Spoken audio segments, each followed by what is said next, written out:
Whoa, ho, ho. What have we got here, young Steve? Good morning, Les. And welcome to Sydney Dragway here this morning. We're kicking off qualifying in Street Fighter for the round number 1 of the Speed Adict Clothing Co Track Championship Series here at Sydney Dragway. And we've got Ben Roberts and Danny Stadelmeyer, the first pair down the track here this morning. Roberts in the Aeroflow lane in the XR8, and we've got Danny in the AU Falcon. He'll take it 14.1 with a 0, 98 mile an hour to a 14.97. Well, it's great to be here. Thank you very much for the introduction there, Steve. It's a beautiful day. I haven't been here since the final round of last year's Speed Addict. Yes, and Clothing company. It's great to have you back, Les. It's always Thank you very much. It's always good to hear your dulcet tones over the microphone. And I think we're going to be lucky that we're up in the commentary box here today. It's supposed to be, according to the Bureau, quite a warm one out there. So just make sure everybody slip, slop, slap. Keep up the fluids. Make sure your driver's comfortable. Don't forget they're in a multi-layer fire suit and helmet and all that sort of deal. So if you've got a brolly in the trailer, whack that up in the staging lanes, keep the sun off.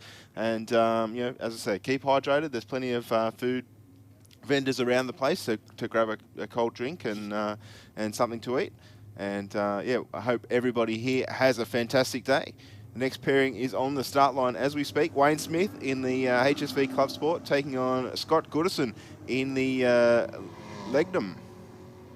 We've had a couple of Legnums here recently. I think there was one racing last time you were here, but I think it was a white one, I think, from memory. A Legnum, or was a wagon. So Wayne Smith goes through a 13.83 at 101 and a 16.94 for the Mitsubishi from Taree over there in the Rocket Lane. Next pairing up, we've got Glenn Garlick from Illawonga, New South Wales, and he's running that Holden Commodore 3.8 litre. Well, it's a VE or a VF, those 6-cylinder ones are 210 kilowatts. That's the same output as my Mitsubishi 3000 GT. Glenn Garlick storms, what, a 13.52 with a 3 at 103 miles an hour. Grant Law in the Toyota RAV4, he was also here last time, 20.944 at 66.22 miles an hour.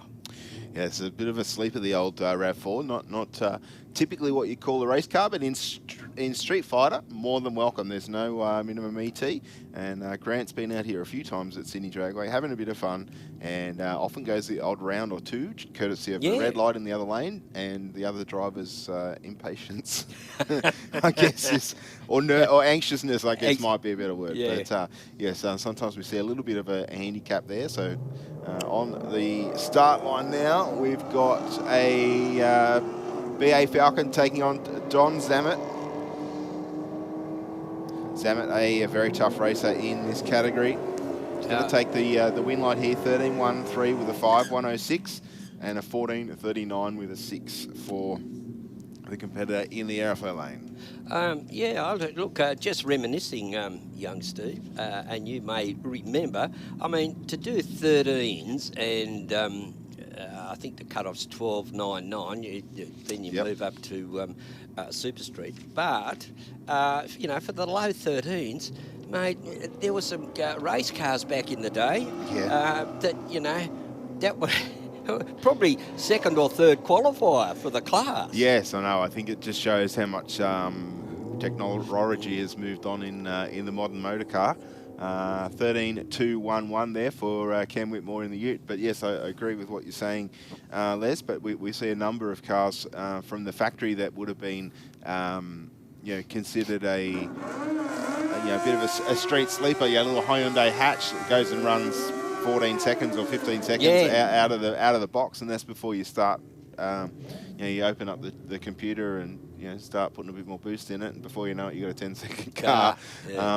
It just seems to be, and it's the same with motorcycles. Out in the showroom, a motorcycle to buy a 9-second motorcycle not that difficult, and we see that so much more in modified bike. I mean, we're in street bike now, and Michael Riches and Angela Phipps on the start line, and with the bikes we see more and more almost like street appearing motorcycles in mod bike. and because they're able to actually run the times that they need to be competitive. This is a good side-by-side race here, there, Les. 10.97 with a 4, 131 mile an hour for Richie's in the airflow lane, and Phipps a 12.34 at only 71 mile an hour. Yes, I think Angela got just didn't get off the start very clean. That little Suzuki or whatever. Yes, it was a Suzuki. Yeah, I was just looking at as they crossed the finish line, they looked almost neck and neck. But anyway, I'm sure Angela will pick me on that a little bit later on. Oh yes, yeah. Because I always manage to make it difficult for myself and not getting it right. So Jeremy Fisher from Leichhardt in the on the Royal Enfield, 13.15 with an 8 at 100 mile an hour, and an 11.38 with a 5, 131 mile an hour for the aeroflow lane there. Aeroflow lane. Yeah, that little Royal Enfield, I think at the last meeting, not for the whole series, but for the last meeting, we had, I'm sure there was a runner-up in a Royal Enfield. Yes, I think there was. So it's well, there's more and more of them coming out here, so it's good to see, and you know. Well, here's another one. Yes, that's right. So 086, this is Tristan Anderson from Toongabbie, not too far away from Sydney Dragway, taking on Robert Gilb. Gilb on the Kawasaki runs through for 10.80, 131 mile an hour, to a 14.09 there, 92 mile an hour for Anderson in the aeroflow lane. Well, Robbie Gilb's up there. I've known Robbie for years. He's one of the old Canberra International Dragway races, and he was auto elect in Fishwick, and then moved down to Wandandian, which is down near Canberra's port. Canberra's port, it's landlocked. But it's like a transport hub. Jesse Barnes over in the rocket lane for Chibiki Norton. But look at Ryder 802 over there in the aeroflow lane, a long gone at a 10.12 at 132, and Jesse Barnes over here in the rocket lane, a 14.293 at 90.08. Looks like we're coming up to Super Street.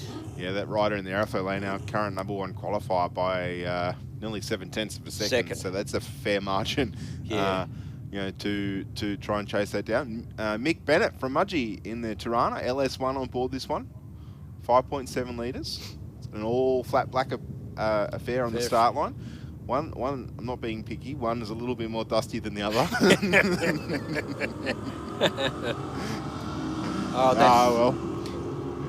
Mick had to come on some dusty roads, let's just say that. Well, there's probably a lot of them around, Mudgee. There would be. So Teal out front, 11.28 with an 8, 119 mile an hour through the finish line, to a 12.22 with a 4 at 114 for Bennett.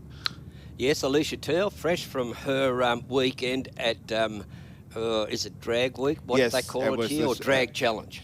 Drag Challenge. Yeah, Challenge. Drag Weeks in the US where...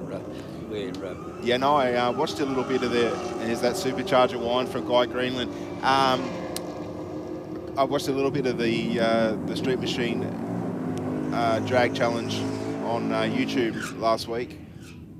Gee, that was close, young Steve. 11.0 for Bull and a 10.9 for Guy Greenland over there in the rocket lane. Only about a 1/10 of a second across the finish line. Not much. Nathan McKenna and Chris Zammit on the start line now. Zammit in the VT Commodore. McKenna in the big block Chev-powered Chevy Nova. Big set of tyres on the Nova for McKenna. 061 on the tree for Zammit, but McKenna will take it. 991 with a 7, 132 mile an hour in Super Street. Yeah, well, that's 991. Nathan McKenna, that's that's pretty damn quick. To a 12.11 with a 7 there for Zammit in the Commodore. Dale Brown from Warrington Downs in the Chrysler 300 SRT, Hemi 392, 6.4 litre, up against Henry Spickak. Henry spent a bit of, he's been stepping up to also up into the winner's circle at the end of meetings as well. It was the first time I met him. I've known him for years, ever since he was racing. We've been calling the name for a long, long time, and just was lucky enough to take home a couple of trophies. Yeah, it's good. So he's from George's Hall in the Rocket Lane in the Holden Commodore Ute, 6.3 litre. Very, very consistent in this car. I'll back the Mopar here, but maybe not today. I don't think he's going to get there, Les. No, 6.3 against 6.4. Oh, Henry goes through. A nice qualifier there. 13.32 with the 3 at 115 and a 12.79 at 109 for Dale Brown over there in the Aeroflow lane. So he'll have to get away just slightly quicker. Or take a little bit of weight out of it. He'll come back next time, he's got no trim in it. No trim. Yeah, that's right. The spare tyres out. Yeah. Joe Madej in the Ford Fairlane 500 on the start line, taking on Alan Stevenson in the utility. 062 on the tree for Stevenson. To 150 for Madej. Looks like it's Madej's out in front at the moment. And still in front of the 1,000. It's going to be very close across the finish line. 2/10, 13.09 at 104 for the Fairlane, and 13.39 with a 3 at 101 for the Sandman Ute. Yep, you called it there. That was just about 13.090 is just as good as 13.1. So yes, there was the 2/10 difference in there. So we've got a couple of Holdens here. Drag van, that'll be Al Stevenson from Woongarra. The HQ, it says utility here, but it's definitely a panel van. 253. It's pretty hot. 253 might be out. Well, those 253s that were running in the one down from Supercar Series a couple of years ago, they were 253s. Oh, were they really? Yeah, okay. So Martin Stevenson, that's better, from Wyong, in the Holden HQ panel van, Chevy 350, up against Craig Warren. Warren in the Aeroflow lane. Just reminding you that this is qualifying, so red lights are free of charge. You don't get penalised. An 036 for Warren to get off the line, and an 056. And here's another. Look at this. Wow, who's going to win? Oh, gee, look at that, Martin Stevenson. A 10.2 up against a 10.3. Yeah, wow, under a tenth of a second across the finish line. That was a good race. They were pretty locked together pretty much on the start line as well. So hence the side-by-side race. Next up, we've got Dave McLean and Christine Norbergen in the Rocket Lane. 031 red for Norbergen. I think a little bit of wheel spin off the start line. 069 for McLean. No issues. He's going to take the win light here. 10.95 with a 4. 124 mile an hour through the finish line to a 12.80 at 120. Yeah, look at that, 120.83 for Christian Norbergen in the, what's his name there, at Frank Dreven in Leslie Nielsen anyway. Norberg was... Oh, he was too, yeah. I'm trying to think what the name of the movie that was. The Naked Gun. The Naked Gun, yeah. Oh, there we go. Greg Robbins from along there in the XR Falcon, scarping off with that 427, but I tell you what, Adam Bowers there, he's taken it right up to him. He has. 10.351. Yeah, just over a tenth and a half across the finish line. But look at the handicap that Greg Robbins had at the start. Yes. Yeah, no, it was good. He chased him down and went on around. Yeah, without break. Well, there's no breakouts here. Not till later. No, not till eliminations. Jimmy Raptis in the Holden Tirana, taking on Philip Armstrong from Bosley Park in the Holden Commodore. These guys, many runs down Sydney Dragway. 040 on the tree for Armstrong. Looks like Raptis has already come around him though. He's in front at the 8th mile mark. Another close one. Yeah, 10.62 with a 6, 125 mile an hour for Raptis will get the win light to an 11.34 with a 1 at 118. Yeah, 118, that's it. Phil Armstrong. Now, the name's familiar. He used to run, I think it was later than a VRVS type Commodore, and then he got that little blue Commodore, and he kept the other one as his road car because he was running in Super Street. And he was a pretty tough competitor, and still is today. So we've got over in the Aeroflow lane, Tommy Ritzrow in the Holden VXS's Commodore, running an LS1 up against Mark Hopkins. Hopkins getting there first in the Tirana with a Holden 312 cubic inch from Wattle Grove. He runs through for a 1098 with a 6 at 122. And yes, well, that's all she wrote. We don't have the button's gone. Is it? The button's the gone. dreaded button. Yeah, oh, look so at that. Can't recap, unfortunately. Big nitrous purge on the start line from Jeff Goodwin. I'll tell you what, that little 312 of Hopkins is doing well to get into the 10s. Only baby little 312 cubic incher. 080 on the tree for Goodwin in the Monaro, but it's all the Silver Falcon. 980 at 123 mile an hour there for Simon Bonello. Goodwin an 11.22 with a 7, 119 to bank his qualifying run. Oh, gee whiz, this class is, it's always good. There was a time then when Super Street started to get sort of like limited numbers, but all of a sudden there's been a resurgence in Super Street, and you see a whole bunch, different bunches of cars. Richard Matasevic now from Bringelly in the distinctive XY Ute running a Cleveland 434, gets out with a 041 red, but Peter Villaris from Oatlands, he's in that little XT Falcon with a Windsor 363. He gets down in 11.38, but Richard Matasevic gets down with a 10.80 at 124 miles an hour and 118 miles an hour for Villaris. Well, Villaris wasn't the white Falcon we normally see him in, which is the right. The data. He's actually in a Mustang, so we'll keep our eye on that for the next round. He's in a Fox body style Mustang. Oh, right. Okay. He had the white XR, the manually shifted one that popped the wheels, and then you watch him bang through all the gears. But so taking a new steed for the day. Yeah. Mark Roberts in the Aeroflow lane. I think we'll round out qualifying session number 1 for Super Street. Mark running for Murray Bateman Alpacas. 10.41 with a 5. 138 mile an hour. Thanks very much. 138 in that Falcon. Gee whiz, that's great. Power nice. The mighty Barra. Yep. Okay, now we're out into modified bike, which sees Ryan Franks in the Aeroflow lane from Mount Druitt, the Suzuki Hayabusa 1300 cc's. That's him in all the in that glistening white outfit, up against Stephen Franks from Havisham in the Suzuki GSX-R 1100. So we've got a Hayabusa, we've got a sort of like a street bike, but it looks like Stephen Franks there running into a few problems with the shifter. Ryan Franks goes down 11.580 at 131.99, 132. I'll give him a 14.55 with a 2 at 112 for Stephen Franks. Yeah, I think both those riders didn't get off the start line as clean as they would have liked. They both sort of launched and almost bogged down a little bit. Next up, we'll have Michael Borg and Lorenzo Capogna.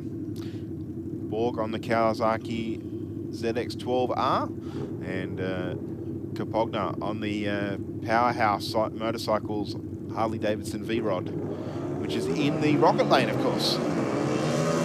Nice launch from Capogna, 009 on the tree. He's out of there. Yeah. Oh. Nice straight pass for him. Michael Borg having some issues. 9.05 with a 9, 1.45 for Capogna in the rocket lane. And Borg, an uncharacteristic run through there, an 1882. So something definitely wrong with either shifting or something else. It's not a chain, I can tell you that, because he's scarped off down at the bottom end down there, and in the runoff area, and he'll make his way around the corner. Next pairing, Bobby Joe Simmons up against Mike Lawson. Bobby Joe in a rocket lane, running for Reed Carpentry, and Simmons mowing. That's Bobby Joe in the rocket lane, up against Mike Lawson from DY, nice part of the North Shore there, with the 1340cc Hayabusa. Now, Bobby Joe's Hayabusa as well, but I tell you what, Mike Lawson, he got out fairly cleanly.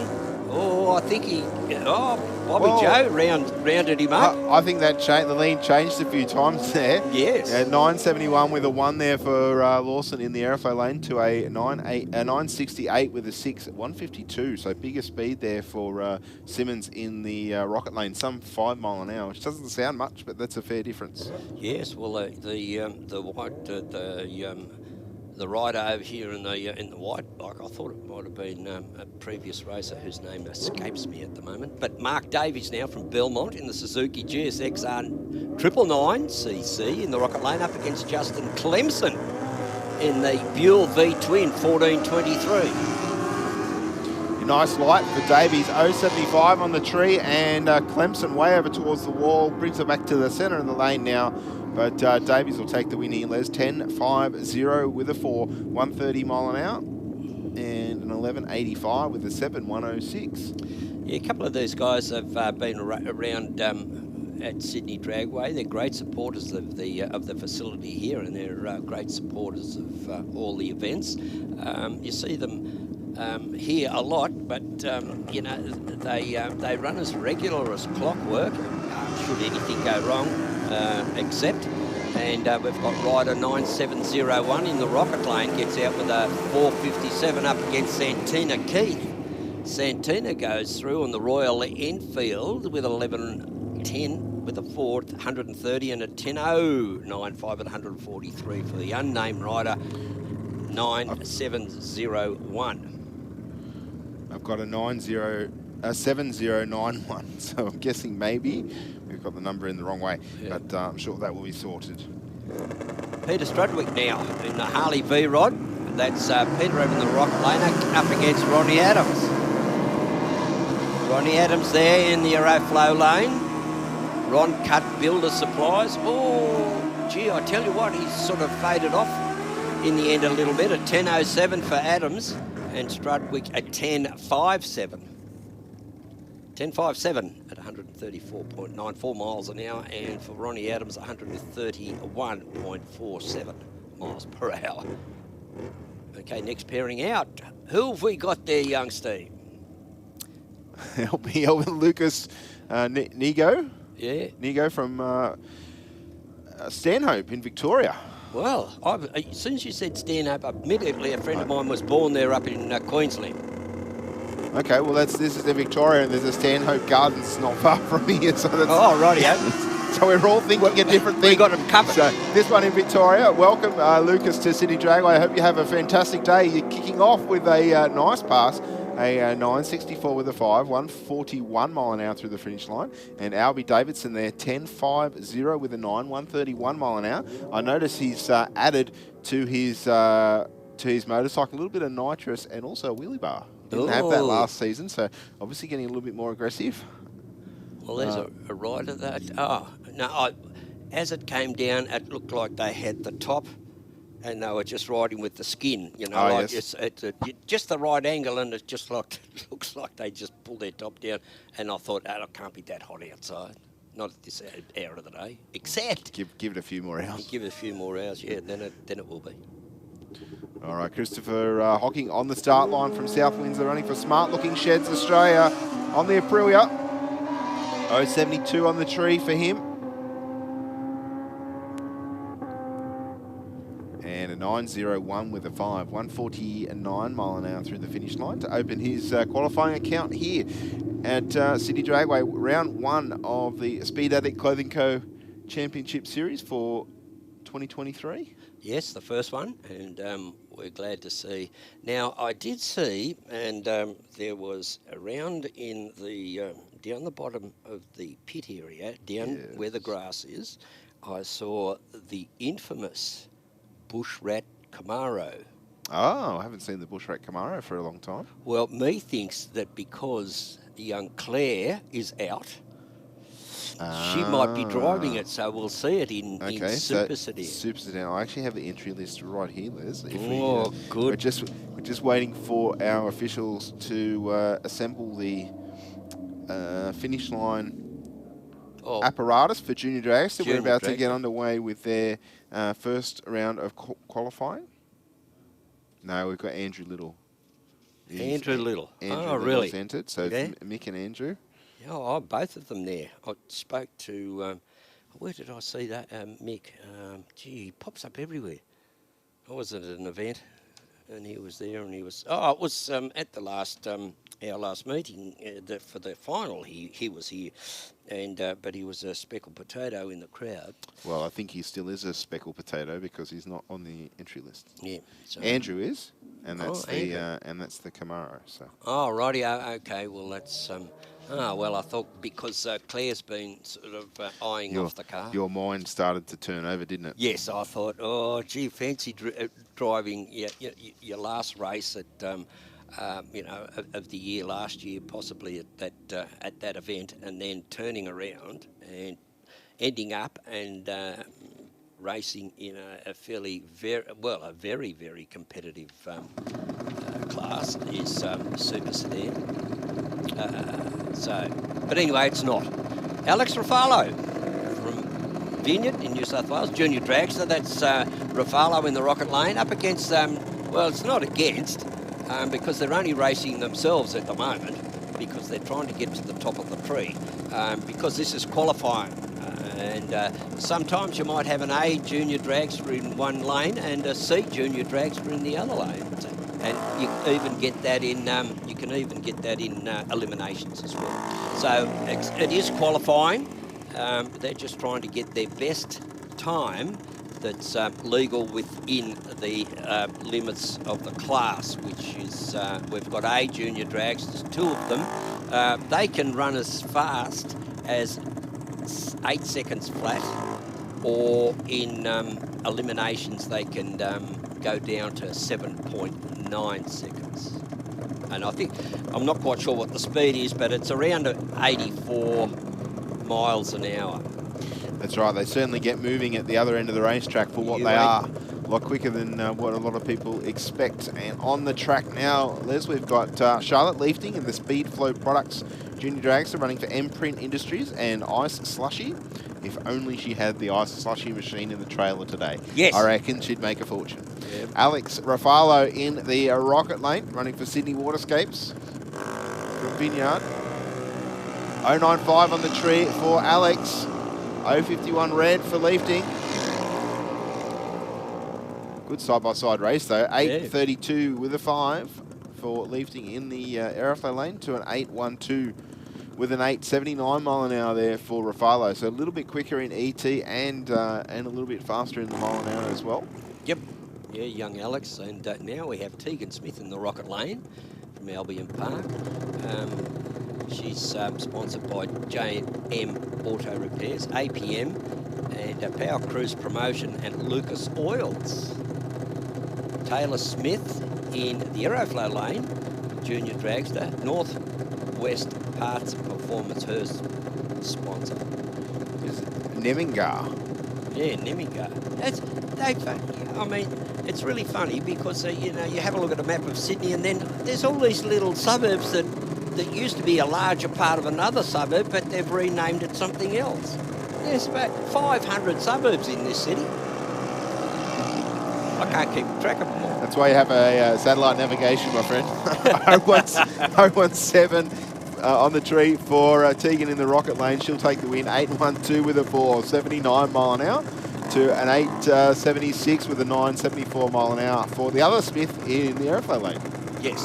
So the 2 Smiths there.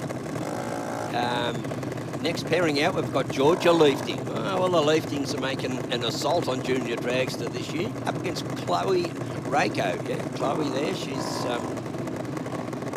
I'm not sure. Harry's still racing, I'm sure. Georgia Leafting from Old Barton, the Junior Dragster. Speed Flow Products, also sponsored by Imprint Industry, McGrath's Meats, Ice Slushy, Aqua Bliss Candles, and Claire Bear Swim School.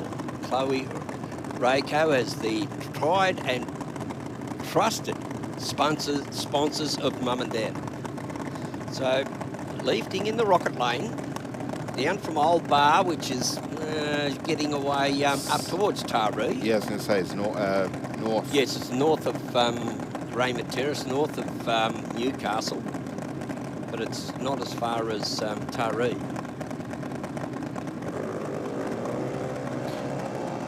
Leaping away well with an 0.48 reaction time. Reiko out in front performance-wise though, and we'll run through 8.03 with a 5, 81 mile an hour through the finish line to a 9.18 with a 1, 70 mile an hour there for Leafting in the rocket lane. Yes, Leafting, Georgia Leafting running the B Junior dragster, so she's limited to an 8.45, or 8.50, sorry. 8.50, so B Junior dragster. We might have a couple of more C Junior dragsters, but we'll certainly point everybody out. Piper Bennett from Alfords Point, New South Wales. Stratus form, not quite sure what that is, probably a building product. Up against Zach Raffalo, Vineyard. And Zach in the Aeroflow lane. Sydney Waterscapes on board for sponsorship. And as I say, Piper Bennett, Stratus form. Yeah, these things are starting to make a fair bit of noise, but it's very serious. These little things scoot along. Of course, running a single-cylinder side valve 4-stroke engine, similar to what you would have found in a industrial plant probably 20 years ago. But these ones run on methanol fuel, billet, everything billet. Yeah.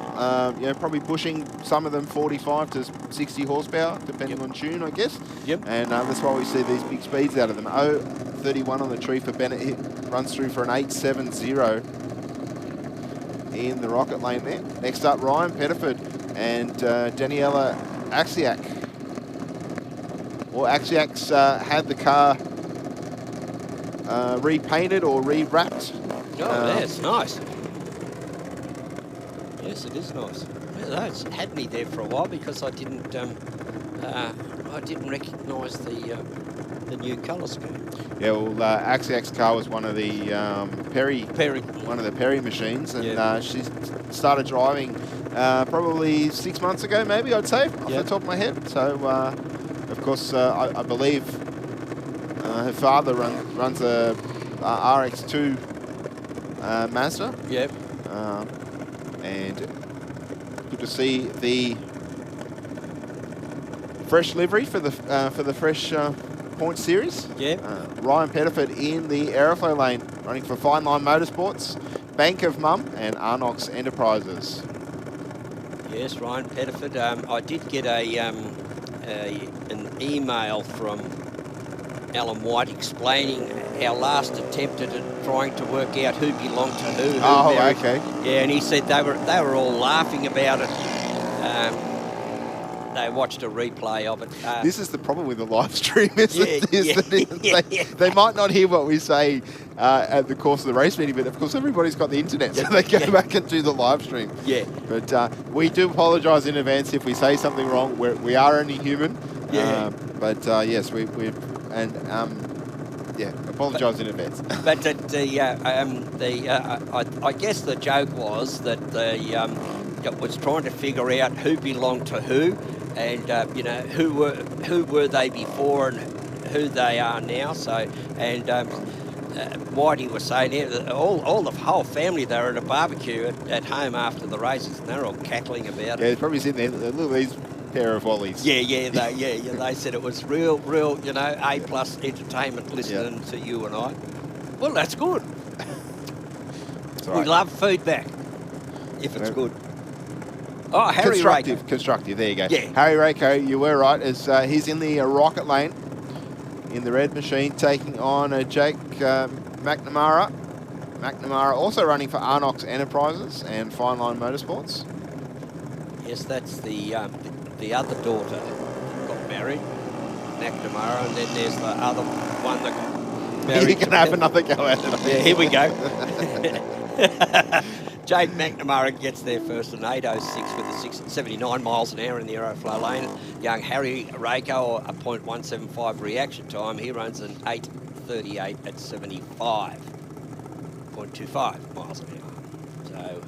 So it's all set and done here. for the next two to come out. Daniel Carabalut, I think that's how, there's no double L for the LUT, so Carabalut. Jacob Longo from 5 Dock over in the Rocket Lane.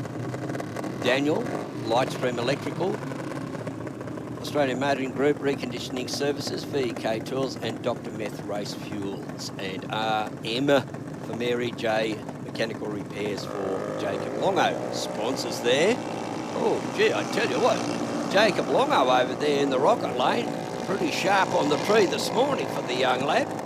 He runs it through for an 8.89 with a 3 at 72 in that on that 8.50 minimum for B Junior Dragster. And Daniel over there in the Aeroflow lane, he was a bit slow to get out of the hole, but he wasn't very far behind at the end of the 8th mile. All right, next up we're going to have Jeffrey McNiff from Warrington Downs for St Mary's Engines, taking on Liam O'Neill. Doonside running for EA Traffic Solutions and Princey Motorsports and Skips Fire Services. Oh, there's a couple of good sponsors there. Princey Motorsports and Skips Fire Services have been behind Junior Dragster since you were a kid. Yes, yeah. We could comfortably say that Joe is the grandfather of Junior Dragster. It's great to have him still at the racetrack and still as passionate as ever about getting kids into drag racing and drag racing in general. I tell you what, Jeffrey McNiff away with a 009 on the Christmas tree, runs through for 8.08 with a 6, 81 mile an hour through the finish line. And Liam O'Neill in the C Junior, a 12.12 with a 6.53 mile an hour. Right. Gee, yeah, look at that. Jeffrey McNiff, I thought that it might have been old Bones himself strapped himself into into a Junior Dragster. Dad actually dropped the engine out of the Cortina to Brett yesterday or the day before. Oh, so, really? Yeah, he's going to have a go, have a look at rebuilding. Well, we've got to pull it all down first and work out what needs to be done. But yeah, so it's good. Well, young Jeffrey might have something to look forward to. I think Dad said he was in the workshop, so I don't know if he's still at school or whether or whether he was only there that afternoon earning some spend money for the race car. I'm not sure, but looks like Liam O'Neill has stopped short of the exit gate there in the Rocket Lane, so we shouldn't be down for very long at all. We're just going to getting him pushed off the racing surface. Not sure if the car shut down early or if it's thrown a clutch belt or something like that.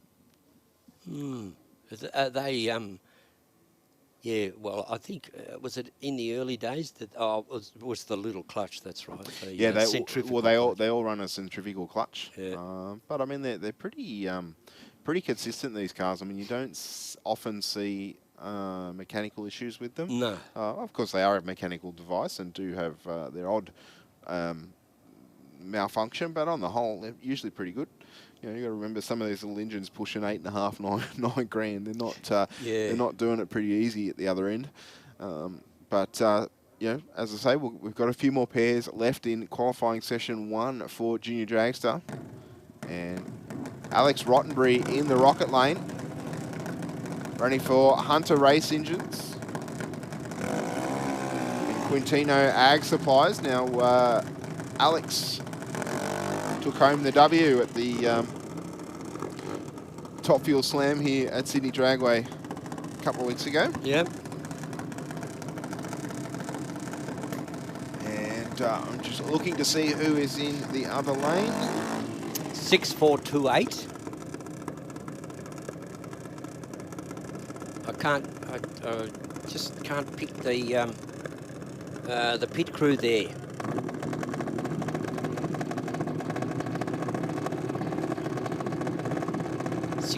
No?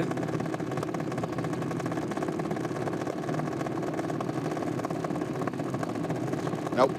No, okay. Well, 6428. Well, when it is added to the field, we'll because the number will come up anyway with all the other details, so we'll be able to identify them.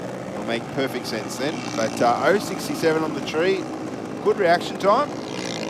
Out in front and takes the win. 8.03 with an 80 mile an hour there for the racer in the Aeroflow lane to a 8.74 with a 4. There's 75 mile an hour for Rottenbury in the Rocket lane. Yes. Now we've got the battle of the Boskoviches. A couple of Bs in there. Brianna Boskovich in the Rocket lane from Wandandian. That's her over in the Rocket lane over there on the spectators' seated side, up against Archie Boskovich from Lakesland in New South Wales. Cervic Constructions, Diecast Mania, Liverpool Glass for Archie as sponsors, and Bosco Racing for Brianna over there in the Rocket lane. Archie in the B Junior Dragster, both B Junior Dragsters, so they can't run any quicker than 8.50.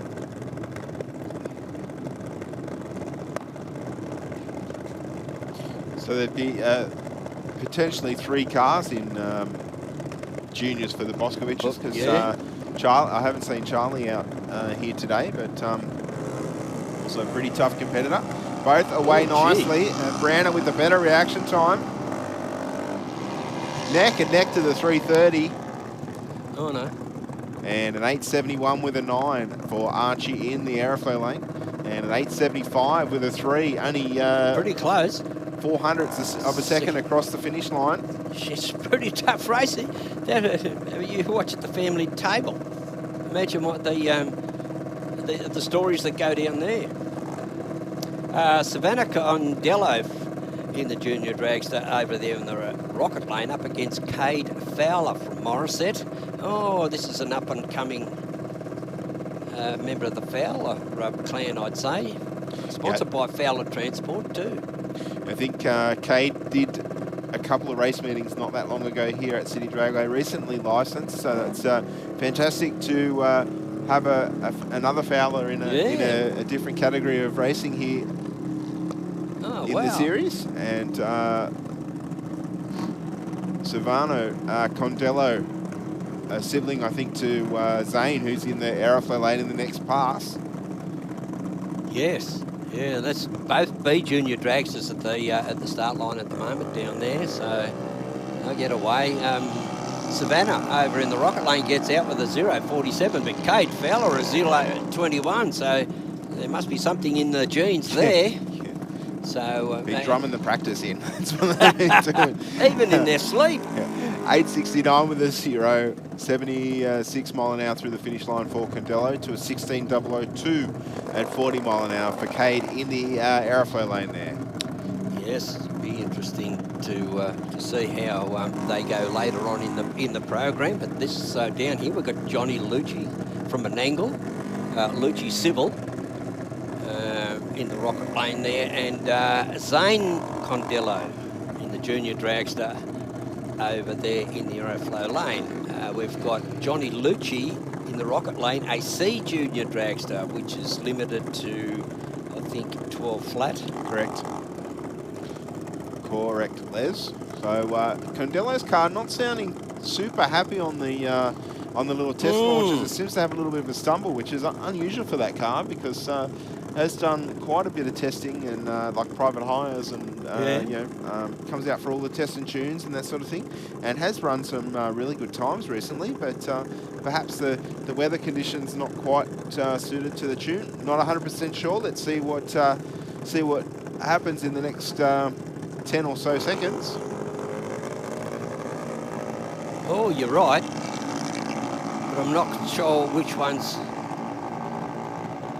No, it'll be the Condello car, I'd say, because that's an A junior dragster. Runs through for 11.032, not very representative of the class or its capabilities. Johnny Lucci there was 12 plus seconds there, so yeah, they ended up getting down all right. And now we've got 76.58. And we've got Joe Princey down there, so it'll be look after it. Is Isaac Zada. Oh. Isaac Zada on the start line.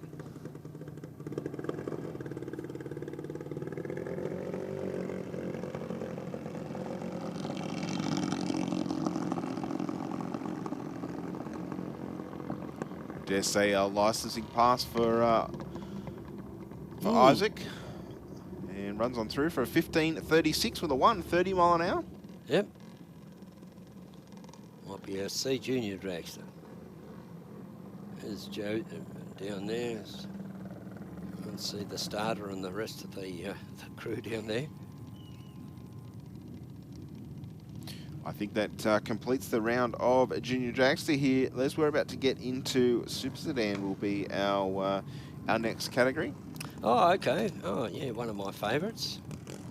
Oh, we're not supposed to sort of say that we've got, oh, that's my favourite racer, or go, go, go for in your barrack for your Supposed to be person. completely impartial. Impartial, just like a news reporter. But there's cars that I don't know the drivers and that, but I have met them. But I don't know what's Guy Greenland in Super Street always stands out in.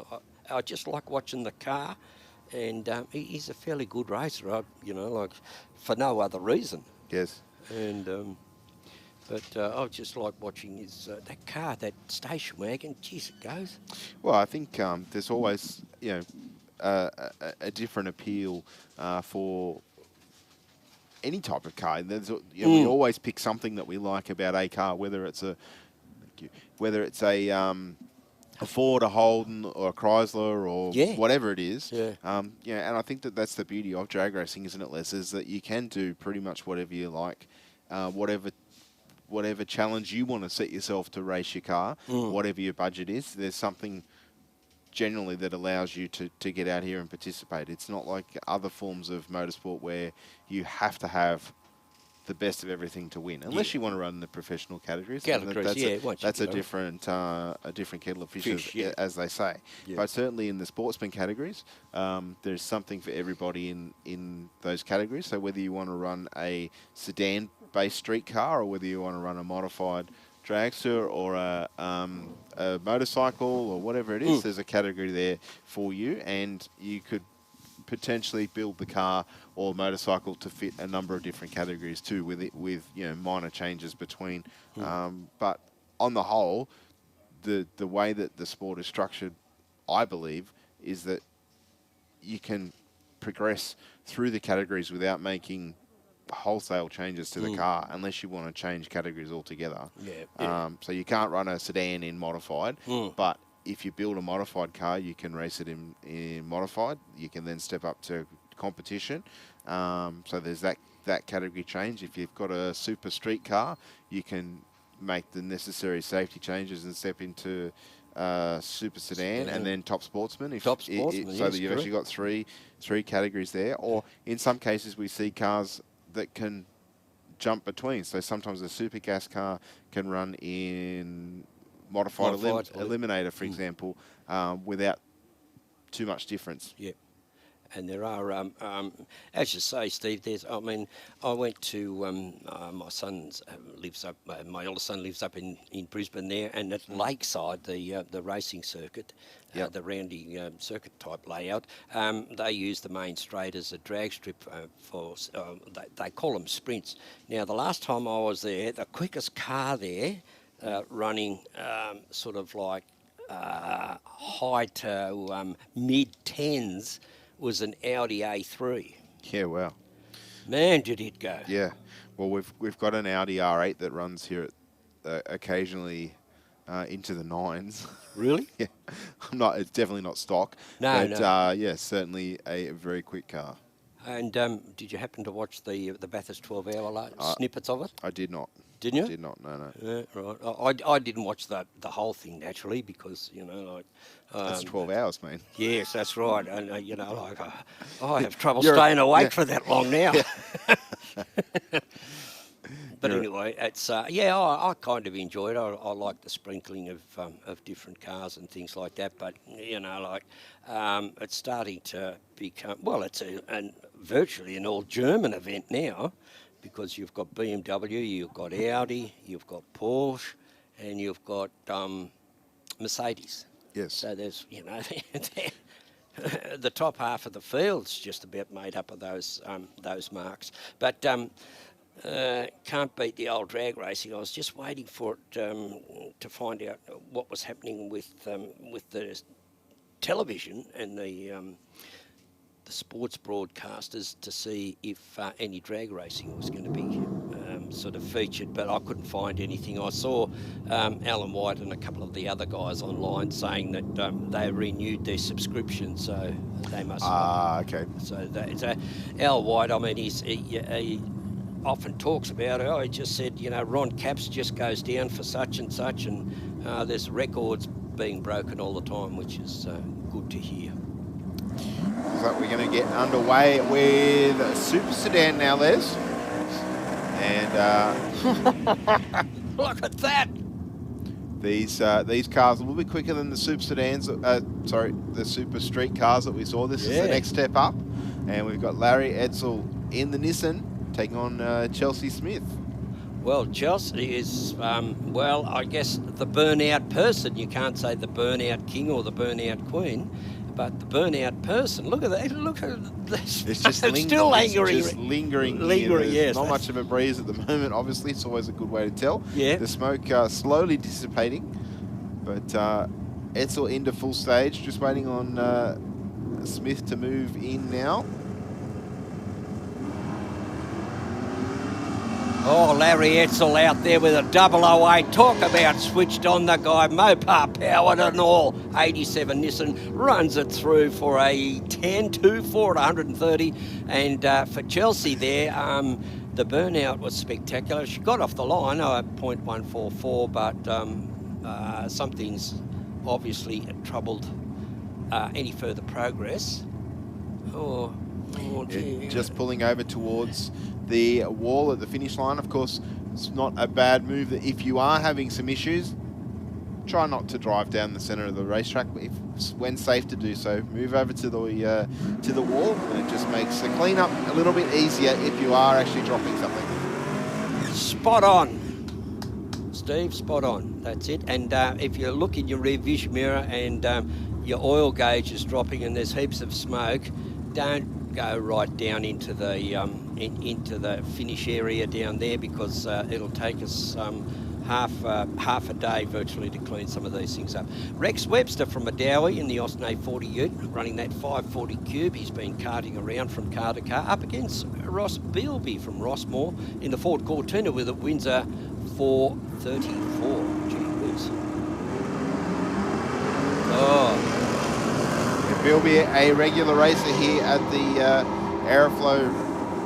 Jeez, it's close here from here, Steve. Oh, yeah. The mighty Webster. And 0.85 across the finish line, the difference between the two. 9.62 with a 1 for Webster takes the win there.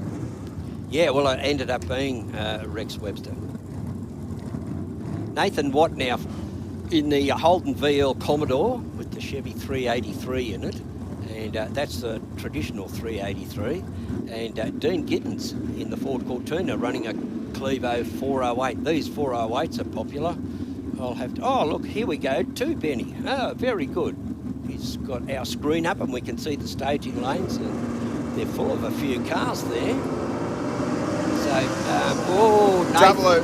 002 on the tree there for Nathan Watt, Les, in the Commodore. He's out in front of Giddens in the Cortina at the moment and will take it 9.29 with a 6.145 mile an hour through the finish line to a 10.03 at 1.32 for Giddens in the Cortina. Well, this car of Nathan Cowie's here defies just about every aspect of physics. It's got a 400 cubic inch small block Chev in it, short wheelbase, short track, not much room inside the car, and the car's very small itself, but this thing just goes as straight as an arrow. No, it does. Pretty well set up. Yeah, it's a beautiful little car. Niall Mitchell in the opposite lane there in the Aeroflow lane. I think Cowie's going to get there first. He will. 9.37 with a 4, 1.36 through the finish line to a 9.94 with a 4 at 1.31 there, Les. Yeah, look at that. So Cowie, our number 2 qualifier so far this morning. Session number 1 for Super Sedan. Yes, we pits a couple of, one ex-Canberran, Graham Blackman, and from Tumbarumba. Queanbeyan Engine Services sponsor Cortina are down up against Dave Gruber from Gilmore. Oh, Gruber out with a 0.32, always on the... He's never been late at a bus stop yet. Runs it through for a 9.36 with a 2 at 142 and a 10.93 at 123 for Blackman in the Aeroflow lane. Oh, Jason Field, he's been getting stuck into a few cars too. Ford Telstar with a 427 now from Balcolin, just up the road here. People get it sometimes mixed up with Belconnen from Canberra. Joe Zammett in the Holden VL Commodore, running a Holden 383. Oh, Joe's been around a long time. Tough racer. He is... he used to go to a few of the presentations. We had the fortune of taking out a couple of meetings. Stepped up from Super Street into Super Sedan with that exact same car. Zammett runs it through for a 10.28 at 129 and an 8.74 at 159, 30 miles an hour quicker for Jason Field over in the Aeroflow lane. Next up, Les, we've got Jimmy Denaro in the Ford Cortina, running for Denaro Race Chassis, Western Auto Picks and 1320 Web Design. Yeah, a few sponsors there that I remember Jeff Crisp saying when... it wasn't long after we started here that that car of Denaro's had more telemetry in it than the first space shuttle. So I guess in modern technology, it's probably more powerful than what went up in the first space shuttle. But yeah. 0.55 on the tree, 9.51 with a 2 at 1.43 through the finish line there for Jim. Opens his account in qualifying. Well, I think as long as Andrew Little's daughter, Claire Little, has been racing, he has been missing. So that's a very long time. And it's great to see the racer from Forbes in the 67 Chevy Camaro, the Bush Rat. And he's blown the cobwebs off. Let's see if he's lost any ability. No, 138.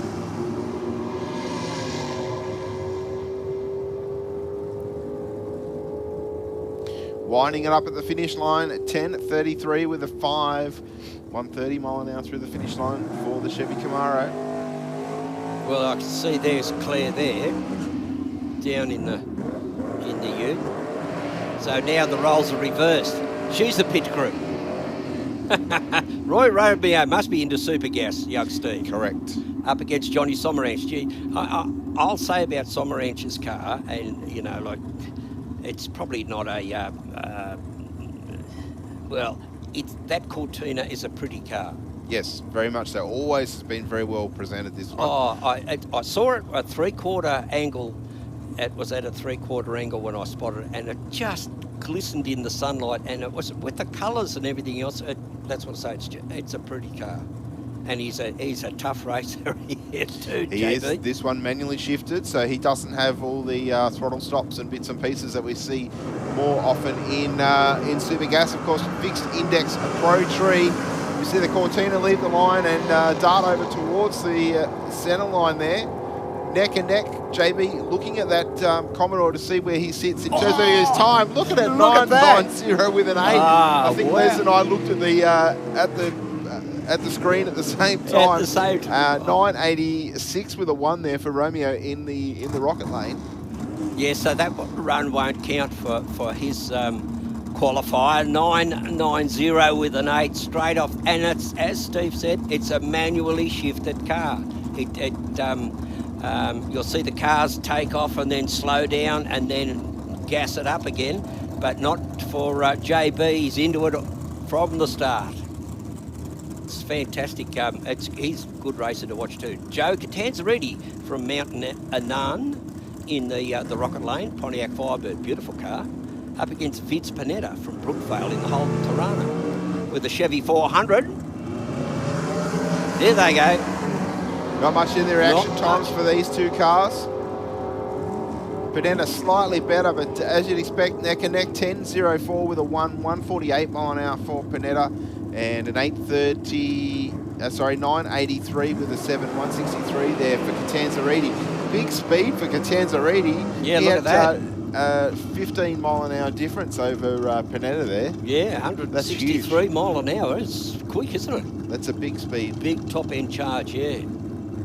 Oh, we've got one of the McCaskells here, Adriana McCaskells from Whittlesea in Victoria. That's right. There's appears to have gone down to Victoria. Brendan Luke from Jemison Town right here in New South Wales in that neat little dragster there, the front engine dragster, running a Mopar 408, and Adriana in the Rocket Lane running that 598 cubic inch rear engine dragster. She's a very, very capable driver to step from junior dragster straight into something like this. This is a good 7-second car. Just lifting the left front for McCaskill. 002 red, doesn't matter here in qualifying. 712 with a 188 mile an hour through the finish line for McCaskill. Brendan Luke in that front engine dragster, 797 with a 166. Gee, that's good, a 7.9. But yes, certainly race max direct for this little front engine dragster for George. It is a quick car, 365 cubes of LS, and it's into the high sevens, I think. So certainly compared to a lot of the other cars that have a lot more cubic inches, this car does very, very well for itself. Yes, and George, I think, was the winner of the last round of the Speed Adict one that we had here. 045 on the tree, but McCaskill already passed him. And runs on through for a 745 with a 181 mile an hour for the rear engine dragster to a 797 with an 169 for Bukareshvili. Well, how about that? Jenny Petrie up from Corowa.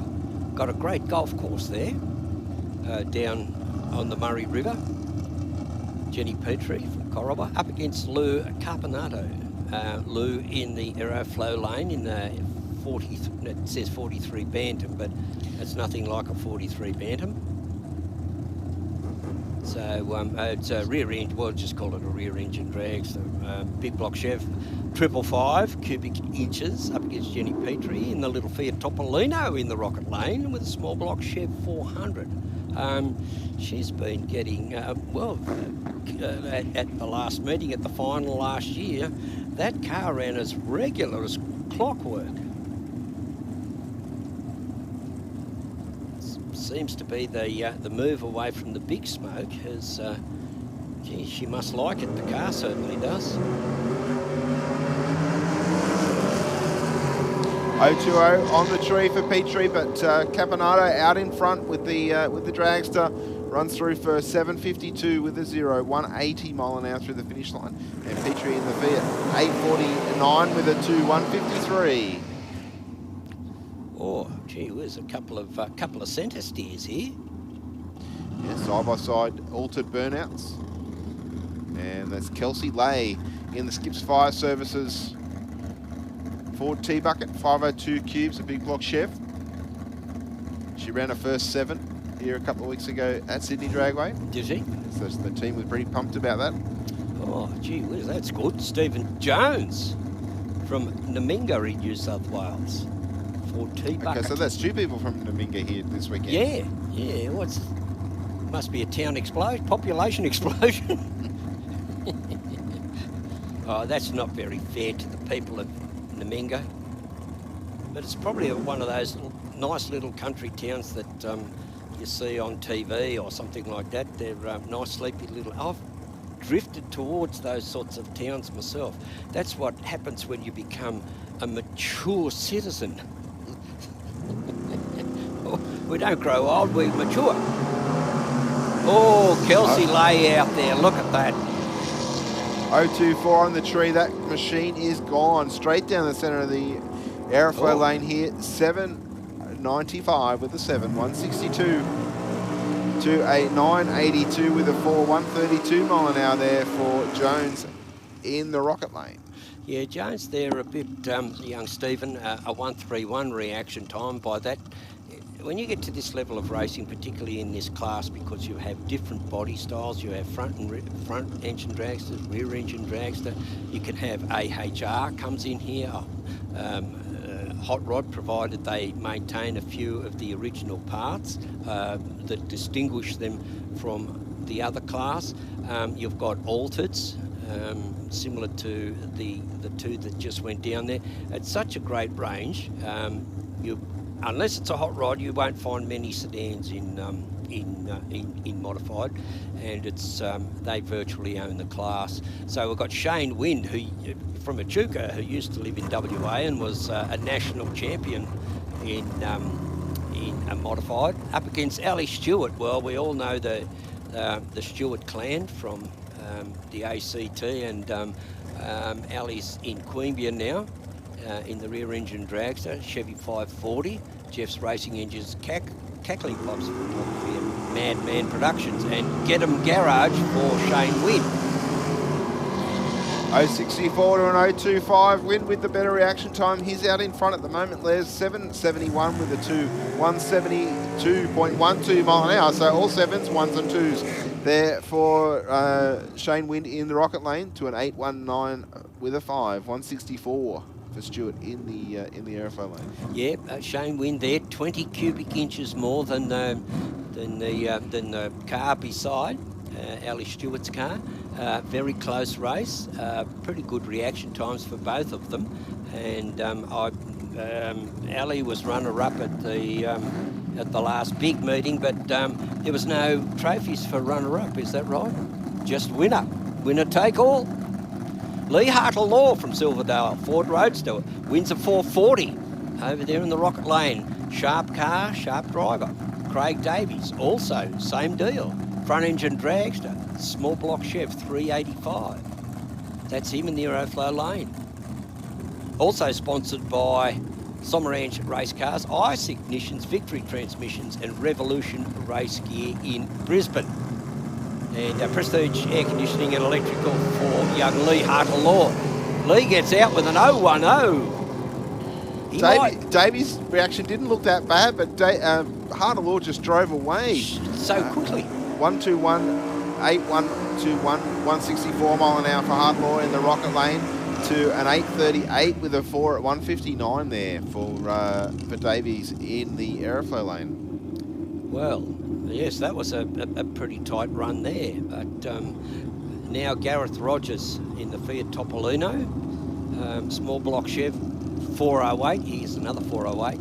Now, you'd have to go a long way in Australia to find a nicer car than we're seeing over here in the Aeroflow line. The car is Jeff Blake's front engine dragster. Beautiful it is too. Newbie Engineering front engine dragster running a Chevy 460. And Gareth Rogers in that little Topolino. Well, the difference in weight between the body and the engine wouldn't be much, because there's both of them are very small. Small block 408. Jeff Blake's is 460. We've seen cars running with 500 cubic inch, 555 cubic inches. So it's a great class. It's become very, very competitive, and it has attracted a lot of participants. Yeah, I think also because it is dial your own, you can run to within your budget. Obviously there is an ET cut-off that you have to reach, but really in an open car such as either of these two, that's achievable relatively simply, I'll say. Yes, exactly.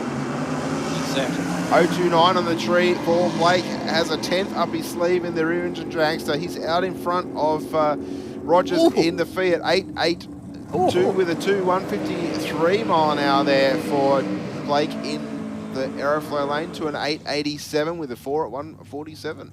Look at that, a 734 against a 735 to the 1,000 feet. So there was only 100th difference in the end. Yeah, I think that was 0.15 something. That was the Fiat that Rusty Gregory was suggesting that I purchased. But oh, did he? Ah, Yeah, gee. that's Oh, not happening, Les. I was just going to say, It's not happening. should we have a little story going No, here? no. Rusty and I were just chatting Oh, on right, Messenger, and he's like, "Oh, do you want to buy? Would you buy this?" And that was the car. Oh, rightio, okay. I think Gareth works at Rocket.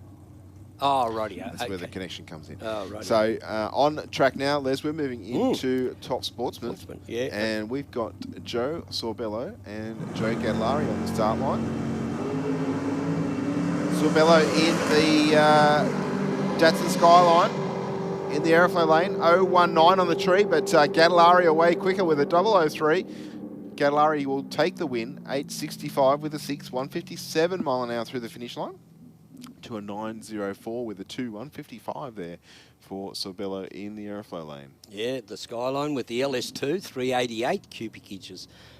I'm starting to become a bit more familiar with the LSA series, and the LS series right up to the X, and the differences between. But it's when you've been when you're a Moparian and you've had it ingrained into your brain and everywhere else, it's sometimes it's a challenge. I'll say that. Dave Whitmore in that neat little Chevy Nova, that orangey coloured one, is it? Yes, that's the one. Still the same car. And Anthony Bull from Bangor in New South Wales, in the Ford BA Falcon, running a Clevo 412. So they'll be the next two that are presented themselves for first round of qualifying for the bracket, the Top Sportsman bracket. Here we have some cars that go really, really quick, and into the 6-second zone and over 200 miles an hour. Also, and they make a pretty good sound as well, just quietly. Yes. Anthony Bull's Falcon normally runs in Supercharged Outlaws, but he's in Top Sportsman. As I said before, the category, the ability to switch categories.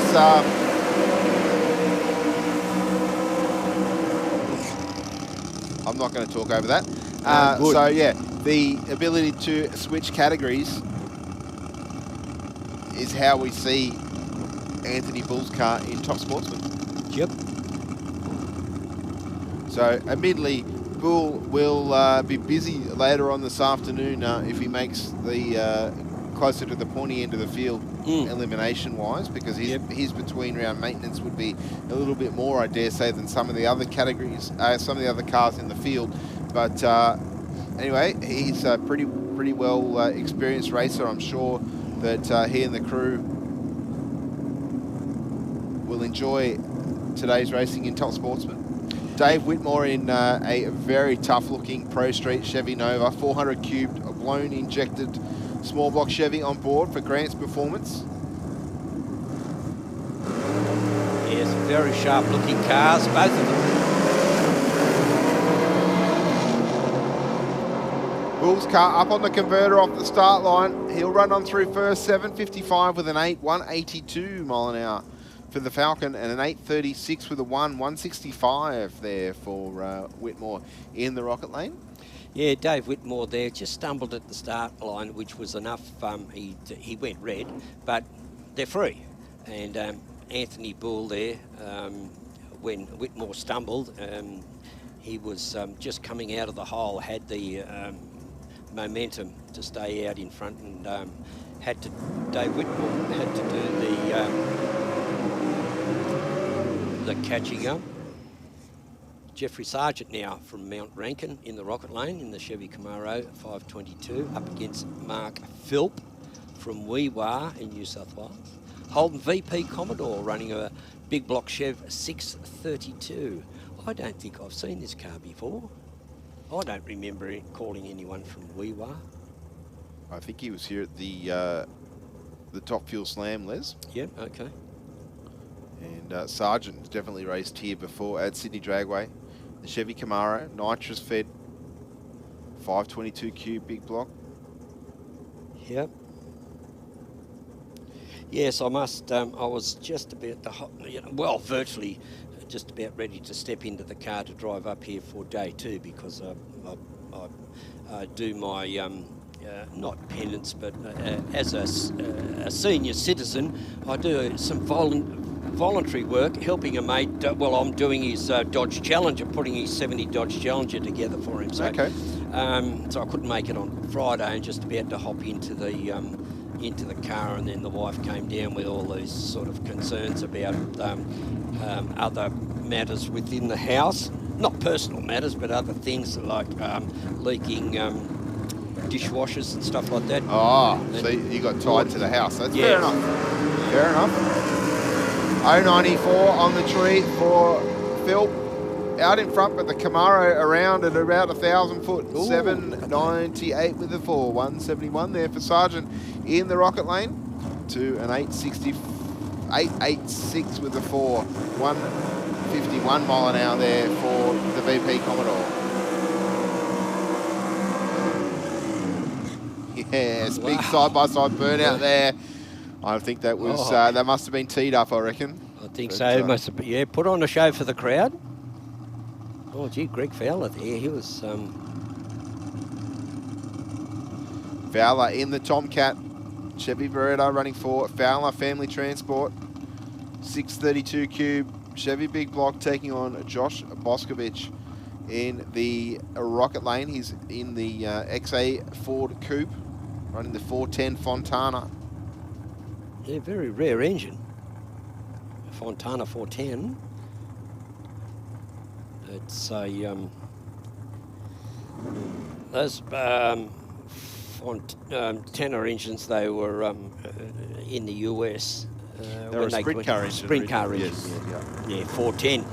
You could run a 392 or something like that, and then they made it 410, and everyone stepped up to the 410, of course. That'd be Josh Boscovich with the nitrous on board on TSAA. This car also running, I believe, a Linko style transmission, so clutched car, at least for the start line anyway. Start line, yeah. Oh, we got that there. Yeah, Greg Fowler, I think he was a national champion in Top Sportsman. He's good to see him back. Whoa! Big wheels up launch there for Boscovich. Fowler's car out quick with a 004 reaction time. 787 with a 0, 180 mile an hour through the finish line for Fowler, and an 829 with a 7, 161 mile an hour there for Boscovich through the finish line. Yeah, Greg Fowler, and you know, look, he's, I'm sure he's just a few years younger than me, but a 004 reaction time in Top Sportsman, that's pretty good. His son Steve would be wishing he had a couple of those. Oh, here he is now. This is the big, this is the fancy car, the Fowler Family Transport Pontiac GXP, running a Chevy 762 cubic inch from Arcadia Vale. Nice up there, Steve Fowler.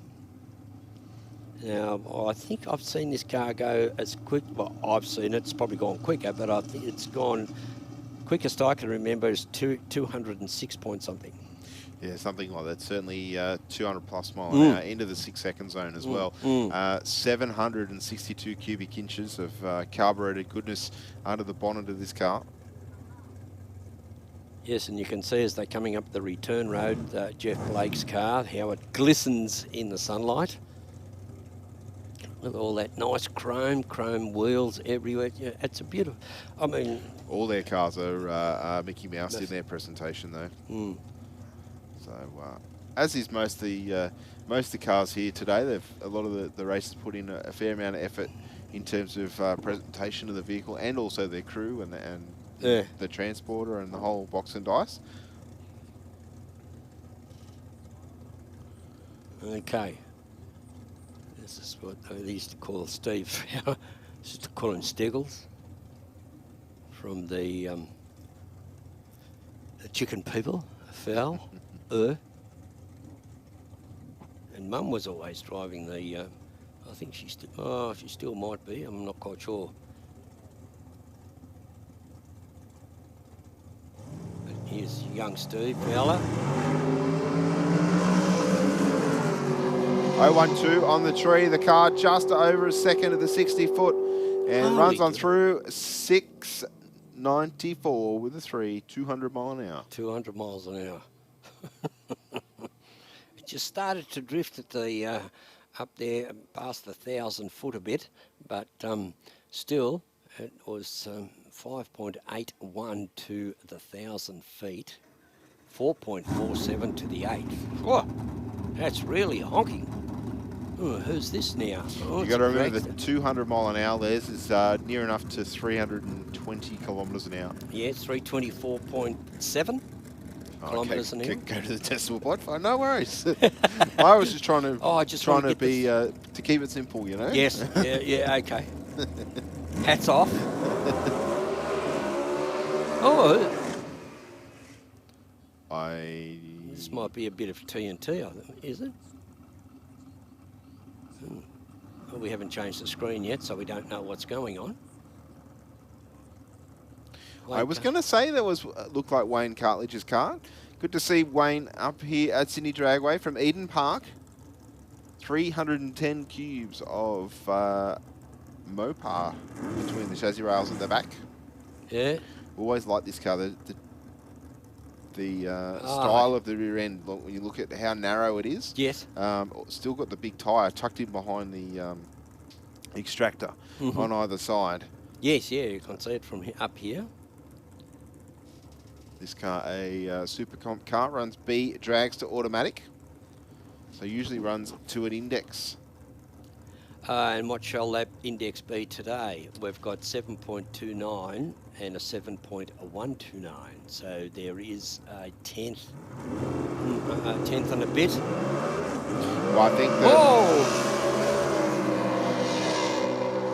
the record is 7.12 and the index is a 7.29. Oh, the 7.29, yeah. Either way, Wayne, a little bit away from that. 7.80, 179 mile an hour there. So not too much in the speed end of the record, but certainly the ET. But there was that little bit of a slip off the start line too. So did you see? It did. It just wheel spun a heap, and I thought, oh, this guy's going to lose it, but he didn't. Just paused, composed himself, and got it running again, which was good to see. And powered by a Mopar, 310 cubic inches. So that's, you know, aside from the little Hemi engines that they built in the 50s, there was about 17 different sizes, and then there came the 273 and then the 318. So to have a 310, it's got a very small motor in it. Shane McGregor now, we're back into Street Fighter round 2 of this Speed Adict Clothing Company meeting that we're holding here today. And Shane McGregor in the rocket lane gets out with an 077 red, and Scott Goodison from Taree in the Legnum. Little 2.6 litre twin turbo car, but Shane McGregor's gone in that 351 and ends up with a 14.52 at 97 and a 16.79 83 for Wayne Smith. No, Wayne Smith's up now. Well, that's interesting, Les, because my little bit of paperwork here said that was Jack Metacivic was T3, so I don't know where Shane McGregor's coming up, because Shane's car was an older XW ex-wife wagon. Oh, right. So, yeah. I know that one. Yeah. Oh, right. Glen Garlic in the rocket lane. Holden Commodore 3.8 litre. That car went really, really quick on the previous run. That it did into the low 13s. 13s, yeah. It's neck and neck now, seeing Wayne Smith in the club sports. Oh, no, Glen Garlic still there, 13.58. Is that the garlic from the Garlic's Pies? Look at that, a 13.83 and a 13.58. So pretty close, those two cars. Just need to get it with the start line, the reaction times off. We've got T53, that little Mini, Morris Mini with the BMW engine. Dave Allard Oh, okay. 036 on the tree. He's going to get there first. A 1685 with an 86 mile an hour. And Sean Darnell, a 1903, one of our hardworking officials here at Sydney Dragway.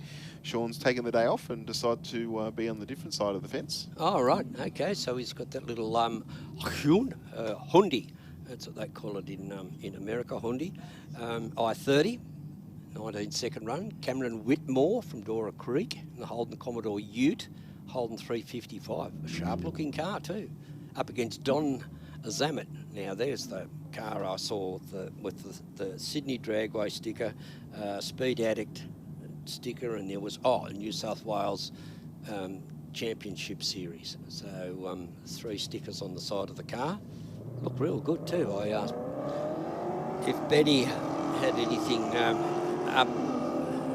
up here for them, but he said no. A 161 reaction time for Don Zammit in the rocket lane.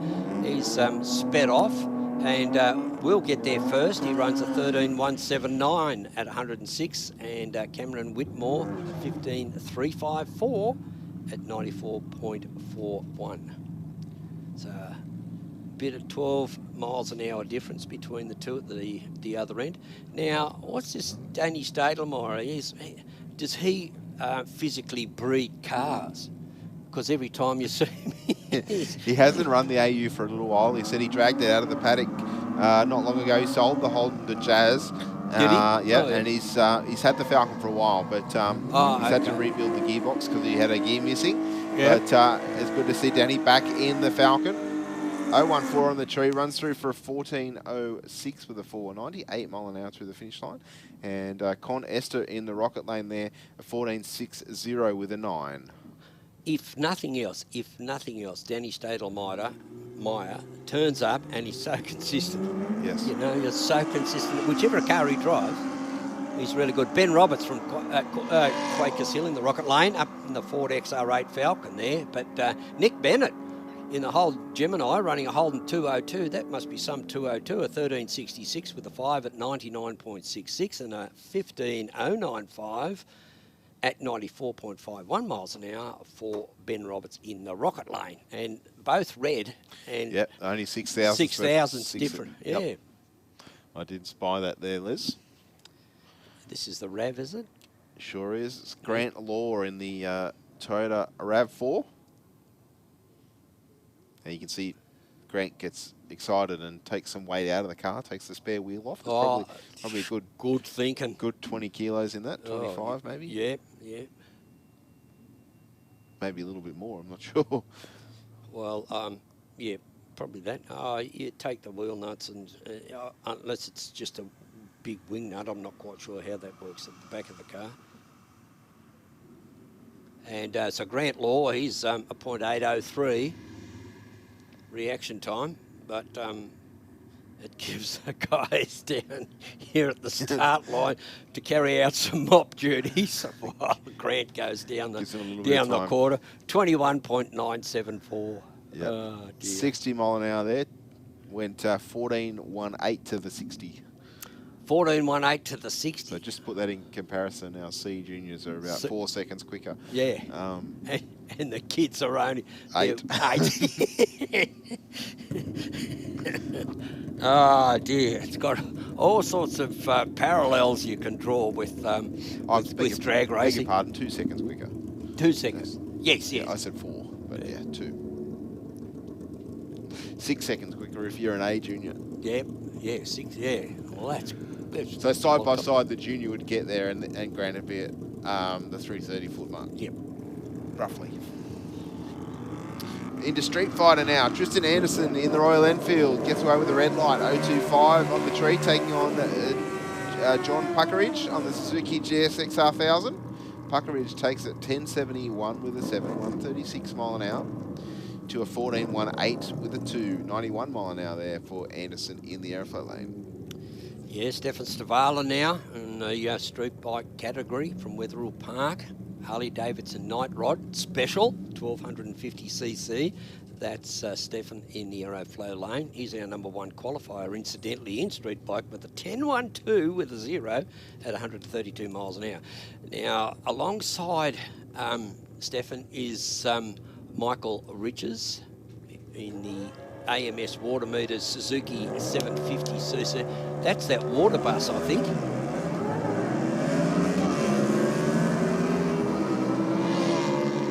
Sounded like one of those bikes was spinning the wheel a little bit off the start line. 086 on the tree for Stefala. Runs through 10:30 at 1:32. So he's lost nearly 2/10 of a second there. Yeah. All right, Jesse Barnes now in the on the Yamaha YZF R3, 320 cc's. That's almost like a push bike in comparison with some of the other ones we've got here. Look at Angela Phipps alongside. Let's see if she gets off the line cleanly this time in the Suzuki GSX-R 1000. That's Angela in the Aeroflow lane, our number 5 qualifier with a 12.30 at 71. Yeah, Angela's bike should be into the 10s, but not sure everything going quite her way today so far.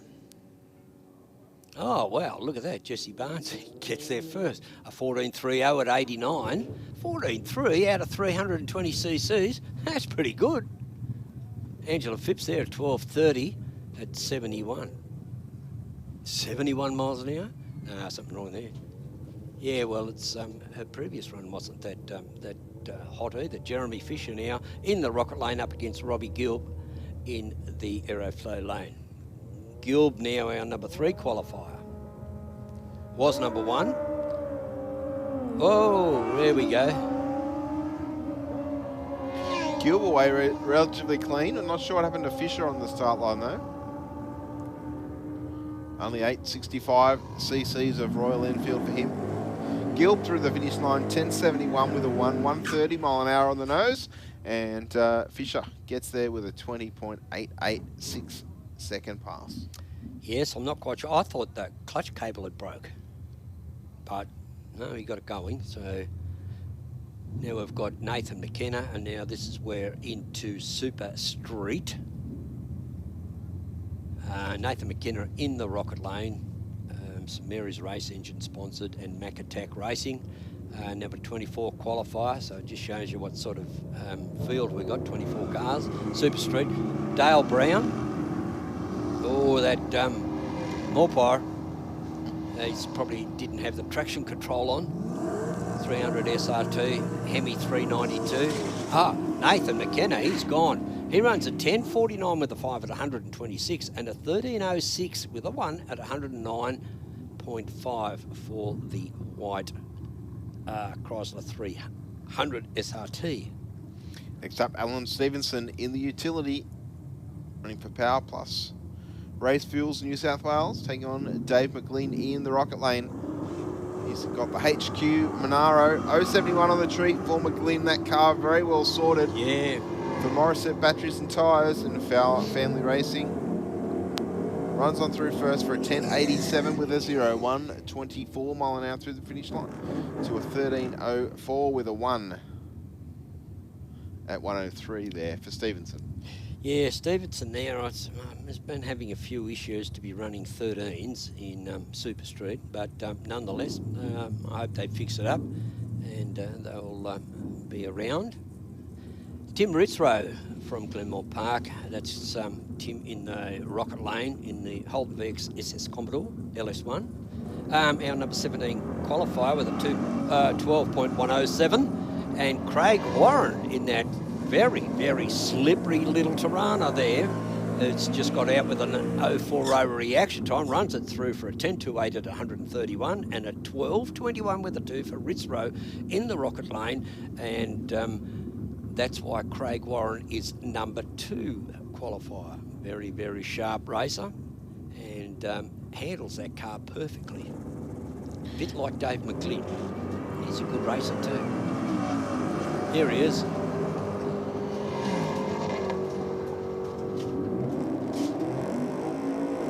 Yeah, Guy Greenland, there he goes, the man himself, up against Adam Bowers. Bowers getting there first with a 10.48 with a 3 at 125, and for Guy Greenland in the station wagon, 12.353, 80 miles per hour. Now Greenland's pulled over towards towards the wall there. Les just after the finish line. So let's hope nothing untoward is happening there for that Commodore. No, I love the sound it makes when it takes off. That you can hear that supercharger whine. Chris Samet in the Commodore, taking on Martin Stevenson in the panel van. Yeah, Stevenson, our #1 qualifier, incidentally, in a Super Street with a 10.214. Chris Zammett, our #18 qualifier, with a 12.11. But Stevenson, he's going to put his stamp as the #1 qualifier, runs at 10.197. That's quicker than before at 132 and a 12.33 at 110 for Chris Zammett over there in the aeroflow lane. So a 12.33, sorry.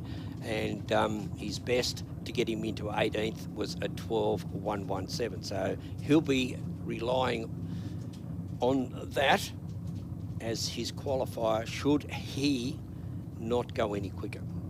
Joe Madej over in the rocket lane up against Henry Spicak in the aeroflow lane. Yeah, Spicak currently in 20th position. Madej currently in the 24th position. I thought Madej's car usually runs quicker than what it has, so perhaps there was some issues on the racing surface last time for Madej. Yeah. We'll see in a moment Yeah. if I'm right or wrong. It won't be the first time that I'm wrong today. It won't be the last. Ah, don't be so hard on yourself, mate. Oh, well, You're only human. It's reality. No, yeah, but you're only human. Joe Madej, that Ford Fairlane, sharp. You don't see many of that No. model Fairlane around. You used to see it back in the 80s a fair bit because the car wasn't so old then. So would that be mid-60s, I'm guessing? Yep. Like 64, 65? 5, yeah. 095 on the tree for Spicak in the utility. He's out in front at the moment. And I don't think that Falcon's going to catch him from there, Les. No, it's a big, heavy car, but 347 cubes. Okay. Joe Madej goes a 13.13 at 102 and a 12.34 at 115 for Henry Spicak. Next up, we'll see Greg Robbins and Peter Giddens. Giddens didn't come out for qualifying session 1. He's in the Cortina running for Street Neat Paint and Panel from Campbelltown. In beside Greg Robbins from Molong. Should know that because Father bought his hoist off him. I spotted it on Marketplace. Oh, did it? Yeah. So Greg's updating. And yeah, so 427 cube. Forward power plant in the Falcon. Out in front of the Cortina at the moment. 11.12 with a 3, 119 mile an hour. And Giddens in the Cortina, 11.64 with a 3 there, Les, 116. So Yeah, not too much in that one between those two. Yeah, well, up in Molong, Mel and Kim Baker. I'm not quite sure if they're still there. Baker, Baker race cars. So guys that were running fairly hard in the 70s and 80s. Good to see Mark Bull now from Bangor in New South Wales, the Ford XD Falcon with a Cluvo 411. That's in the rocket lane. And Alicia Teal, this will be a good run. Alicia's very, very sharp on the tree, an 014. But Mark Bull went a little bit red, gets there first, 11.19, and he's run quicker too at 119 and an 11.30 for Alicia Teal in that very, very sharp racer suede black HQ. Jeff Goodwin and Christine Norbergen.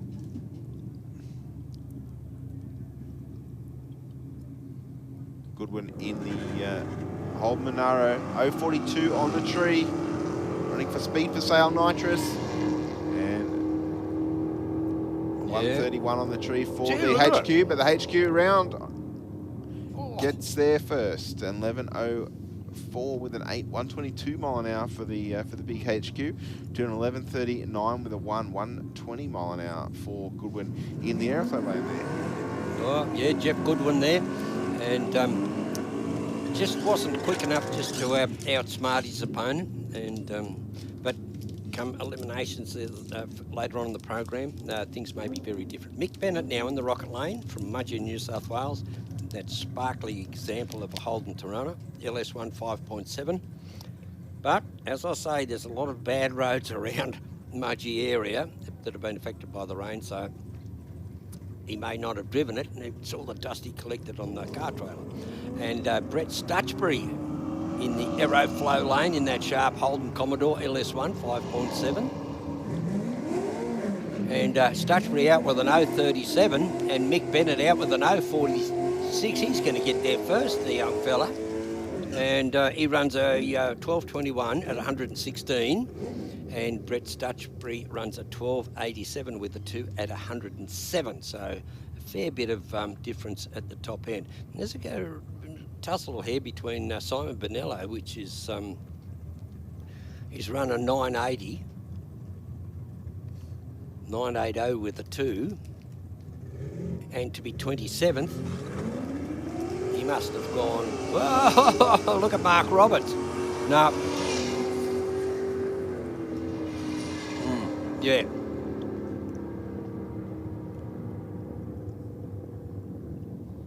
Yeah, so that's, yeah. Okay, that's why he's 27th. He's running, sharp fox body. Now, that was the one you spoke of in their first round of qualifying. That's a sharp. I like those cars. The only thing missing from that is the colour. It should be green. But anyway, same as the one that Dick Johnson raced. Fantastic little car. Peter Violaris from Oatlands in the Ford XT Falcon. Well, it's not. It's a Fox body Mustang. I'd say it'd be in the mid-80s, mid to late 80s. Richard Matasevic gets out there with an 0.61 reaction time. Violaris moved before the trigger was, before the tree was activated. Matasevic goes through with a 10.754 at 124, and because of that little infraction, Violaris will not get any time recorded or a speed.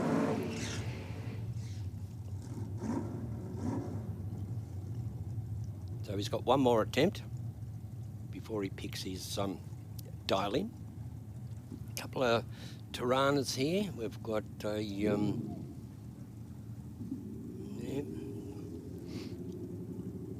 LH or LX.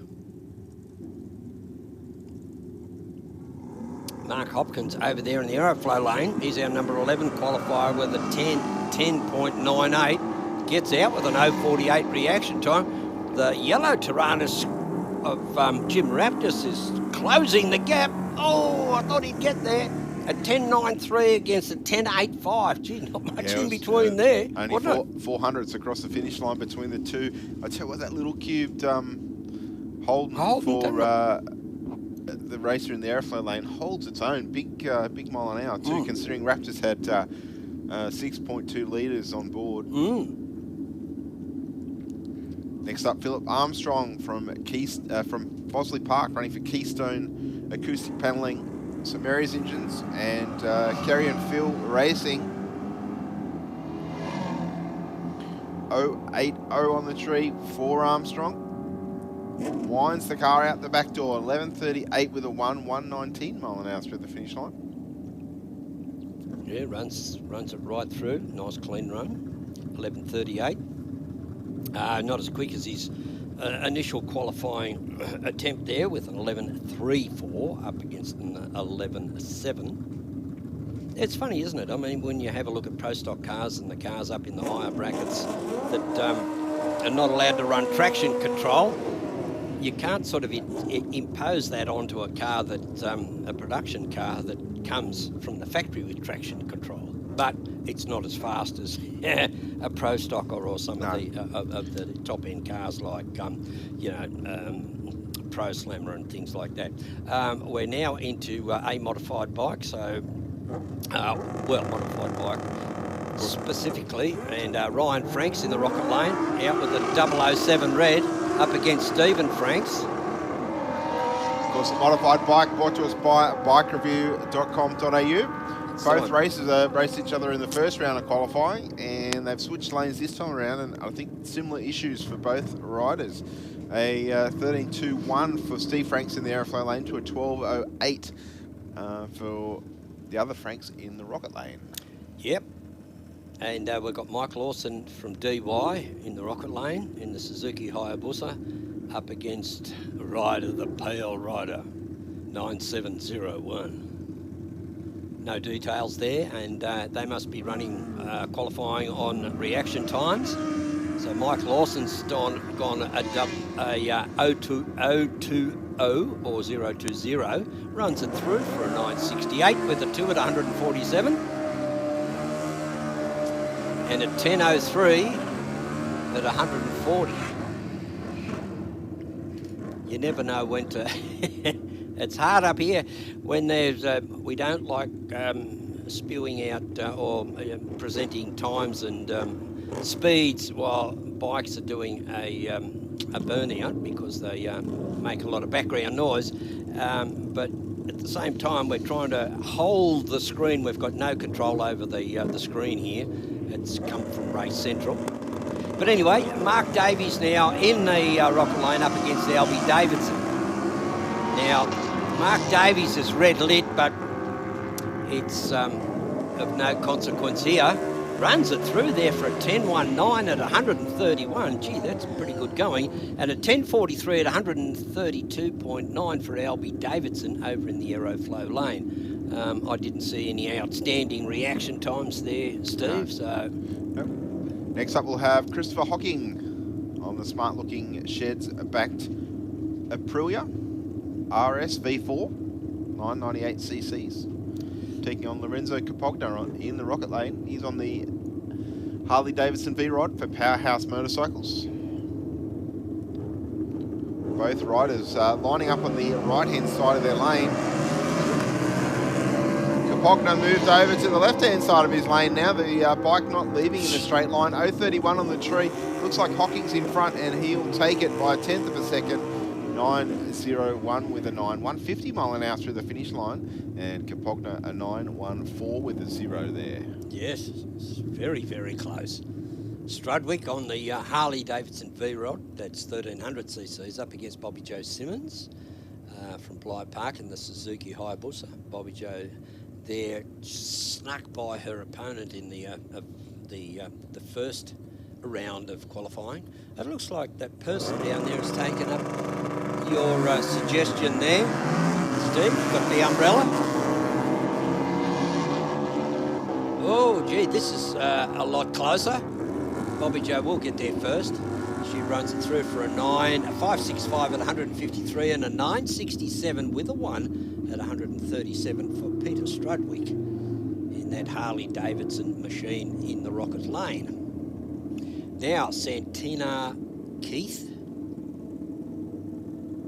Revelry Cycles, AGV Helmets, Sydney Custom Spray Painting, iPone Oils, and Trinity Racewear. In the Royal Enfield GT 865 over there in the Aeroflow lane. So Santina's got it going there. 3.96 reaction time. Runs it through 10.33 at 131 and an 11.66 with a 1 at 116 for the rider in the Rocket lane. No detail. Next up, we have Ron Adams in the Ron Cut Builder Supply Harley-Davidson Destroyer. Taking on Lucas Negone from Stanhope in Victoria.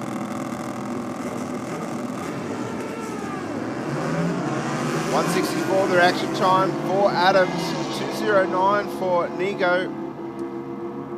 Well, I think the Victorian's going to get his second. Yeah, he got there first the second time. He runs a 9.69 with a 4 at 140. It's in the Rocket lane. And Ronnie Adams there, a 9.82 at 137. So that was a very, very close race.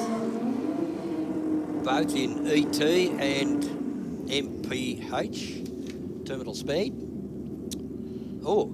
Okay, these are extreme bikes now, Les. They're out for their first qualifying run. Of course, a different category. We see the motorcycles now usually having a lot more modifications to them, a little bit stretched in the wheelbase, a lot more horsey power, and a lot more speed, and a lot quicker ET for the majority of them. We see some of these bikes into the 6-second zone at 210, 213 mile an hour, thereabouts. They're not all of the same performance, but somewhat pretty similar. They're fast. Yes. Very fast. Yeah, Jeff Gradden, he's got best of both worlds. In the big races, he goes in pro slammer, and at the smaller meetings, he likes riding bikes, so he's taken out extreme bike, hopped in. Wow. That thing's breathing fire. 899 with a 174 mile an hour there for Gradden in the rocket lane. And Diana Zapati, a 1056 with a 124 mile an hour for her in the airflow lane. Oh, this is a step up, isn't it, for Rob Simmons? Rob Simmons over the airflow lane. Suzuki Hayabusa 1441cc, and Cherry Buggy from Bungendore. 666 Race and Custom Suzuki Hayabusa 14.4. This will be good. 1cc, the difference between the two bikes. Rob Simmons got the traditional. Oh, Cherry. She's gone. Runs a 9.41 with an O at 156, and Rob Simmons there, very uncharacteristic. 15.112 at 76 miles an hour, and Cherry Buggy got out of the line, off the lines there, and made the most of the advantage that she had at the start line, carried it right through to the finish line. Sensational run from Bungendore. Oh, it's just over the hill from me. Brendan Miglianico from Penrith up against Matty Hunt from Pitt Town. We've got a Kawasaki 998 of Hunt and a Suzuki for, well,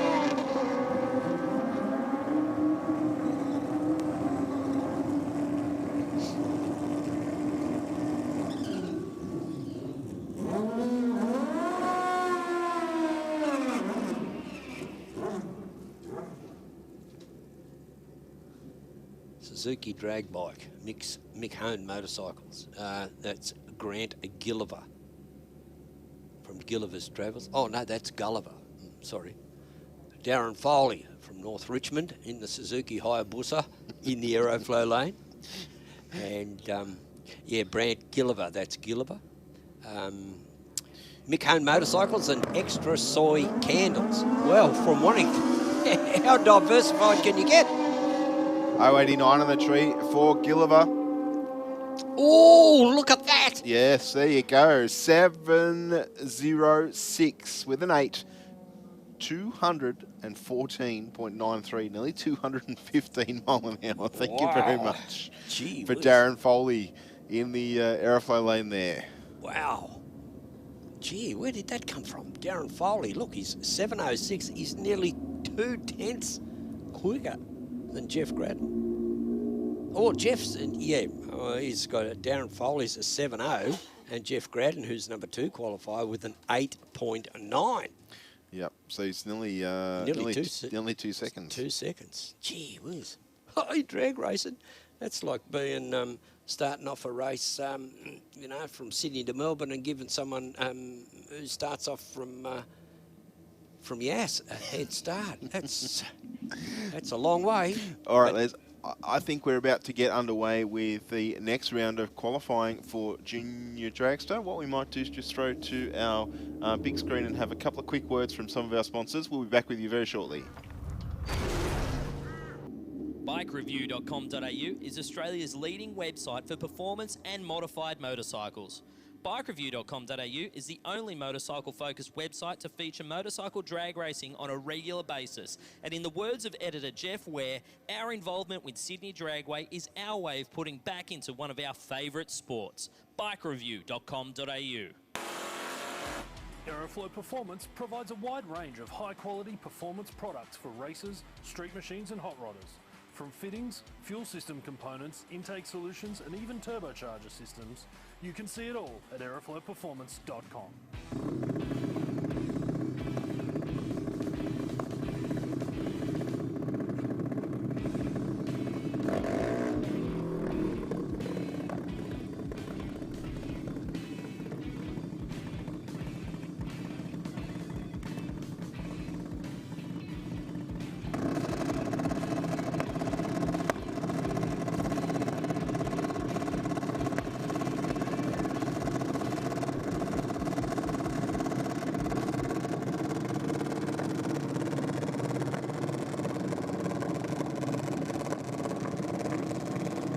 Okay, now we're into junior dragster.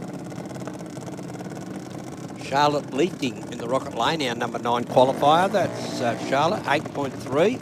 Oh, that was Alex Ruffalo, one of the Ruffalo gang.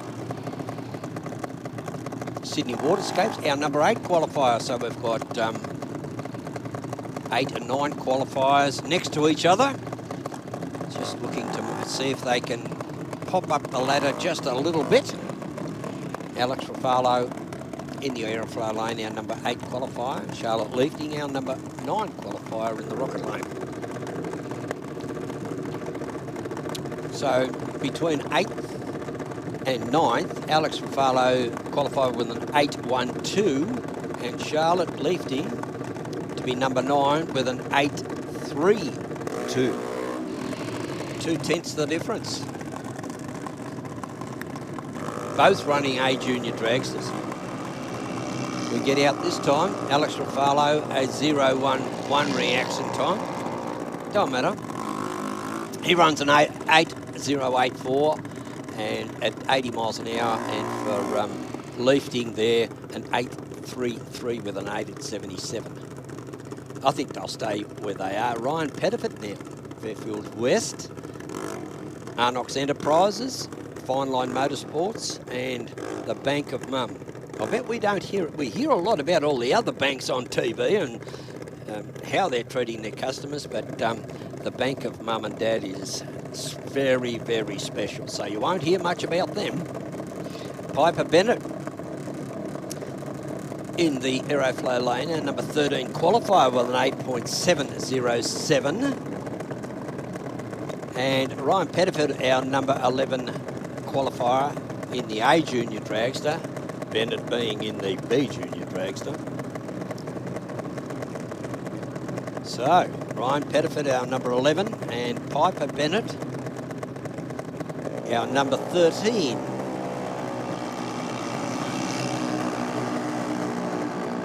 Wow, Piper Bennett. Piper Bennett over there in the Aeroflow Lane runs an 8.74 at 75.5 miles an hour. Ryan Pettiford, 0.10 reaction time. Good reaction time, 8.64.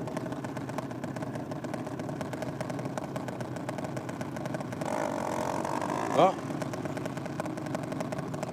Zane Condello in the Aeroflow Lane. Our number 21 qualifier with an 11.032. 11.0 in an A Junior Dragster. Okay. Zach Ruffalo from Vineyard, just up the road. Our number 6 qualifier, being very, very quick at the lights here. Zach Ruffalo.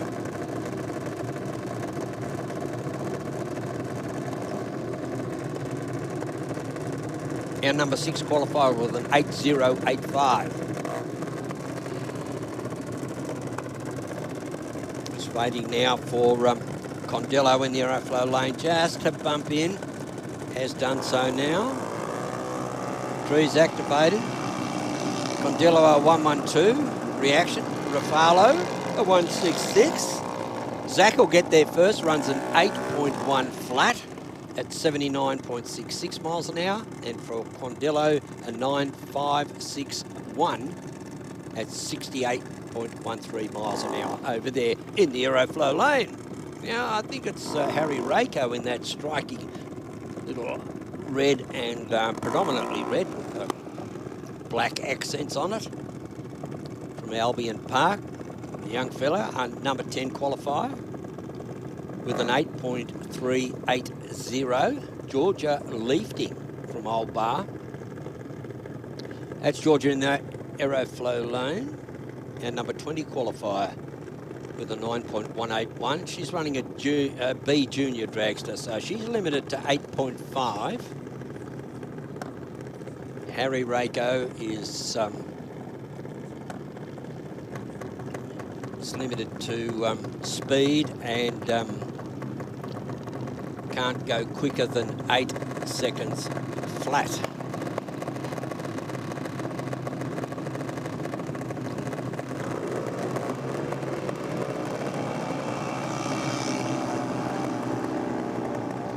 Harry Rako gets out there with a 0.68, runs an 8.25 with a 4 at 77. And for Georgia Leafting, a 0.37 minus, a red light, a 9.183 at 71.41. Now, she's super consistent.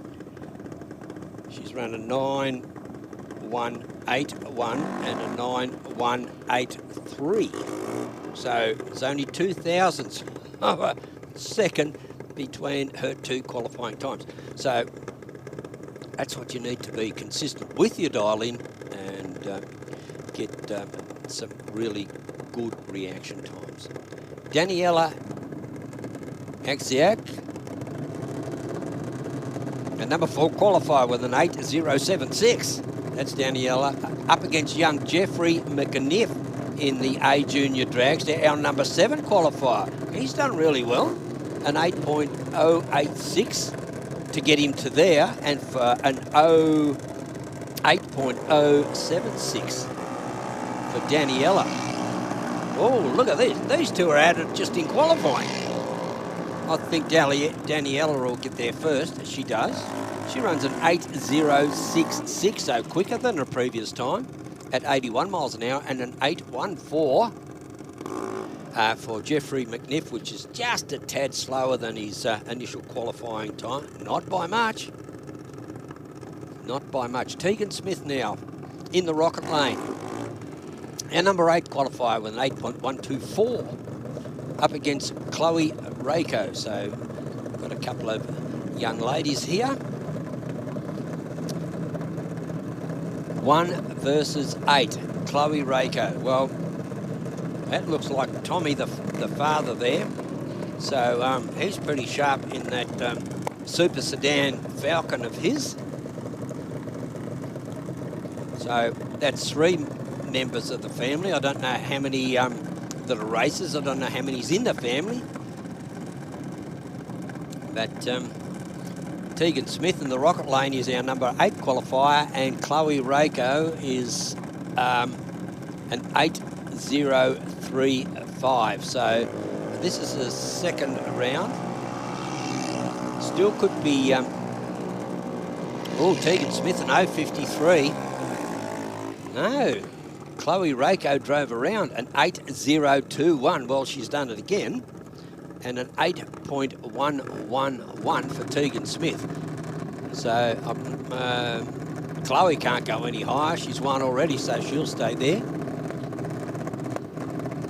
Alex Rottenbrink, our number 15 qualifier over in the rocket lane, but B Junior Dragster up against Taylor Smith, Taylah, Naminga in New South Wales.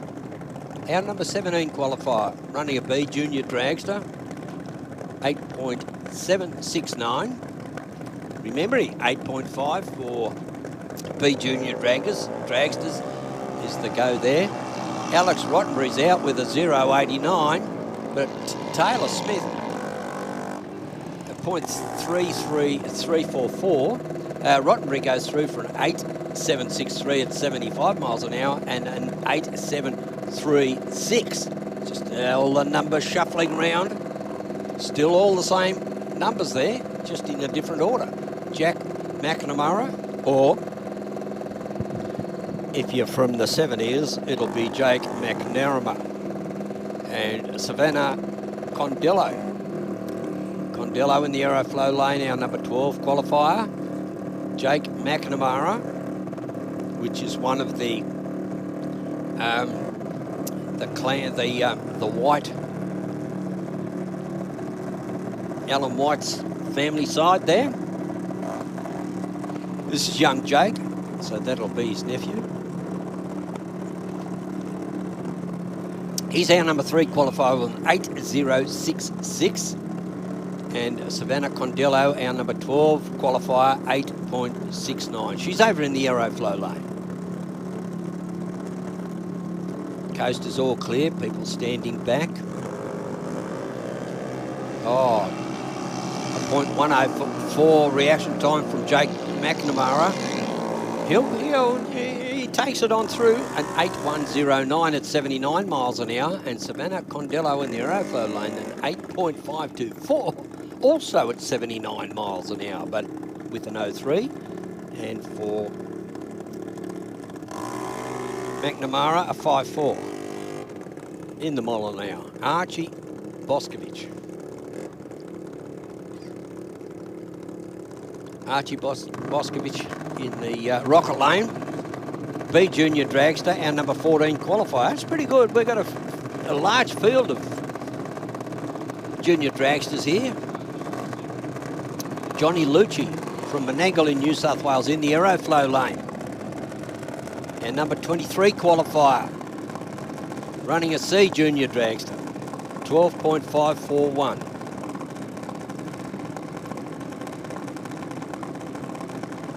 Okay, Boscovich, our number 14, Johnny Lucci, our number 23rd qualified, respectively. Boscovich out there with a 0.61 in the Rocket Lane, runs through for an 8.69. That's quicker than his previous. That's his best qualifier thus far, 75 miles an hour, and a 12.40 Johnny Lucci. That's better than his previous qualifier as well, 50.65 miles an hour. It's good the kid's getting used to. Well, well, anyone under 45's a kid to me, but the junior dragster races, they're always attacking the tree. I guess that they don't want to. Well, I'll tell you what they don't want to do. They don't want to go below the minimum. Otherwise, that run is not counted and it's a wasted run. Jacob Longo in the Rocket Lane, out with an 086 red. B Junior Dragster, Brianna Boscovich. Oh, she's scarping off too, 0.058. She runs it through for an 8.71 at 73, better than before, and an 8.95 for Jacob Longo.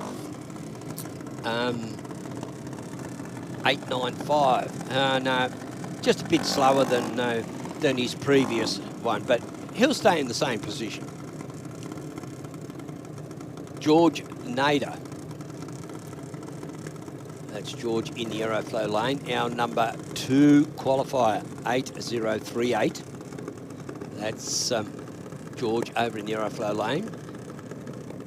Daniel Karabalut from Marylands in the Lightstream Electrical sponsored machine.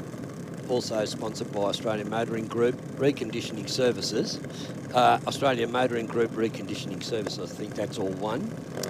Vec Tools and Dr. Meth Race Fuels. Oh, George Nader in the Aeroflow lane, out with a 0.62. This is going to be a good little run. It's too quick. So that exactly what I just spoke about. He runs a 7.98. You can't run a 7.98 in qualifying. You can run 8. You can run a 7.98 in competition, in eliminations, but you can't do it in qualifying. So that run won't count, but he's already established, he's got an established time. Now we've got Cade Fowler in the Rocket Lane, our number 25 qualifier, with a 16.002, up against Liam O'Neill in the Aeroflow lane, and number 22 qualifier in a C Junior Dragster, so that's two C Junior Dragsters we've got here today. And Liam's qualified with a 12.126. Not bad, because he can't go quicker than 12 flat. So he's only, well, he's won a tenth and a bit over. So good. He's safe. Hasn't broken any rules.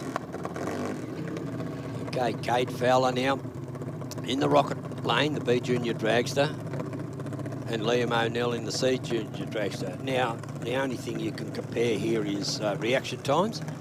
An 0.59 for Liam O'Neill and a 0.111 for Cade Fowler. So you can see Liam has got the advantage of a better reaction time. He runs it through for an 11.975. Can't do that. And Cade Fowler runs a 12.276 at 51 miles an hour. So he's beat Junior Dragster. He's safe and sound. Okay, entrant racer number 7658. Well, it's got up here. It must be running a junior, must be an A Junior Dragster, because they've got 8 seconds up on the board. No, it's Isaac Zeta. Oh, Les. Yeah. Is it? Yeah. Rightio. I think going through some licensing here today for Isaac. Hence the solo passes. I think this is our last car in Junior Dragster qualifying session number 2. Oh, good. So he's already run a 15.361.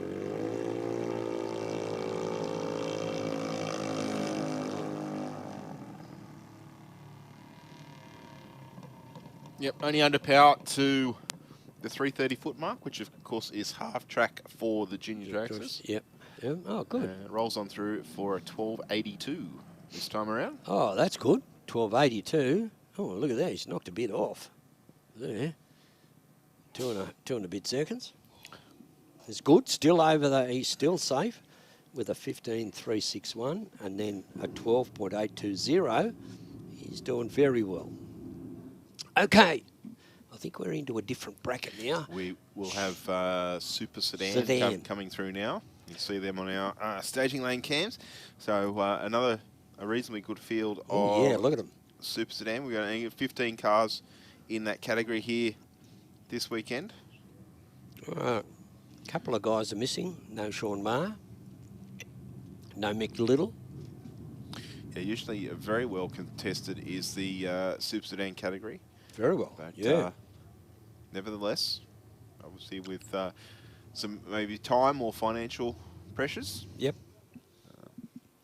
Yeah, well, yeah, that's right. Well, it might be the particular part of the year where some people are still on holidays. Kids may not be going to school anymore. So they've either flown the coop so mum and dad can have a holiday together for a while. So they tend to go away a bit and don't come back for the first round. Well, it's one round out of 9 or one round out of 8? 8. Yeah. I've actually got the round dates here in front of me, Les. Oh, great. The second round is the 4th of March. Round 3 will be the 1st of April, April Fools. The 4th round will be the 5th and 6th of May. Then August 19 will be round number 5. September 16th will be round number 6. Round number 7 is October the 14th, and then the 8th and final round will be the 18th of November. So that's the year. One in May, is it May that's got 2 dates? Does that coincide with the Nitro Champs? Yes. Okay. Yep. So that'll be part of the program. Correct. Well, that's the way I read that, Les. Yes. So just so you know, if you're the winner of your category here today, you walk away with 100 points. Runner-up will get 90. A semi-finalist will get 80. Quarter-final, 60. Oh, gee, that keeps it very, very tight, doesn't it? Yep. When you have just 10 points between, each round. Wow. So you get 20 points for qualifying, and then there's points awarded pretty much all the way through up to a winner. So, it's one of these championships that rewards consistency. I know you and I bang on about consistency, but it is very important with any sportsman category, that your performance not only on every day that you race individually, but also across the championship. You may not have to. You don't have to win every round to win the championship. But as long as you bank a consistent number of points every time, you'll do well. Yeah, well, it's, you know, it may be the occasion or an instance where there's something on in the family, or, you know, like they might fall off a skateboard and break a leg or something like that. Well, and then the other ones then compresses the field. It does. It makes it hard if you don't appear at all of the rounds. But yes, it is one of those things that's racing, and, you know, there is... life does go on outside of drag racing, as much as I'm sure that we'd all like to do it as a profession. Yeah. But, you know, obviously not everyone's in that basket. So I've just looking out the window, looks like it's an absolutely glorious day outside there, Les. I hope all the racers and the crowd that we have here at Sydney Dragway today are keeping cool as best as possible, wearing a hat when they're in the sun, the sunnies, sunscreen, etc., etc., and also keeping well hydrated, because the temperatures are tipped to hit the high 30 degrees Celsius this afternoon. So the last thing we want to be doing is seeing a whole heap of sunburnt people and dehydrated people walking around. Yes. So two very critical things to keep aware of. Keep your eye on your pit crew or on your racer, or the person next to you in the seats up in the stands. All right, there's the first pair, round number 2, qualifying for Super Sedan. Wow. Fired up into life now. And we have Rex Webster and Larry Etzel. Yes. Webster's in the little A40 there, Les, the little blue pickup. Yes. 540 cubes of big block Chev in there somewhere. Yes, he's carried that around with him, Rex, in these last couple of race cars. Austin A40, is that the Mal Gower car? Or the... No, I don't believe so. Flowers. Okay, Larry Etzel out with the 001 red. Well, he's got rid of the red light. But Rex Webster got there first, runs a 964 with a 6 at 140. And Larry Etzel there, he runs a 10.243 at 130.95. So that's his quickest time. So he'll be one up. No, he might still be the same, but we haven't got the button here to check. Okay, Ross Bilby over in the Rocket Lane from Rossmorn. The Ford Cortina wins at 4:34. Sharp little car on number 7 qualifier up against Nathan Watt. Nathan's a real seasoned competitor. He's pretty tough too. He's our number 2 qualifier. That's how tough he is. Number 2 qualifier in this strong field of Super Sedan, and with a 929 at 145. So he'll get that Commodore. Oh, I tell you what, Ross Bilby's out too with an 038, but Nathan Watt just extending the lead, runs it through for a 928. How's that for consistency? 928 and a 929 at 145. Well, there you go. See, you've it's only the quick and the dead here. I must be dead for 3 years by now. I've missed out. Niall Mitchell from Gillaby. I don't know where Gillaby is. Wicked Customs and Restros in that Holden Gemini. Oh, nice little car too. Chevy 383. Number 8 qualifier with a 994 and a 9.5 for Jim Denaro over in the Aeroflow lane. Jim stuck it out as well from Engadine. He's going to make a good run out of this. 9.516, and his previous best was a 9.512 at 143. And Niall Mitchell, he runs a 999.944. I think he'll stay where he is. Yep, only 4 thousandths difference in the 2 runs there for Denaro in that last pass compared to his first round of qualifying. Okay, now we've got Graham Blackman, who went down earlier. He's our number 13 qualifier with a 10.93. Joe Zammett's going to go quick. He's going to run a 10.301, which is as quick as his previous best at 130 and a 10.88 with a 6. for Graham Blackman, which is his best thus far. Next pairing up, we will see Andrew Little in the Chevy Camaro, small block Chev, running Dean Giddens in the Ford Cortina there, Les. Yeah, nice little car that.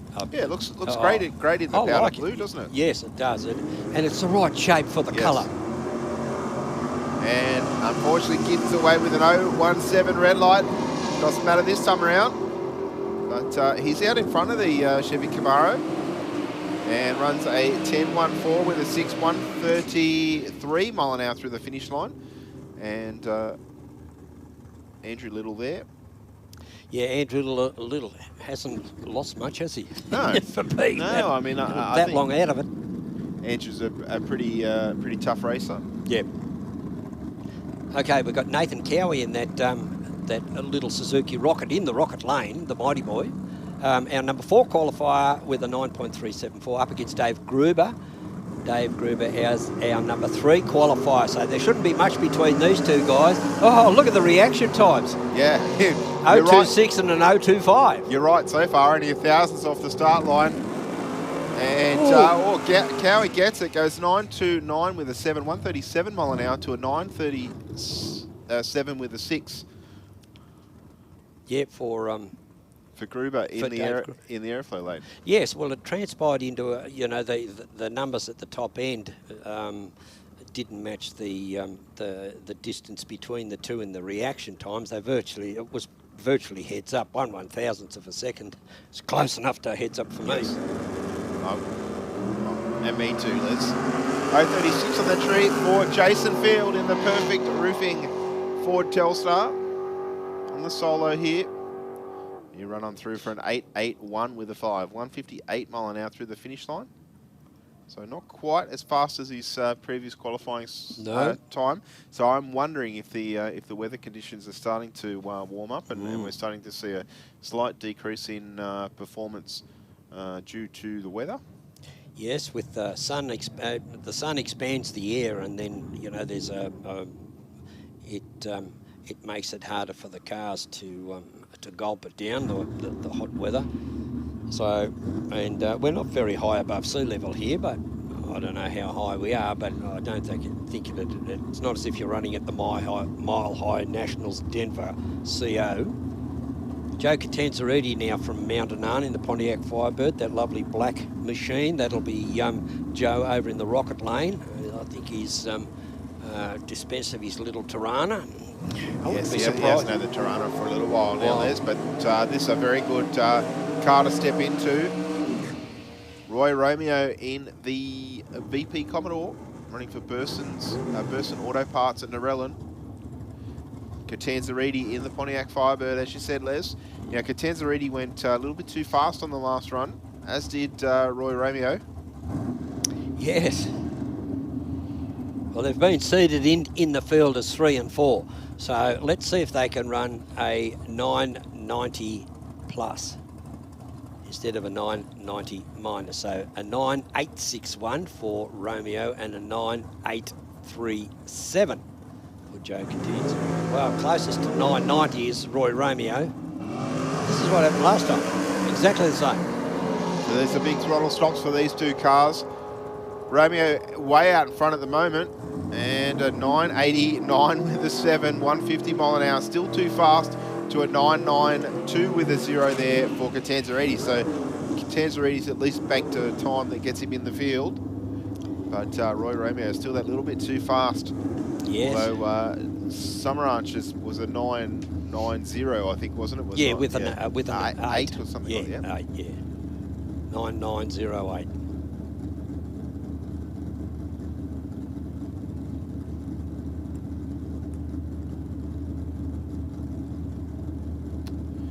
All right, Vince Bonetta on the solo here in the Holden Tirana. Make a straight line paint panel.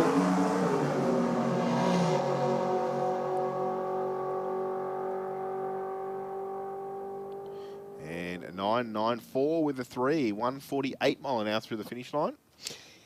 Yes, and it's well, peculiar to note to see that a left-hand drive Tirana, we know they never made any, but you know, under racing circumstances, that's to put the driver on the torque side of the engine rotation, so it doesn't tip the car up for whatever advantage they can see. And that was the sole reason that I was informed why they put the driver on the left-hand side. Yeah, so just better weight distribution as Yep. the car leaves the start line. Yep. All right, Les, I think our next category will be modified. They're round number 2 of qualifying here for the Speed Adict Clothing Co. Championship Series. Yeah, it's interesting to note here that I did mention before the seeding program for the seeding role that the cars are running for their qualifying times are based on their closest to whatever the minimum is for that class, but not so in modified. These guys don't worry about that. They decided, the whole lot of them decided that it was better to have the number 1 qualifier is the racer with the best reaction time. Yep, so we're just seeding the field based on reaction time rather than an ET across the finish line. Pair of front engine dragsters on the start line now. Big burnout there from Brendan Luke. Yeah, that little Mopar. It pulls up at about the 330 foot mark. Yeah. Oh, small block Chevy's got now. Oh, who am I thinking of? The other guy. With the Mopar. I'll think of it in a minute. I'll probably see his name on the screen before that. Brendan Luke and Craig Davies. Yeah, Brendan Luke's with the 402. That's in the rocket lane there. Craig Davies, I was looking at the wrong one. Small block Chev 385. I haven't been taking a note of the reaction times, but I'll holler out when someone gets a 000 in modified. Correct, you will. You always do. Yeah, that'll be our top qualifier. All right, both races into pre-stage. As you can see, those top 2 white lights come on. Then the second pair tells them started, they're ready to go. 004 to 003. Luke was too fast on the red side. Davies with a 003 will certainly put him at the pointy end of the field. Runs through for an 840, 159 mile an hour run. And Brendan Luke, an 803 with a 9. Chet. G. Shane Wind. Yeah, Shane Wind. The D must be silent. Echuca in Victoria. Fritz, a dragster. Might be made in Germany. Also sponsored by Get 'em Garage for Shane and Adriana McCaskill. Well, hasn't she gone here today? Is there another McCaskill at race? Yes, there's 3. There's Adriana, Danielle, and Lachlan. So Lachlan licensed in Danielle, or was starting his licensing in Danielle's dragster, which is the red one. Yeah. A couple of weeks ago, did a couple of burnouts and some half track passes, I think he did. Yeah. So I don't think it'll be too long before we see another modified dragster there in that team pit. 011 red to an 006 red. McCaskill gets their first 715 with a 188 mile an hour to a 773. At 172 there for Shane Wind in the rocket lane. Yeah, look at that. It's 006 red. So what are we at? We're at someone with a 003 reaction time. So my money's on them at this stage. Lou Carpinato from Morelia. Yep, out near, I suppose, Bit Town way. Oh, okay. Yep. Yeah, in the 43, not the 43 Bantam, they haven't, the things are haven't been updated. I've got a small list here, Les, I'll add that. Will you? Yep. Good man. See, co-commentator and on the ball from race control. Connected. Oh, you've got to be. Where's the extension cord? It's Wi-Fi, mate. Oh, Wi-Fi, yeah, good. Shows you how much of a fossil I am. Lee Hartle-Law, look, a couple of red lights there. Lou Carpinato a 004 and Lee Hartle-Law a 006. But Lee Hartle-Law runs it through for an 8.126 at 164 for Carpinato.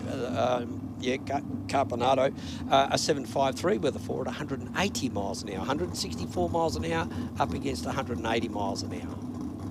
So there is that speed difference at the top end.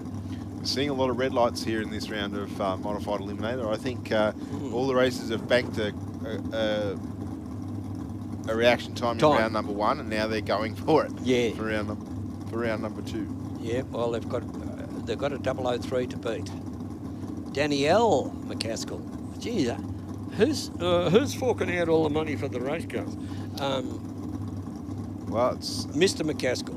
No. It's hard work and patience, I think, my friend. Yeah. Well. As is most of the people here in the staging lanes. Yep. So Jenny Petrie, running for Penrite Oil, Samaria's Engine Services, Mix Metal Roofing, Craig's Automatics, Little Fiat Topolino,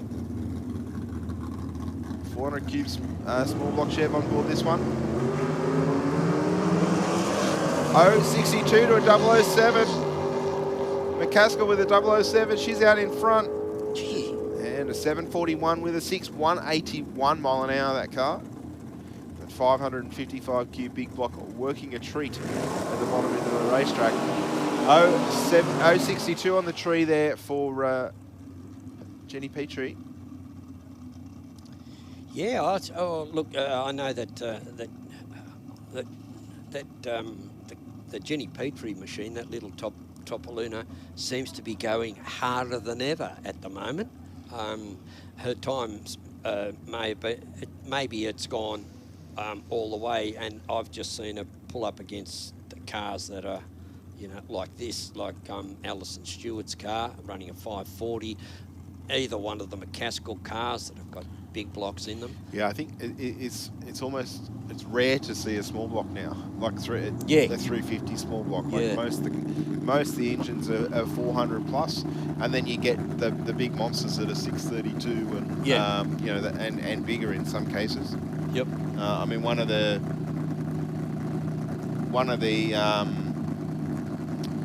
cars that runs nitrous, he's 864 cubes or something like that.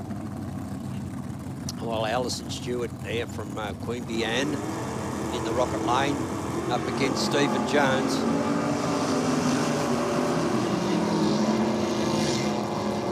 Alison Stewart there is streaked out.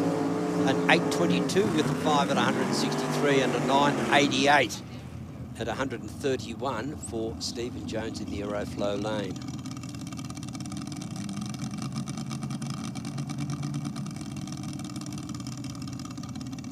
George Bukarezhliev from Bass Hill, front engine dragster. That's George.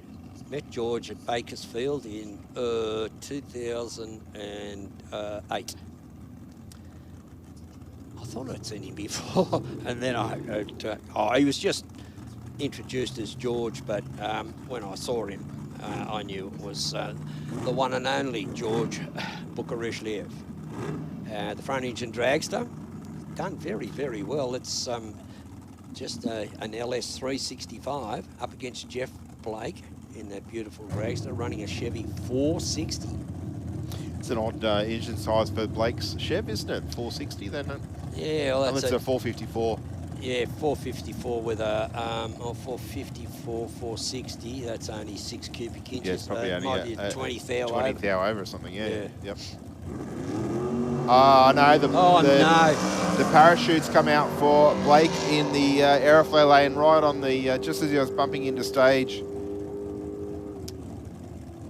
Start line official very quickly walked over and got him to not launch the car, because obviously you'd just be dragging the parachute all the way down. That's our starter, Vegas down there. He's right onto it. Did you see him? He came right out and then motioned the cut-off with the hand signal underneath the chin. And Bukareshvili there, 8:02 with an 168 mile an hour run. A little bit slower than the qualifying one that he did, was in the 7s.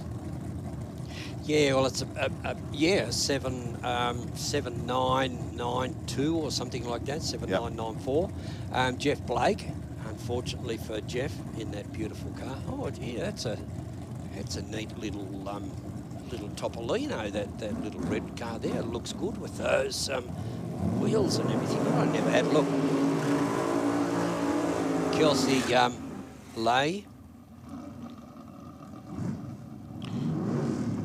Uriara Village, beautiful place down there. Although the housing creep has just come down their way. You've got to be on one side of the river or the other. That's how close it is now.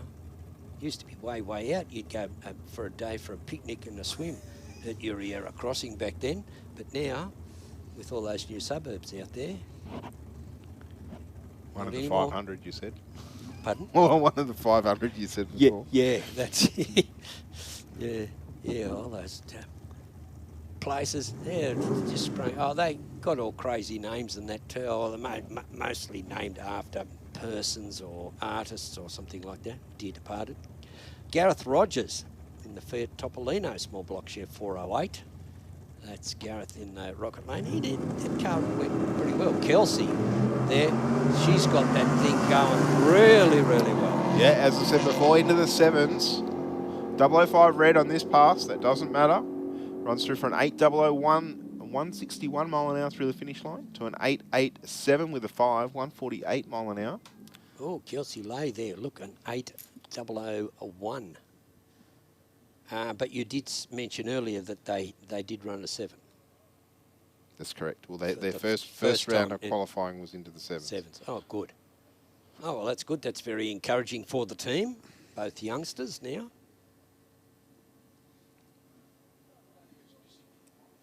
I spoke to Kelsey's. There's two ladies up there, and I'm not quite sure. I'm not sure if it's Peter Lay's daughter, daughter-in-law.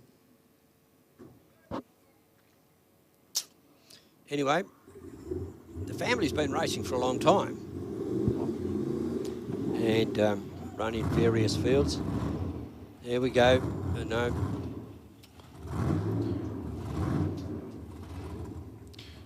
All right, that's Dave Whitmore's Nova trying to kick into life down there. Car normally very consistent. Yeah, and Joe Sorbella, but they Lee Davis there is just give them the switch off signal. Not quite sure, but the red lights are flashing down there. I can see a person on this side of the wall down on the Rocket Lane there. So you don't normally see a person down there. They're usually over a bit further, but there's someone there.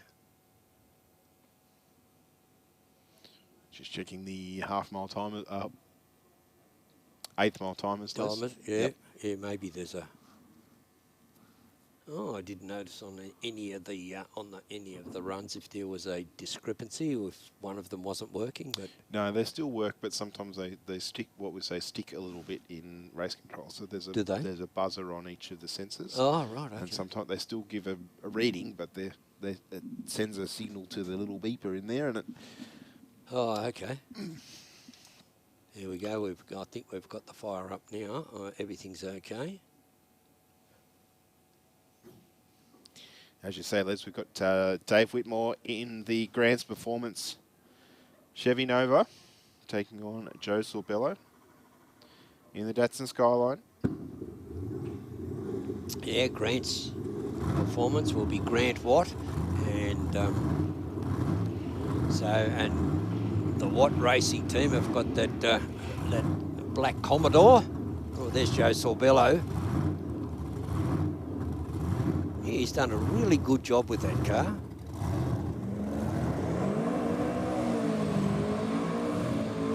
Oh, yes, with ease. LS2, 388 inches.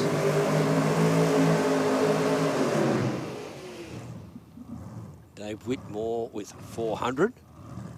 And I think he's, Joe Sorbello's got the supercharger. I think it's a pro-style, pro-charger type deal.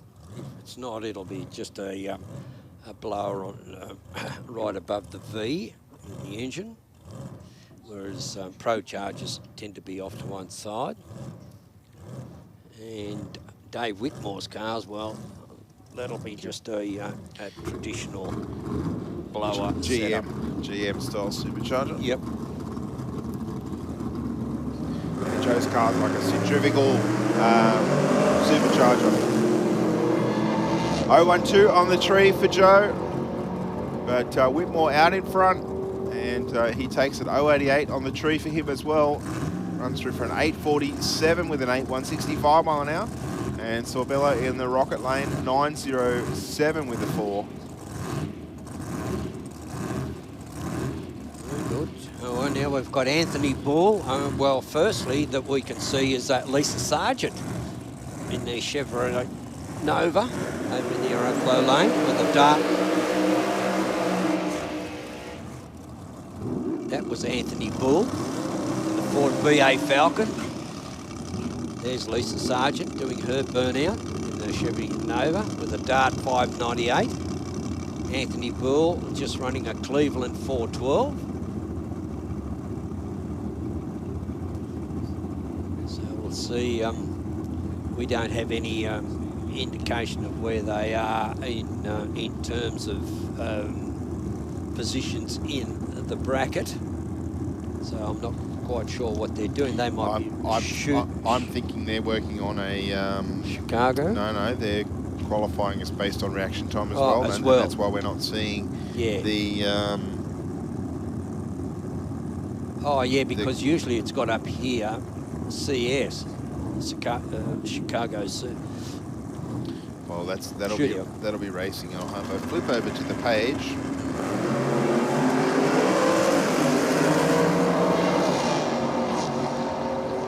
.018 red on the tree for Anthony Bull. He'll get there first, of course, 7:59 with an 181 mile an hour through the finish line. Both shoots out.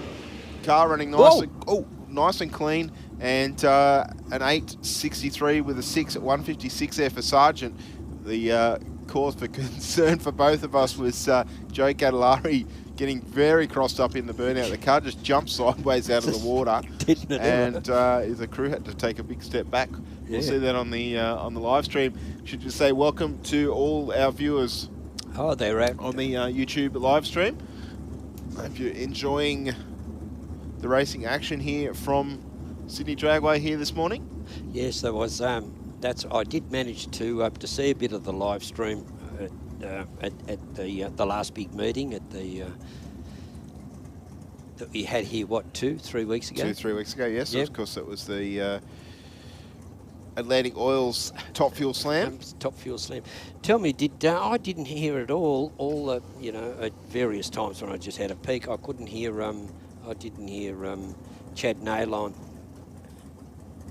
He was doing pit roving, pit roving, not necessarily commentary, but he was out on the start line. Yeah, did a very good job, did Chad, as always. 069 on a tree for Jeff Sargent in that Camaro. He's going to take the W this time around. 8006, 170 mile an hour through the finish line to an 869 with a 9 at 156 there for Gadolari in the VL. Yep. Yes, it's 869 with a 9. Yeah, I didn't hear much of Matt Nolte either. Was he doing the same? He was doing the professional categories. Oh, right. So Top Fuel, Slammer, Pro Mod, and Pro Stock, and Top Bike. So he and Matt Kavanagh was doing the professional series from up here. Yep. And Chad was doing the pit roaming, of course, and then Matty Cav, myself, and Stu McCarthy were up here doing the sportsman commentary. Yeah, that was good. That was good. All right, Greg Fowler. That's the senior. in the family there, Greg. He hasn't. He's still maintained his racing touch, and he's still as competitive as ever. Mark Philp from Weewar, and in the Holden VP Commodore, big block Chev 632. That thing went like stink the first round. I'd be interested to see how he goes here up against Greg Fowler. Another pair of red lights on the start line. 046 red for Philp in the Commodore. Fowler will take this one though. 766 with a 9, 180 mile an hour through the finish line. 011 red. And for Philp, an 8838 at 150, so 30 miles an hour or 57 kilometres an hour difference at the top end. Whoa, Steve Fowler and Josh Boscovich. Josh did go really, really hard the last time. It wasn't, I couldn't remember who got there first. But he went through second, and whoever he was against, there wasn't much of a difference. Kept them honest, and I think Fowler was on a solo for his last shot. So. Yeah, so it wasn't Steve. Well, he went, Steve Fowler went 200.04 something, I think it was. Yes. And, but that other car went 200, that bike went 212. There we go. So we've got Josh Boscovich from Wandandian. That's down near Jarvis Bay there. That's every state and territory in Australia must have access to the ocean. That's what Section 5 of the Constitution says. So in Federation, New South Wales volunteered 50 square kilometres to the ACT, and that's why Jarvis Bay is Canberra's port. Right. 069 to an 011. Boscovich got the car running straight now, but a 697 with an 8, 199 mile an hour run there for Stephen Fowler. We'll see the win lights flash for him. 866 with an 8. At 152 there for Boscovich in the airflow lane. Yeah, I think that's just good mile per hour and everything for Boscovich. Or I might have been away from drag racing too long. But anyway, I won't be here for the next two for these. All right, Les, looks like we've got into super competition now, and we're going to have Wayne Cartledge in the little rear engine dragster running for Pro Street Towing, and the Mopar 310 cubed. Gee, that's V8, and in the other lane we're going to have Mark Hayes in the Holden Tirana 763 cubic inch nitrous fed, big lock.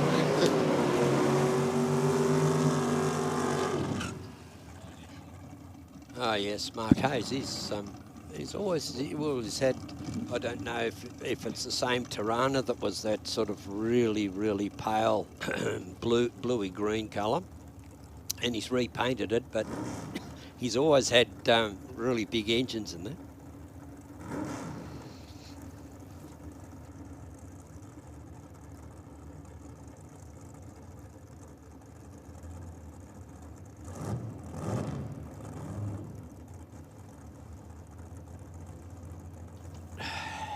Bit of metal grinding going on in my in my jaw area there, and I don't know what that is. That's no good. No. Feel free to take a break if you need to sort that out. Screwed loose somewhere. Oh dear. I thought it was only Jaws that had metal in his mouth. All right, Wayne Cartledge lined up against Mark Hayes here. Cartledge struggled a little bit to leave the start line well last time. And, blazing the tyres there for Hayes. Had 3 steps on the throttle. And Cartledge straight down the Aeroflow lane this time, 7.28 with a 5, 179 mile an hour through the finish line. 7.28 with a 5. Yeah. And Mark Hayes' run, I can only say, was pretty wild. Yeah, it's like people say, oh yes, that progress and technology has created giant leaps forward, but there comes a point in all of technology where you come up against the hardest barrier of all, and that is the barrier of physics. Yes, but then you got to try and work around it. Yeah, and or just drive through it. Yeah. Yeah. Yep, correct.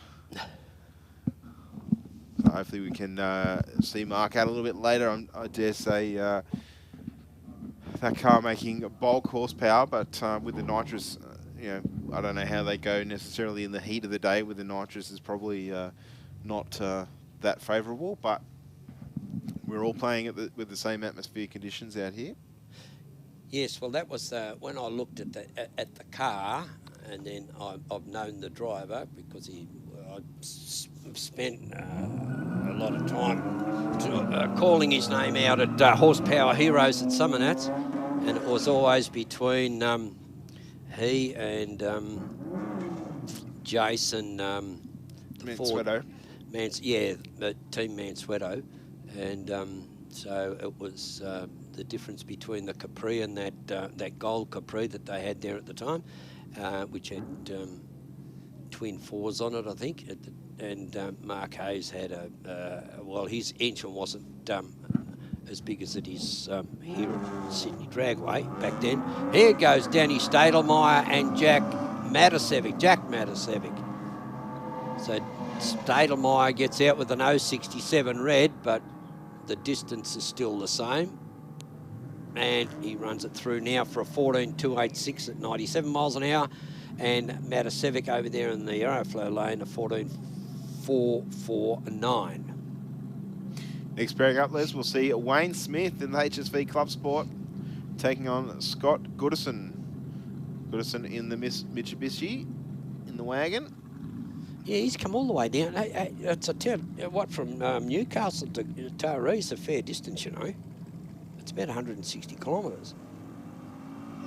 So there's some... Ooh, not much in this one off the lights. There's only 1,000th of a second. 0.55 for Wayne Smith to an 0.54 there for Goodson. And Wayne Smith through the finish line, 13.78, 101 mile an hour to a 16.71 there, 84 mile an hour for the Legnum. All right. We're getting into Street Fighter now. This is a bracket that it's really terrific. I'm really pleased that the trackers introduced this Street Fighter class, because before we used to say to people, "Oh, go and Super Street," but now there's a better opportunity and an easy opportunity.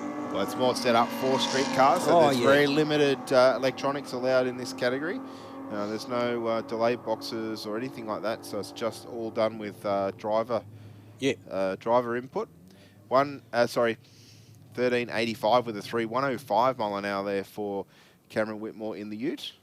Yes, well, when we say electronics at this level, the electronics we talk about is to power the lights on at night time and to power the ignition system when you turn the key. That's about it. And maybe radio, if you really want it. Yeah. Con Esther in the Falcon in the Aeroflow lane, taking on Ben Roberts in the Rocket lane. Esther out in front at the moment. And he'll get there first, 14.49 with a 3.99 mile an hour through the finish line to a 15.15 with the 5 for Roberts in the Rocket lane there. All right, Don Zammit in the Holden VT Commodore V6. Pooh! It might have a V6 badge on it. But Grant Law, so Don's in the Rocket lane and Grant Law's in the Aeroflow lane in the RAV4. You'll see as soon as they, you'll see Don Zammit scarper off, and he'll go down there, and you'll see him turn the corner before Grant Law gets down towards the finish line there. That's a pretty sweet sounding V6, isn't it? Yeah, that's right. Yeah, I can't get I got a V6, but it doesn't sound like that. 13.16 with an 8. 107 mile an hour. And you're nearly right. He's at the top of the hill. Yeah, as Grant runs across the finish line.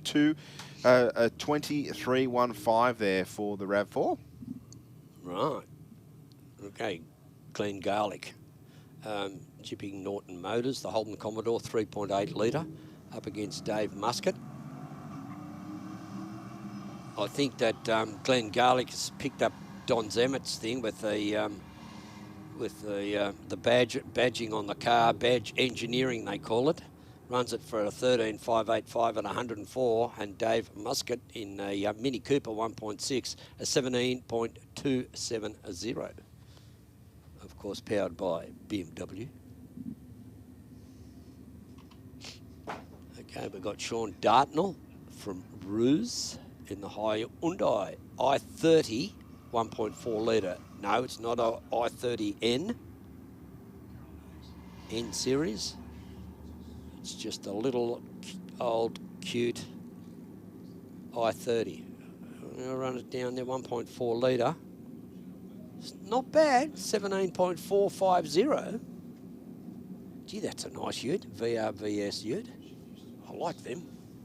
Nice, just a nice size, nice shape. Okay, now we're into street bike. Moving right along.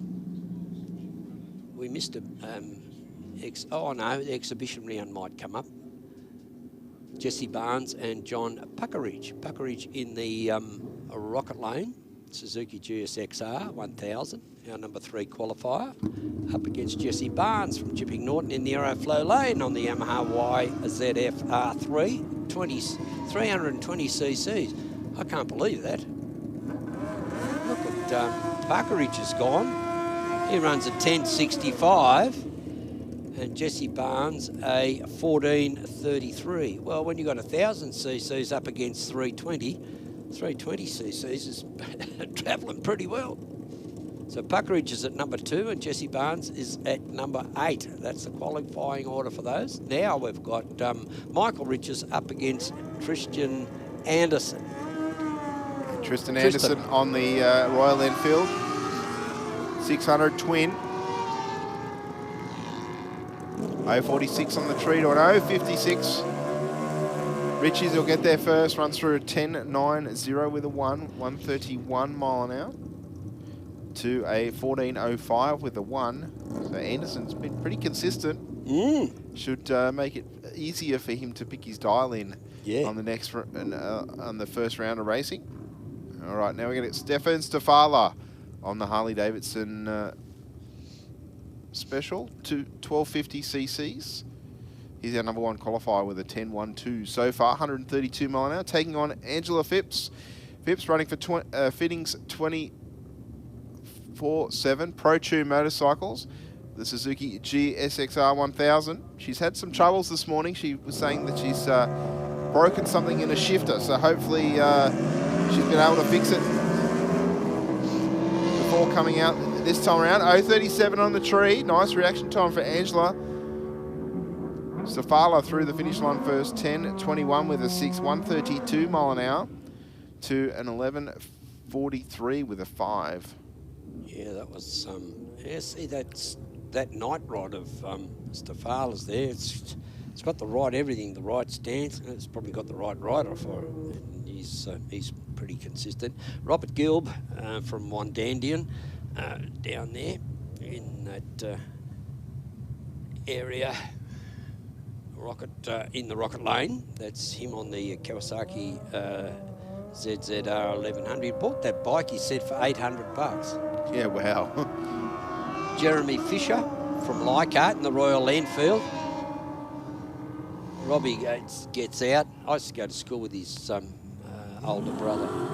10.638 for Robbie Gilbert, 130 mile an hour. And a 13.31 at 98 miles an hour for Jeremy Fisher in the Aeroflow lane on that Royal Enfield.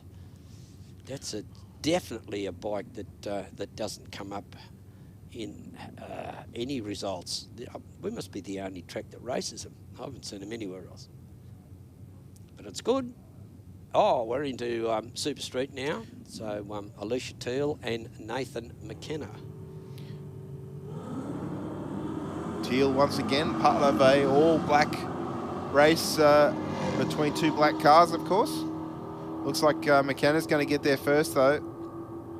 And a 10.45 with a 126 mile an hour run. And Alicia Teal in the HQ, 11.29 with an 119 mile an hour.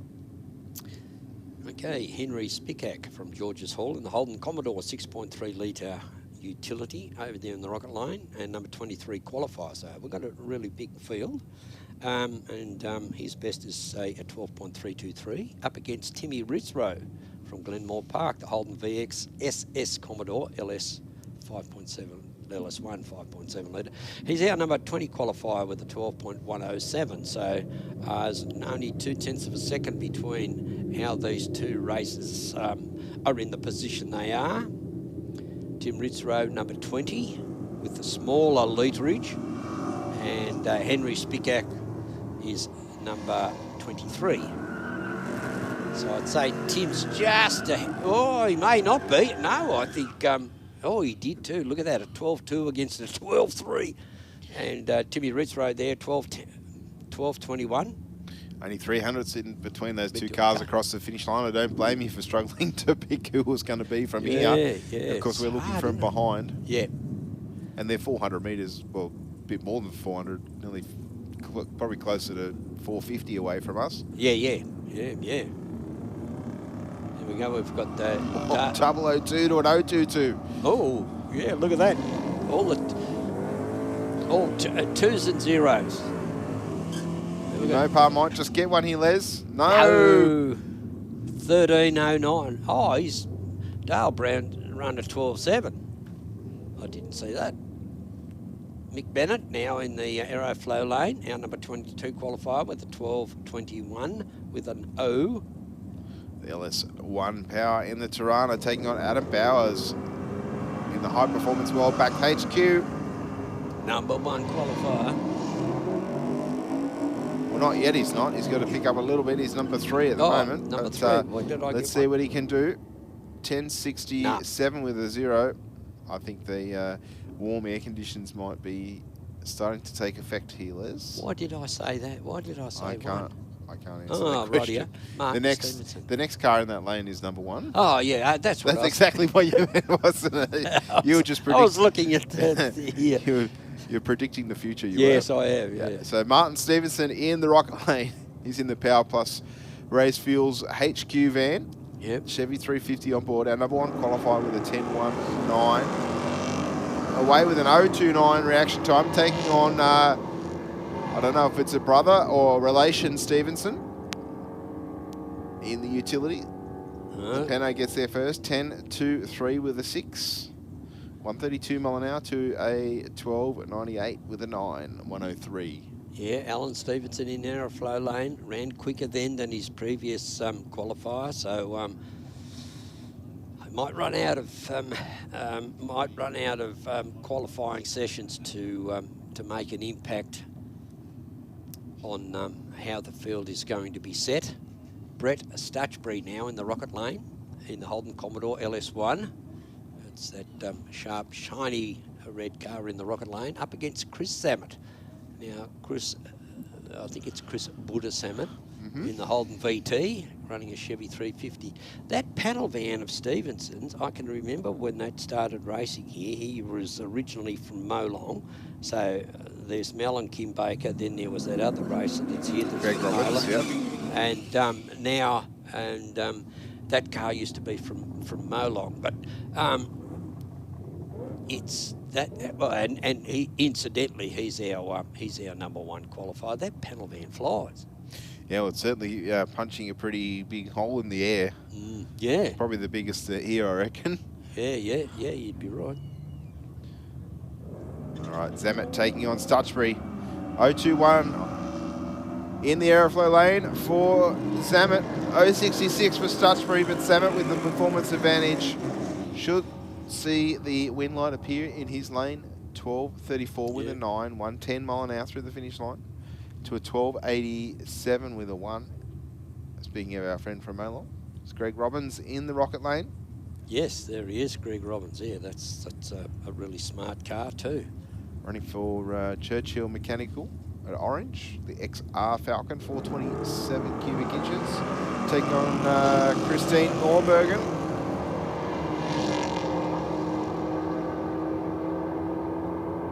Norbergen out in front.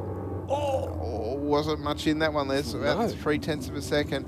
11.02 with a 5. 122 mile an hour for Norbergen to take the win to an 11.21 with the 3 at 119.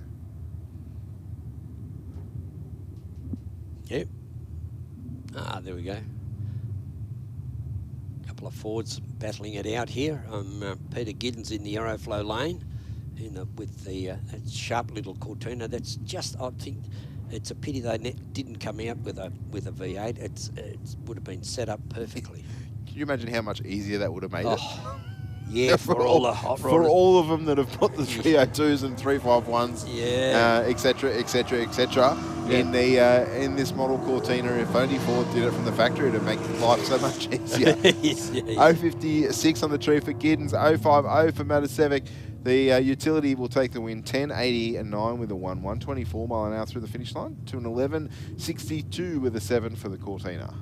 Oh, this will be a good little stoush here. Just a little qualifying effort by Dave McGlynn and Jeff Goodwin. Dave McGlynn in the Rocket lane. He's our number 9 qualifier. Well, he should be quicker. Jeff Goodwin in that Holden Monaro LS1.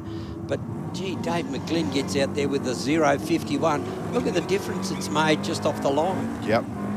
I think there is a performance advantage there for McGlynn as well, but certainly highlighted by the much better reaction time there. Oh yeah, well, and that's a good point to pull out. When you've got a crowd, when you say, look at the difference in the reaction time. Look where the cars are on the track now. Whether you say it's 10 foot out from the start line or whether it's half track, you can see that's the evidence you've got to inform the people. This is going to be a little stoush as well. Phil Armstrong and Mark Bull. I reckon Bull will get there first. You're all right. Gee, look at that. 11.14 with a 7, Les. 119 mile an hour for the Falcon to an 11.43 with a 9 there. Yeah, for that little Commodore.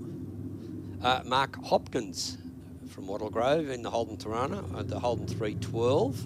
You've got a stack of sponsors. Arthur Johnson Engineering, CB Welding and Fabrication, Renew, RE-NU, Automotive, Guildford Spares and JF Engines. Craig Warren in opposition there in that little white Tirana, which is our number 2 qualifier there, Sydney Scrap Steel and Bill's Mechanical and Power Plus New South Wales. That little Tirana will get there first at 10.24 with a 1 at 132, and Mark Hopkins at 11.122 at 120. Look at all the 2s and 1s there. Was a poker hand there full of aces. Yeah. Simon Bonello and Mark Roberts, our next 2. Craig Warren actually went faster there, Les, so one of the few that we've seen in these later rounds of qualifying that's actually improved on what they ran earlier this morning. Yeah, right. And there you go. Good pick up there, too. Good observation there, young Steve. Oh, gee, look at Simon Bonello. Did you see that? 061 on the tree for the XW. Out of the throttle now. And he'll roll on through for an 11.07, Les. Only 86 mile an hour. Gee, I tell you what, Mark Roberts was on the picks. He must have been, like in danger of going too low. And he might have had to move up into Super Sedan. Peter Violaris in that beautiful little Ford Mustang, the Fox Body Mustang, up against Jim Raptis. Now, this little Tirana is quick because he's our number 6 qualifier, and the gentleman racing the car next door, the little Mustang, is our 18th. Whoa! Oh, Gee. dear, Did you Les. see that? Yes, unfortunately, the Look, car's it's still still sliding. I'm guessing there's something under the, definitely something under the car there. Under the tyres. Something's got on there. You can, wow. Okay. Well, we'll be down for a little while here. The safety safari on the Oh, look at that. On the racing surface, pretty much it got to pretty much half track. There was I'm just looking at the replay on our live stream. There was a small spray of something out of the left-hand side of the car, and it instantly turned to the left and made contact with the rear of the car on the wall on the airflow lane. Yeah, well, you can see where our track walker here, where he's standing. Yes. You can see a spillage. Spray of some Yeah. sort of liquid there, I'd say. Yeah, and it's got straight under that back wheel. All right, so we'll just assess the driver, Peter Villaris, make sure he's okay, and then we'll get to motion in removing the car from the racetrack and be back under racing conditions as soon as possible. We hope the driver is okay, but we'll come back to you with some news as soon as we know. But in the meantime, we might just go up to our big screen for a couple of short words from some of our sponsors. We'll be back with you very shortly here at Sydney Dragway, round number 1 at the Speed Adict Clothing Co Championship Series. We have these things pegged at 9,000 RPM for up to 50 laps, copping mud and debris. As the crew chief, it's my job to make sure my wife Michelle has the safest and fastest car possible. My customers want race car performance with show car looks. From skiing to ocean racing, we run for over an hour at full noise. Quality and reliability is everything. Doesn't matter what you drive, rotor, import, street, race. These aren't your standard performance parts. Designed here in Australia, we've been involved in testing since the beginning. The range started with a few hundred parts and has progressed to well over 10,000. We need something that'll perform and outlast the competition. That's why I use the best performance parts on the market. That's why I use Aeroflow. That's why we use Aeroflow. Aeroflow's got something for you.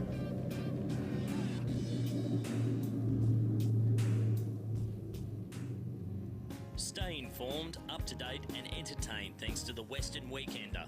The Western Weekender is Penrith's leading free and local newspaper, delivering the best content from on-the-ground journalists and providing businesses with direct access to potential customers.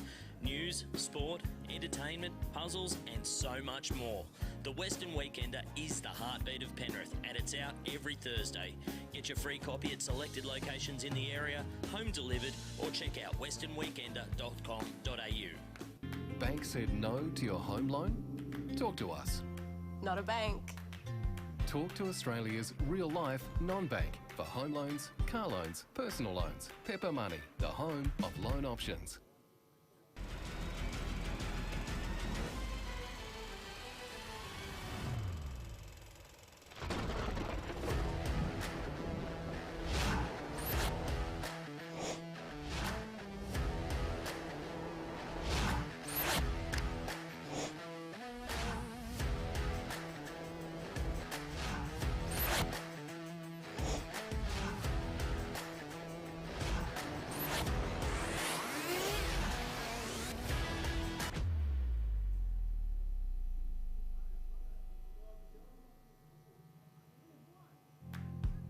Not slow.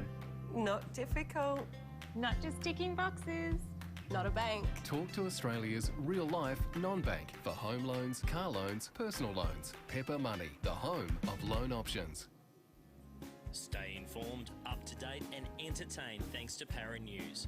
Para News is Parramatta and the Cumberland area's leading free and local newspaper, delivering the best content from on-the-ground journalists and providing businesses with direct access to potential customers. News, sport, entertainment, puzzles and so much more. Para News really is the heartbeat of Parramatta and Cumberland and it's out every Tuesday. Get your free copy at selected locations in the area or check out paranews.com.au. Aeroflow Performance provides a wide range of high-quality performance products for racers, street machines and hot rodders. From fittings, fuel system components, intake solutions and even turbocharger systems, you can see it all at aeroflowperformance.com. Speed Adict Clothing Co. Fast clothes for fast people. Shop now at speedaddictco.com.au. How would it be if we funded a pilot program for you to run that enabled you to bring some vision-impaired kids onto the Saints Play program? Oh, wow, that would mean the world. My reward is the smile on the kids' faces. And since you've given so much to others, we'd also like to do something for you personally. How would it feel if Pepper sent you, your partner, and your daughter Molly to the Gold Coast for a few days? Yeah, awesome. I don't know what to say. It amazes me. Thank you very much.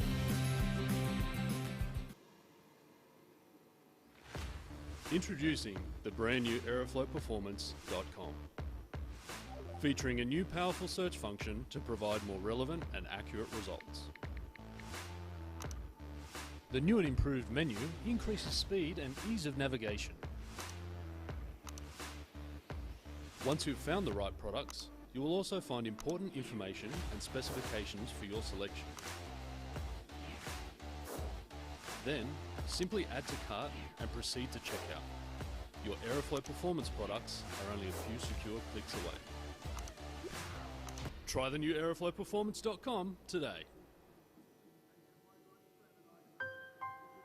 We've always had a few cars. They're all special. The T-Bird. Oh, that's mine. The Combi for when we want to get away. The XR8. It's going to be a classic. They're all insured with Shannon's, We've also got Shannon's Home and Contents cover, which helps protect our automotive collectibles, tools and memorabilia in the home and garage. If you're motoring enthusiasts like us, it's got to be Shannon's. Shannon's, insurance for motoring enthusiasts. Call 13 46 46 for a quote.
Okay, well, ladies and gentlemen, thank you very much.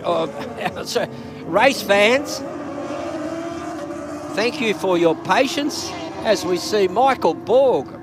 Now, I don't know if he's going to get rounded up by Mark. No, he doesn't. He gets there first. An 0.38 red light, but Mark Davies had well, this is not, it's still qualifying. So, no, Michael Borg just got through there okay. Ian Hill from Guandolen. Honda CBR 1000, that's Ian over in the rocket lane there, up against Lucas Nego from Stanhope in Victoria. Stanhope's everywhere. Our Chief Minister was a Stanhope. Well, there he goes. Issues for Ian Hill, but Lucas Nego, 9.76 with a 6.139 mile an hour through the finish line. Yeah, 139.66. Ian Hill there. He must have jumped the start or something because there's a red light on in his lane and nothing recorded here. So I'm not quite sure what happened. He seems to get around the corner okay. And he'll probably ride back up here okay. Okay, we'll get ready for the next. It's Ryan Franks and Mike Lawson, Les. Yes, Mike Lawson from the North Shore, Suzuki Hayabusa, 1348. Thought it might have been Don, can't remember his name, modified. He always used to race in modified. Don Hurd, no.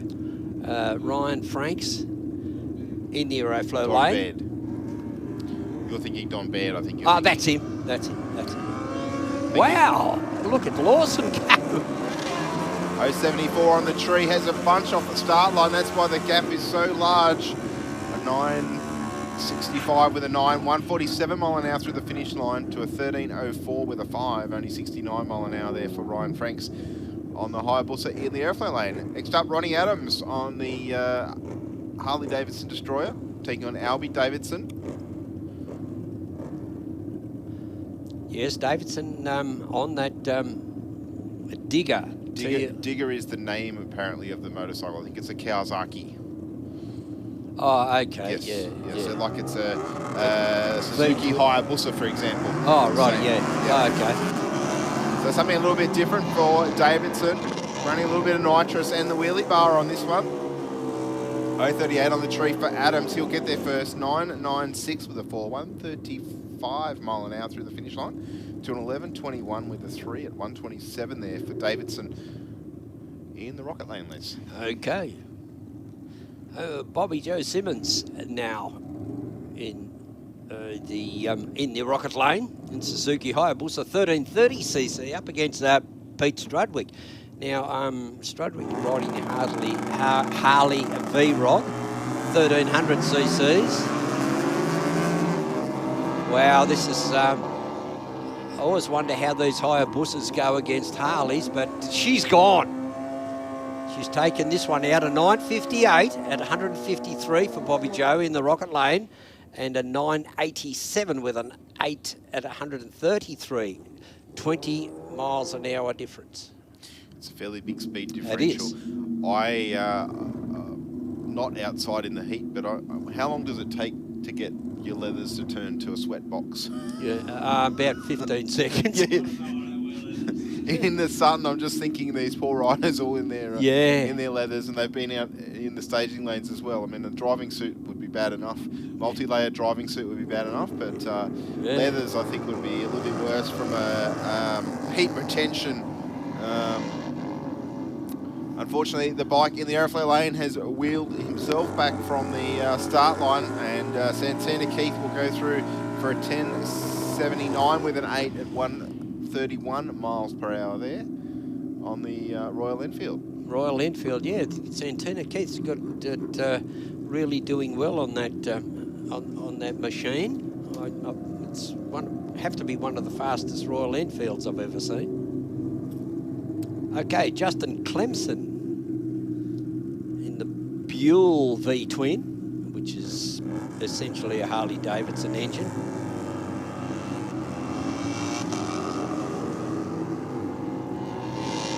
So an 064 red light, but as I say, it's only qualifying. And it runs it through from 11.52 at 116.64. Moving into extreme bike now, Les. That's Yes, look at Brant Gilliver from South Windsor, running for Mick Hone Motorcycles and Extra Soy Candles.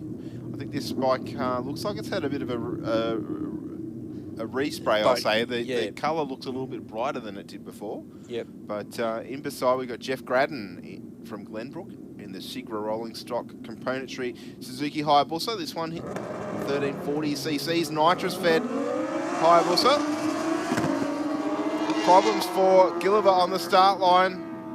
Holy Toledo. Oh, he backed right off it.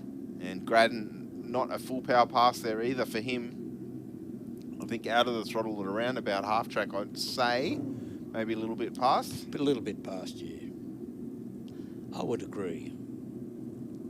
But Jeff Gradden sitting number 2 with a 8.99.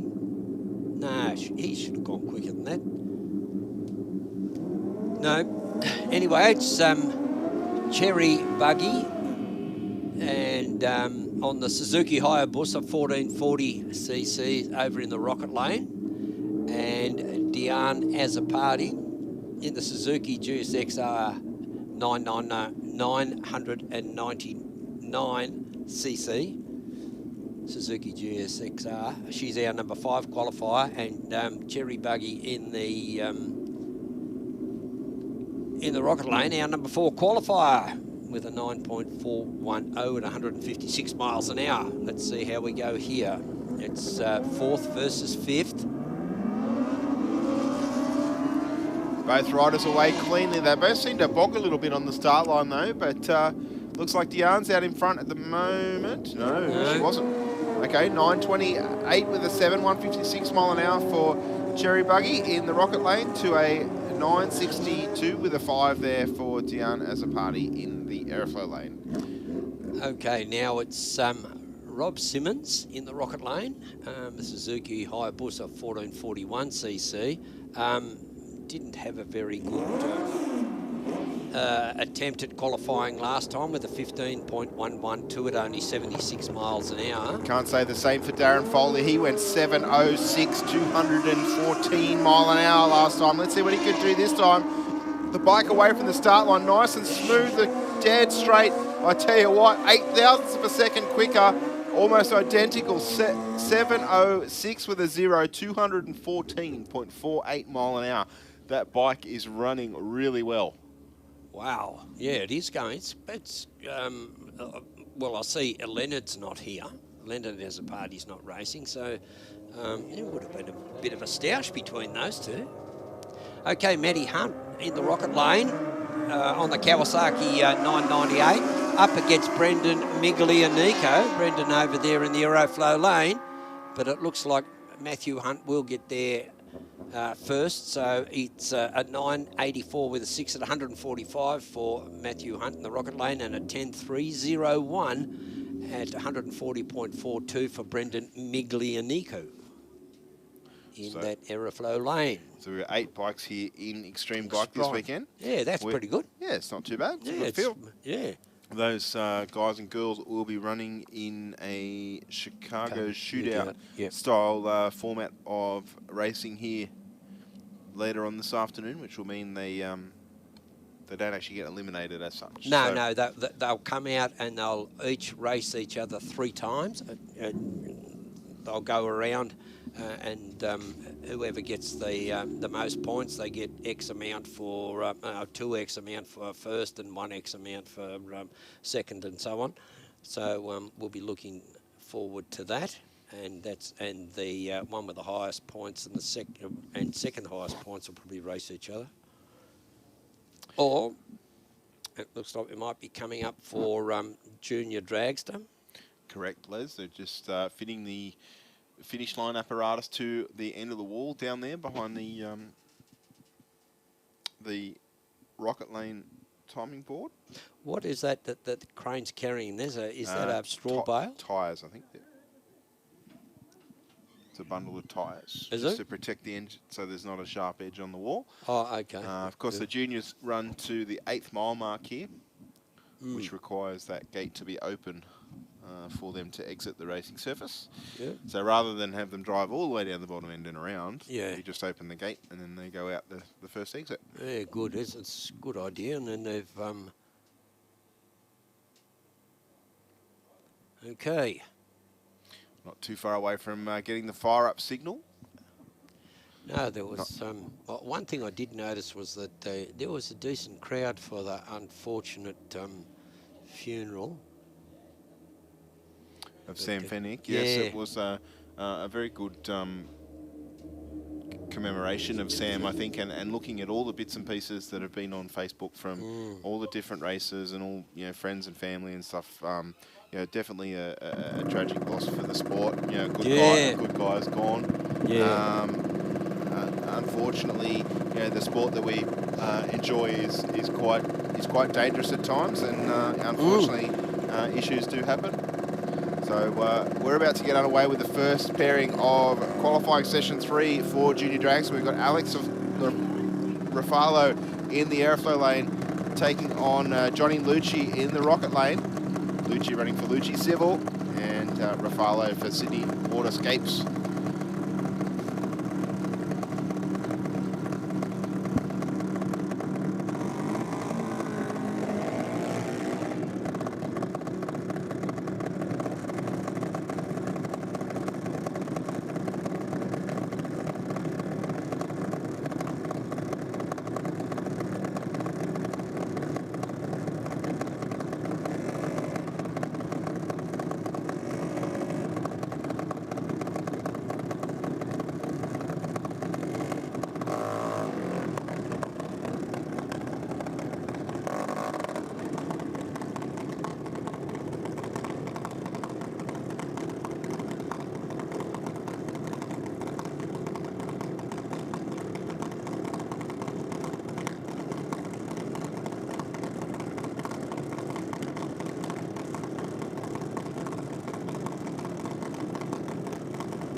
Okay, Johnny Lucci there, and Alex Rafalo. Alex gets there first at an 8.030 at 80.51. Johnny Lucci a 12.381 at 51 miles an hour for their third and final qualifying. Zane Condello. Zane Barracks Heights. In the Rocket lane, our number 21 qualifier, and Piper Bennett over there in the Aeroflow lane, our number 14 qualifier with an 8.707.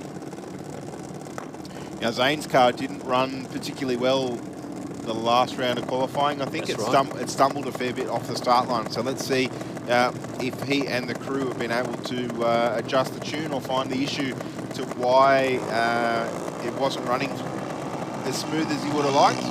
Sounds a lot cleaner on the track mics at the moment. Yep. And Piper Bennett will take it 8.69 with a 175 mile an hour through the finish line to a 9.55.66 for Zane Condello. Zane, yep. So that disappeared very quickly. It did, yeah. Charlotte lifting for Speedflow Products in the Aeroflow lane. She's our 10th qualifier so far here today, taking on our 5th qualifier in Daniela Axiak. Axiak from Luddenham, running for Lush and You. Okay, that's Lush and You. And in the Rocket lane, that's Daniela there, our number 5 qualifier with an 8.066. Charlotte Lifting, travel down from Old Bar, they're up towards Taree Way. Speedflow Products, which is managed and run by the Lifting family. Imprint Industries and Ice Slushy. Okay, Daniela in the rocket lane in 0.36, but doesn't matter. Yeah, this is a good heads up here. What are we getting? An 8.4 and an 8.2. 8.275 for Axiac in the rocket lane at 78 miles an hour, and an 8.44 with an 8 at 76.58. Next up, we've got Jeffrey McNiff from Warrington Downs running for St Mary's Engines. He's our number 7th qualifier here today so far with an 8.08 with a 6. In number 6 qualifier in the rocket lane, we've got Zach Grafalo for Sydney Waterscapes. He's qualified so far a thousandth better, 8.08 with a 5.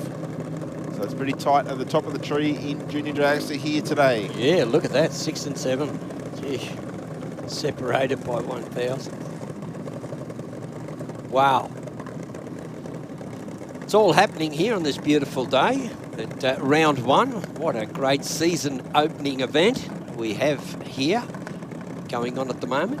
So Rafalo in the rocket lane, our number 6 qualifier, cuts an 0.41. 5,000s in the reaction time difference. Rafalo's slightly better here, but the car's locked together. Only 800ths across the finish line. 8.14 with a 4 for McNiff, and an 8.07 with a 0 for Rafalo in the rocket lane there. Yeah, it's happening here. Taylor Smith now in the rocket lane, and Northwest Parts and Performance sponsored machine. Number 6, it's 16th position with an 8.736. And up against Alex Rottenbury from Picton, Hunter Race Engines, and Quinto Agricultural Supplies, our number 17. So this is 16 and 17. So we've got one behind the other in the pecking order, in the qualifying order. So we'll see an 8.744 and an 8.736. The 3.6 belonging to Taylor Smith, pardon me. And and an 8.744. So that's all that separates these little junior drags. There's another almost side by side, an 0.7105 reaction time. Look at that, an 8.730 for Taylor Smith in the rocket lane. 25 thousandths of a second across the finish line, side by side. Yes, you're right. Yeah, you can. It's tough racing. It's tough. Georgia Leafting now, another one of the Leafting family. Speed Flow Products. Also sponsored by Imprint Industry, McGrath's Meats, Ice Slushy, Aqua Bliss Candles, and Claire Bear Swim School. Number 20 qualifier, Harry Rako, our number 9 qualifier from Albion Park. He's over there in the Aeroflow lane. Run a best of 8.254 to be number 9. Yeah, pretty good little race of this kid. So Georgia Leafting in the B junior dragster. She can't go any quicker than 8.5.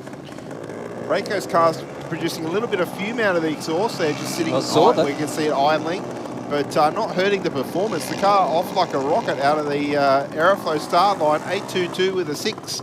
77 mile an hour through the finish line, and Leafting in the rocket lane at 9.18 with a 0 is 1,000th of a second quicker than her previous qualifying time. So that's going to make the dial-in selection a pretty easy process. Easy one, yeah. Okay, Brianna Boscovich and Archie Boscovich. So it's, you know, the boys and versus the girls, and they're in the same family, but they appear from different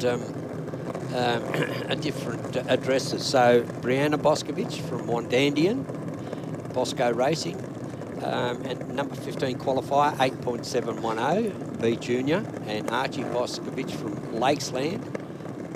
Josh just pumping up Archie there on the start line. I don't know if you saw, he was quite aggressive with the fist pumps, and there was a fist bump to the driver and everything. It's only qualifying, Josh, but it's all good. Oh, they might be cousins or something.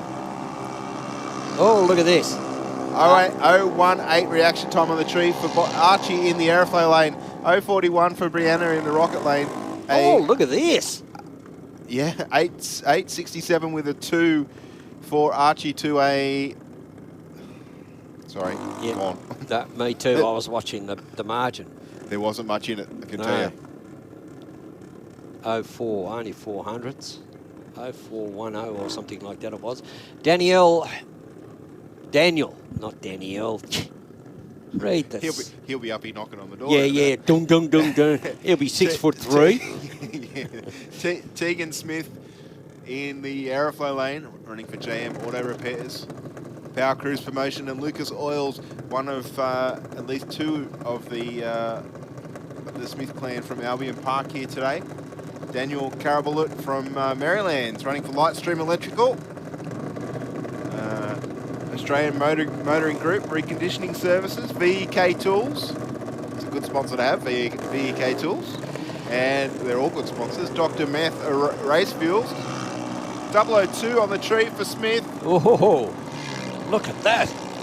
She was our 8th qualifier, runs an 8.10 with a 2, backs up her 8.11 with a 1. And Carabalut in the rocket lane there, an 8.10 with a 1, I think it was. That Daniel there in the rocket lane did make a significant difference. Picked up a 10th at least, 10th and a half in that previous run, so might be a change in position there. Jacob Longo in the rocket lane, our number 19 qualifier with an 8.89. Up against Ryan Pettiford in the Aeroflow lane, our number 12 qualifier with an 8.610. So we'll be A junior dragster for Pettiford, and for Longo, a B junior. 8.6 versus 8.8. 0.41 on the tree for Pettiford in the Aeroflow lane. Nice clean pass for him, 8.62 with a 1. Backs up his 8.61 with a 0. And Longo there, a 9.06 with an 8.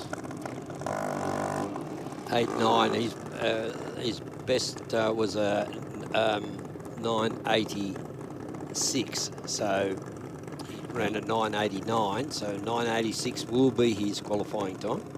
A little bit his of best. A little bit slow there for Longo in the rocket lane.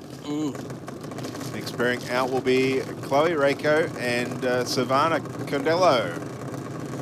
Condello in the rocket lane.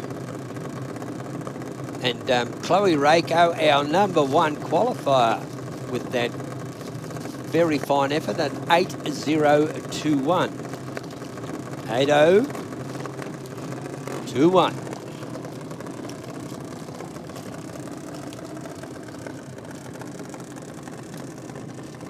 Okay, just waiting for them now to get done. They're both staged. And here we go, an 0.40. Savannah Condello in the rocket lane, just a little bit too early, but Chloe Reiko with a 0.314. Look at that, an 8.023, 8.021, and an 8.035. Nice and consistent for Very Reiko. good. Very good, Steve. And an 8.46 with a 9 there for Condello in the rocket lane. At 80.31 miles an hour. Next up we have George Nader from Mount Vernon, running for Matooks Racing. And taking on Liam O'Neill from Doonside, just down the road here for EA Traffic Solutions, Princey Motorsports and Skips Fire Services. Nader, an A junior dragster, O'Neill, a C junior. He's qualified so far with an 11.97.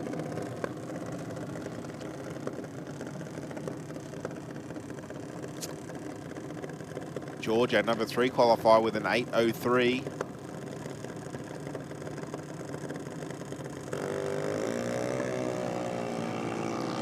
.034 to an 0.34. Heads up race. Oh, look at that. Oh, look at that. Who's that? George Nader. Yeah, 7.97 with a 1. 81 mile an hour to an 11.96 with a 0. 53 mile an hour there for O'Neill in the rocket lane. Yeah, that won't count for George Nader, a 7.9. So that won't count. He'll have to revert back to one of his previous best, which was an 8.066. 7.9's too quick. Cade Fowler and Jake McNamara. Fowler in the rocket lane when he gets down there. Oh, he may not be.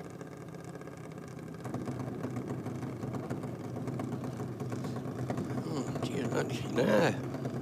Cade Fowler, not there. Jake McNamara. Young Jake, he'll be there. Ready for Arnox Enterprises, Fine Line Motorsports. Qualified fourth with an 8:06.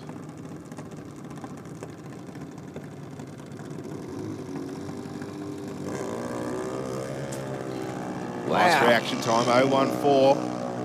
Not bad. You know, when it's a good one, when you think it's red when they leave, 8:09 with a 1. 8:09 with a 1, 79.78 mile an hour through the finish line. Yeah, it's Isaac Zeta.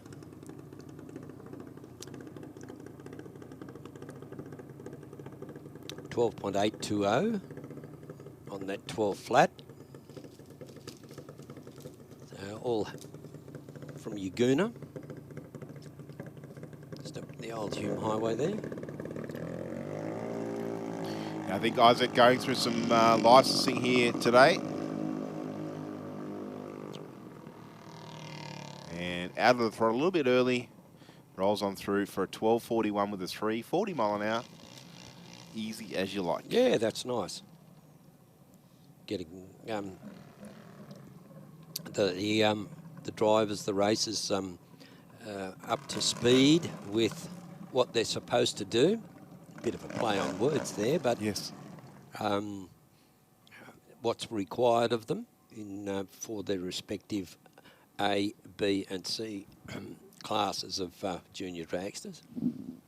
So that looks like it rounds that out.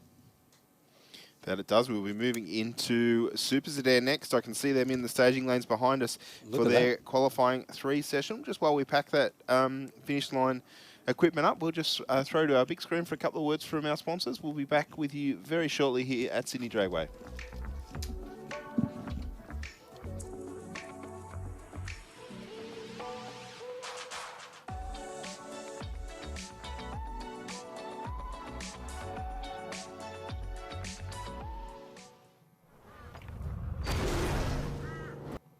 BikeReview.com.au is Australia's leading website for performance and modified motorcycles.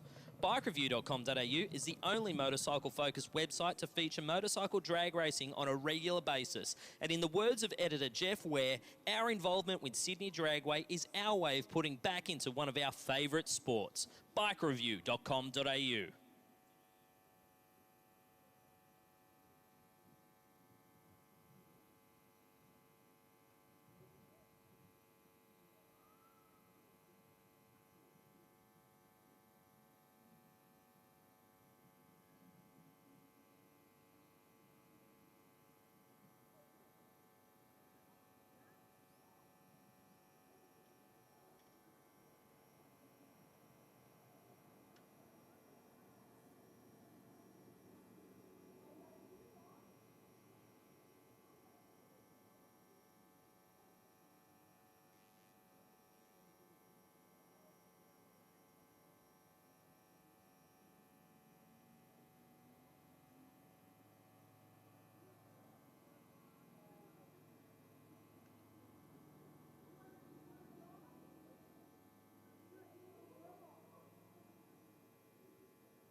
Okay. Super Sedan race fans. Back out again. Pits. Larry Etzel against Jim Denaro, but only in terms of qualifying. There's no winners and losers here. So, Etzel out with an 0.70. Denaro out with an 0.54. Denaro over in the rocket lane has the advantage. He'll run it through a 9.534 at 143. And for Etzel over there in the Aeroflow lane, a 10.29 with a 3. Next up, Niall Mitchell in the Wicked Customs and Restos Holden Gemini. Running for Big J's Automotive. 9.94 with a 4. Our number 8 qualifier, taking on Nathan Watt. Our number 2 qualifier with a 9.28. In the Rocket Lane, he's running for Grant's Performance, Burson Auto Parts, Budget Tyre Shed, and Angels Roofing. Yeah, Watt ran up against Mitchell. Yeah, young Nathan gets out. He's an 0.30 reaction time. Runs it on through for a 9.31 at 145. And for Niall Mitchell there, a 9.94 at 131. Next up, Graham Blackman in the Ford Cortina for Queanbeyan Engine Services, taking on Joe Zammit in the Rocket Lane for Zammit Brothers Racing.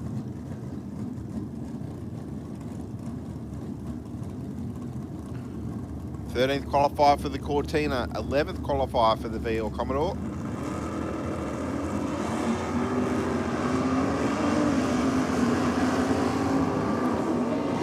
.023 in the treat for Zammit. He's out in front at the moment and should get the win here. 10.67 with a 3, 129 mile an hour through the finish line.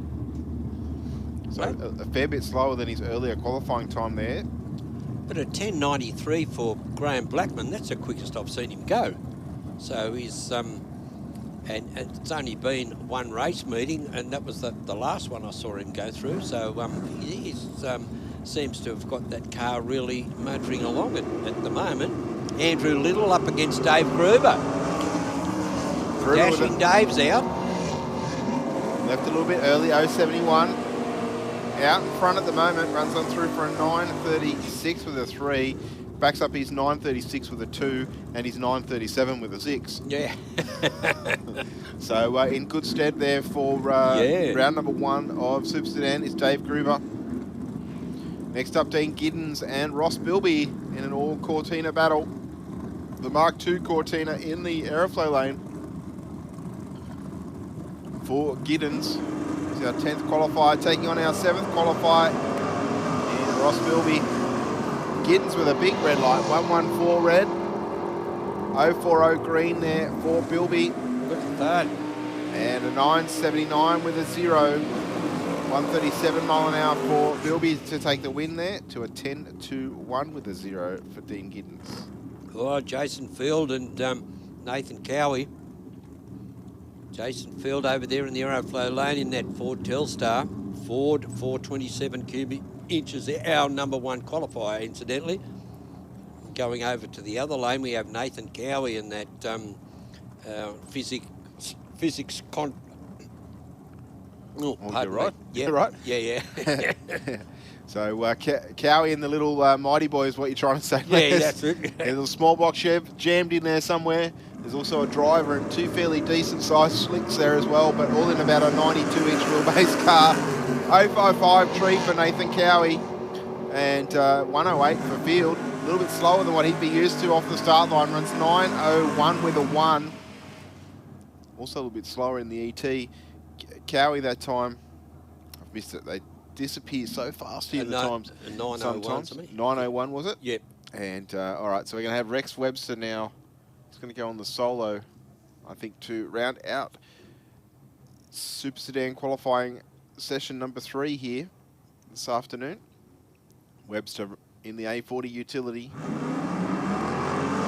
540 big block in there as well.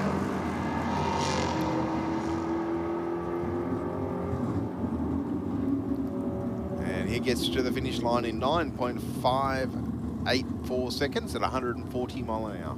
Yeah, look at that. tad quicker than his previous qualifying pass, or his previous best qualifying pass. Oh, now we're going on to Super Gas, which will pit Roy Romeo over here from Dorellan, the Holden VP Commodore, Chevy 350. I think these guys will be going on a Chicago shootout style, so they'll all come around and race. Oh, well, there's something wrong in there. So the Romeo car's being pushed back. Joe Catanza ready in the Aeroflow lane. Our number 2 qualifier with a 992.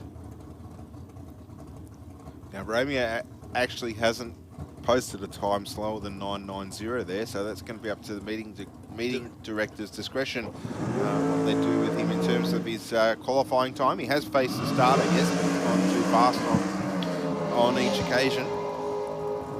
That's right.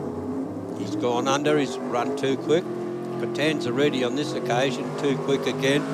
But he has posted a 992, so that will be his qualifying run because the others are too quick and are invalid.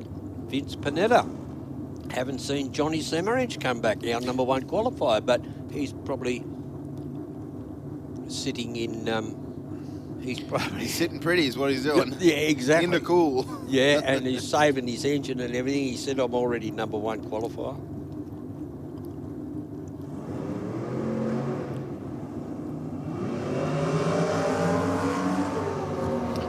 So we see there, Panetta bumped in deep, and that's when I say deep, that's deep staging. You can't do that in Supergas. There's the guard beam there. He went way too fast too, 985 with a 147 mile an hour through the finish line. That rounds out the Supergas qualifying. Next time we see those races, they'll be racing. Yeah, for points. About to move into a modified eliminator. And we're going to have Brendan Luke and Lee Hartle-Law face off this time. Brendan Luke in the front engine dragster, running for Affordable Mortgage Solutions. And APD carburetors. Hartle-Law in the rocket lane, running for BK Race Engines, Prestige Air Conditioning and Electrical.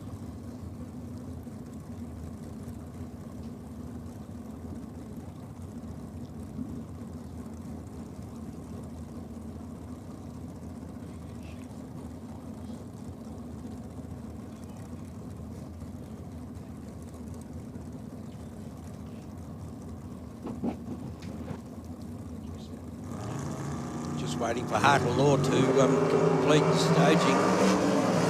Oh, Brendan Luke over towards the outside wall there. Snuck out in front, just in front of... Whoa, that was so close. An 8005 for Brendan Luke over there in the Aeroflow lane, and an 8160 at 164.05 for Lee Hartle-Law. 030 reaction time for Luke and an 020 reaction time for Lee Hartle-Law. So that augurs well for eliminations later on in the program.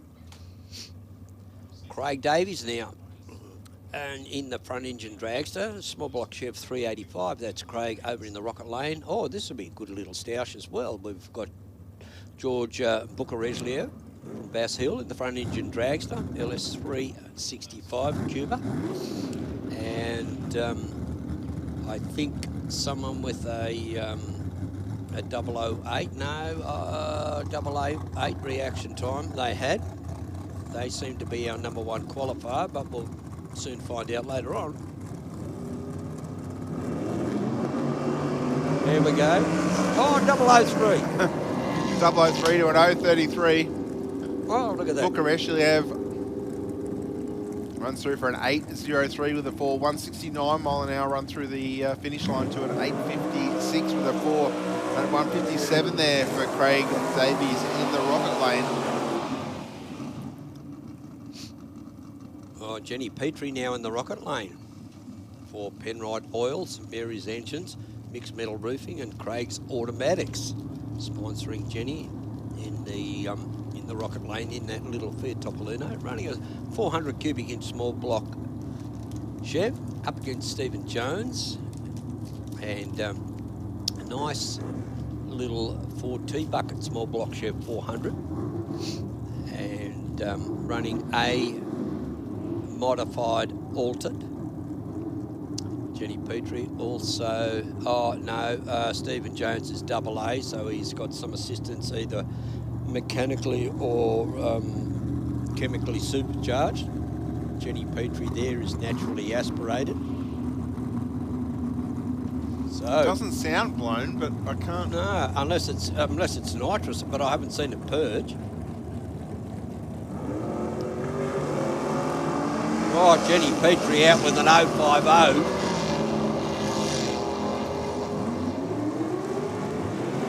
Nice run, nice run. 851 with the 5. 154 mile an hour for Petrie there to a 10.02 with a 7 for Jones in the aeroflow lane. Next up, Danielle McCaskill running for Mark 1 Welding in the rear engine dragster, of course, in the aeroflow lane, taking on Lou Caponado. Caponado running for Platinum Powder Coating in the rear engine dragster. Big block Chev on board for him.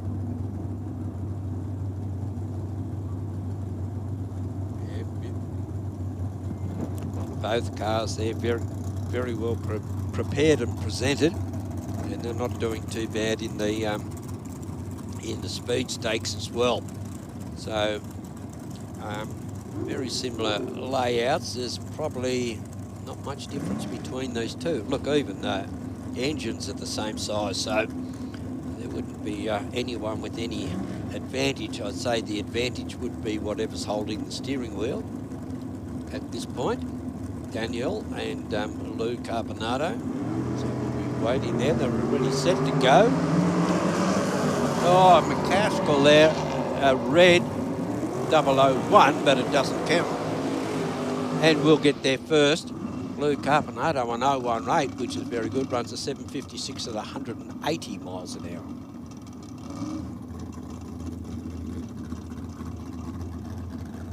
Right, this is Adriana McCaskill now. Victoria, Whittlesea in Victoria. Pro Street Towing and Transport. ETS Race Fuels, Race Comp Motorsports and Skips Fire Service. Helping Adriana along. Shane Wind from Echuca. Get 'em Performance USA. Also sponsored by Get 'em Garage. Also probably of the USA, unless that's his business over here. Shane there. 560 cubic inch. Adriana McCaskill, a 598. Here we go, both cars in now. Whoa, Adriana there, just a bit squirrely off the line. Moved over towards the wall. She'll get there first. Runs a 718 with a 2 at 186 and a 772 at 173.23 for Shane Wynn.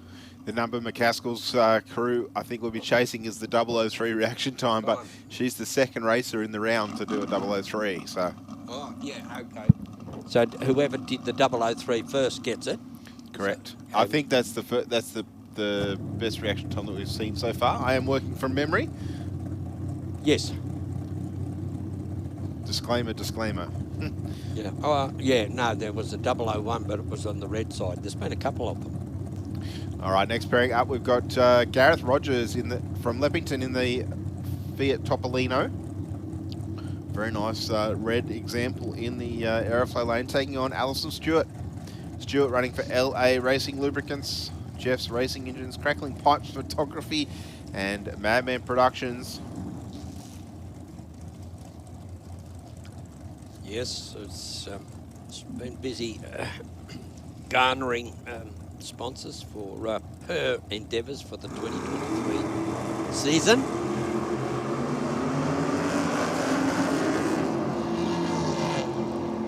.048 on the tree for Stewart. She's going to take the win line here at 8.23 with a 9, 163 mile an hour run to an 8.87 with a 9, 148 mile an hour there for Rogers in the aeroflow lane. I hope everybody online is enjoying the live stream that we're throwing out to City Dragway's YouTube official website, web page. Got some good chat going on there between the people viewing, and they're from all over the place, not just Australia. Most of them from overseas. Oh. So, it's fantastic that we're broadcasting our racing here today via the YouTube channel. Yeah, I think that's one of the best things that Sydney Dragway's ever done, was arrange that live streaming through YouTube. The beauty is, Les, of course, when we did the revamp a few years ago of all the facilities, we ended up with cameras that could allow us to do the live stream. So fantastic. Okay, Kelsey Lay now on a solo run from Uriara Village in the ACT, skips fire service. On board for sponsorship. 360 reaction time for Kelsey. Gee, the car motoring well at the bottom end. 8:03 with a 161 mile an hour through the finish line. She's hanging around that, high 7-second mark, isn't she? 8:0. I think all of her runs have been 8:0s. Yeah, well, I think, as I said, the weather conditions, it would be starting to warm up out there. We can see the heat haze on the camera a little bit more prominent now than earlier. So I dare say that the performance of the engine may be down a few horsepower to what it was making earlier in the day. But as I say, we're all playing with the same conditions. Yes, as I say, top sportsman will be up next. Yeah, Kelsey Lowe, Dave Whitmore and Joe Sorbello. Well, they'll be our next two up for their final session of qualifying at this meeting. Well, interestingly, just looking at the staging lane camera, the Blake front engine dragster is just sitting there. It had an issue in the second round of qualifying with the parachute coming out. Are they fiddling with the parachute again? Yes, they are. There may be something wrong with the mechanism. Because obviously you don't want the cable too long, because then when you pull the lever, it might not pull the cable too far and then release the parachute. So yeah. But then also you don't want it to not come out as well. So that's probably more critical. Yep. Oh no, they're pushing it right away. Well, their session's finished now, unfortunately, so they'll have to rely on the first round qualifying time that they posted. On track now, we've got Joe Sorbello from Marsden Park in the Datsun Skyline. LS2 on board for him, running for Slingshot Converters, Jenkins Performance Engines. He's taking on Dave Whitmore in the Grants Performance Chevy Nova. This one, both cars supercharged. Yep. Centrifugal supercharger on board for Joe. Where Whitmore with the more traditional, I'll say, GM style blower up on top, the big injector hat. Yeah, that's it. Oh, it gets out too. Oh, Joe's car loose off the start line, and the bonnet has flown up there. He's Hope you can see the wall. He won't be able to see, but he's moved over to the left-hand side of the lane. Just watch the live stream here if you can see it. He doesn't get too far out from the start line, probably 300 feet. It's a little bit, he gets a little bit of wheel spin. And then not even probably 100 feet, sorry. Would have taken his attention, I'm sure. Well, yes, it certainly would. And he might be driving around the stile. Did they open that gate down there? Yeah, yes. I think so. Well, he can obviously see because he's still driving with it up and over the windscreen. Yeah, so I dare say that's ripped all the hinges and everything off, looking at that. I'm guessing it's a fiberglass bonnet, Ben, do you know? Fiberglass. Oh, fiberglass one probably would have snapped in half. Oh, unless he's got aluminium braces underneath. Okay. Oh, just looking at that shot there, it looked like the hinges were all had come apart.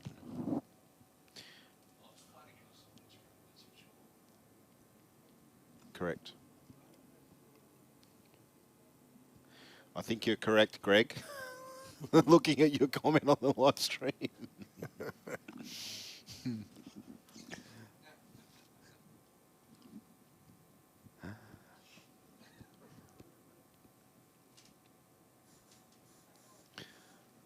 We won't be down too long. Just need to close the gate down there. We get the next pair of cars to run on down the racetrack. We've got Jeffrey Sargent in the Sargent's Roofing Chevy Camaro. One of my favourite cars here today. Yes, that's so. Is that a 67 or 68? I just can't see the window, the quarter vent arrangement there, if any.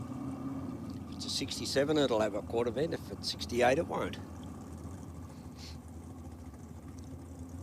Is that all they changed? Nice looking car all the time. It is a very nice looking car. It's got all the trim in it. Has it? Yeah, well, we can see the trim, the door trim with the door open. Oh, yeah, the door cards. Yeah, look at that. Nitrous fed big block Chev, 522 cube. There's the nitrous purge.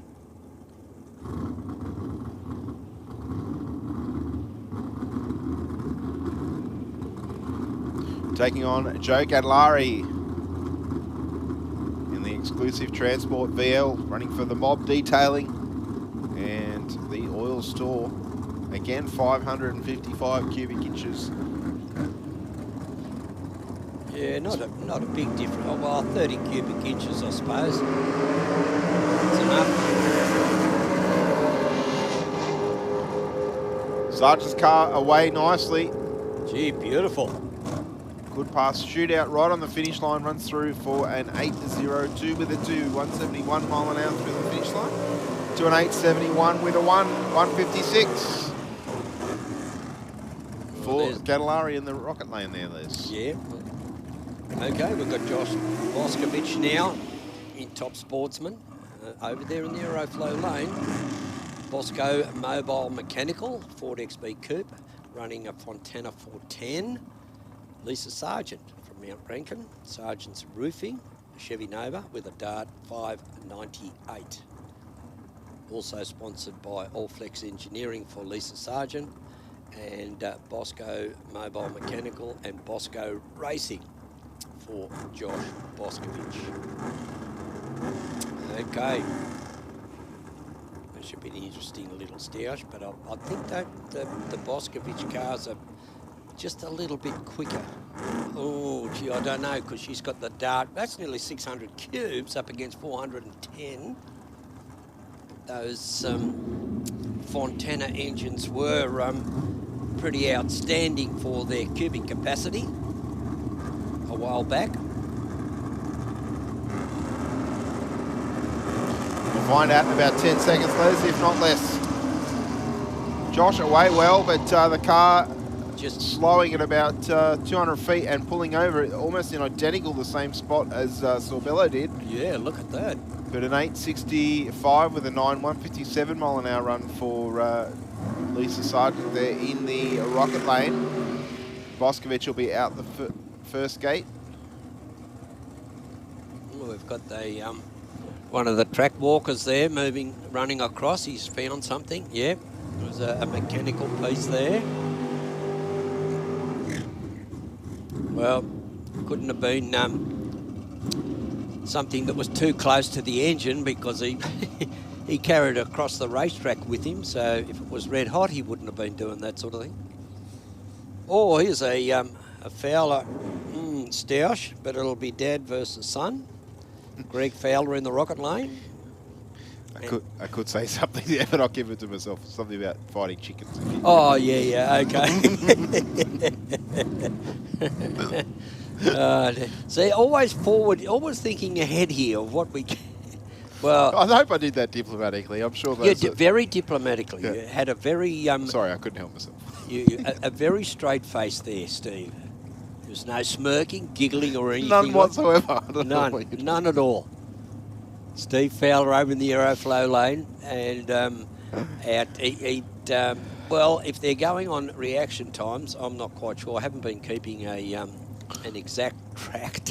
Well, they're both pretty good, so Yeah. they would be both up the pointy end of the qualifying order, I am sure.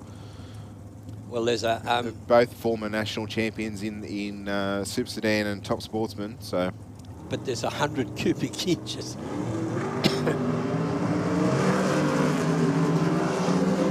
Well, Fowler Senior has left way early. And won't get a time recorded, but Steve Fowler in the aeroflow lane there, left with an 0.38 light. And he'll run through for a 7.02 with a 199 mile an hour.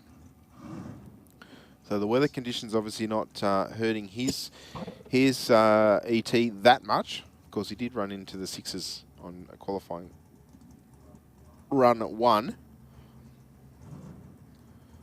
But a 6.9 something to a 7.02 is not a big deviation, I guess you could say. Certainly not. No. When you put it like that.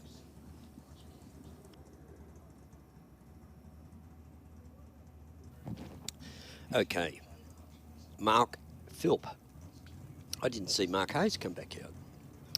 Mark Philp from Weewa in the Holden VB Commodore VP. 632 cubes. Gets out with an 0.48 reaction time. On a much better charge this time. Seems very quiet, that car. Does it? Yeah, it was very, well, it was very monotone. You couldn't hear it scream. 8.800. Yeah, nearly 153 mile an hour there. Yeah, that's one more car. Now we're moving Two more cars. We're moving into Les. There's yes, Supercomp. Supercomp. So that's why we see Mark Hayes Mark as part of Supercomp here. So Wayne Cartledge in the rear engine dragster for Pro Street Towing, out for another pass. He went 5 thousandths under the 7285 index.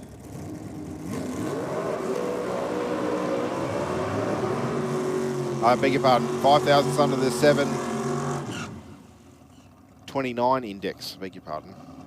And Mark Hayes in the rocket lane.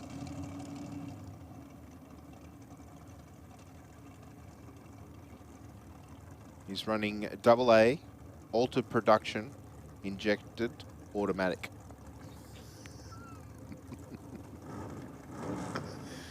He's also got 760 cubes, and I don't know how much shots of nitrous he puts through that. Through the engine in the Tirana, but a very, very nice car. Looking absolutely gorgeous on the start line in the blistering sun. Cartledge in that rear engine dragster. A very quick car.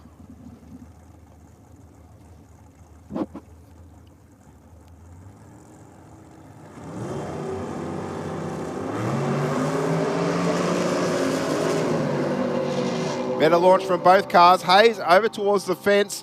Cartledge straight down the centre of the lane. 7.35 with a 179 mile an hour for him. A nice clean pass in the heat of the day.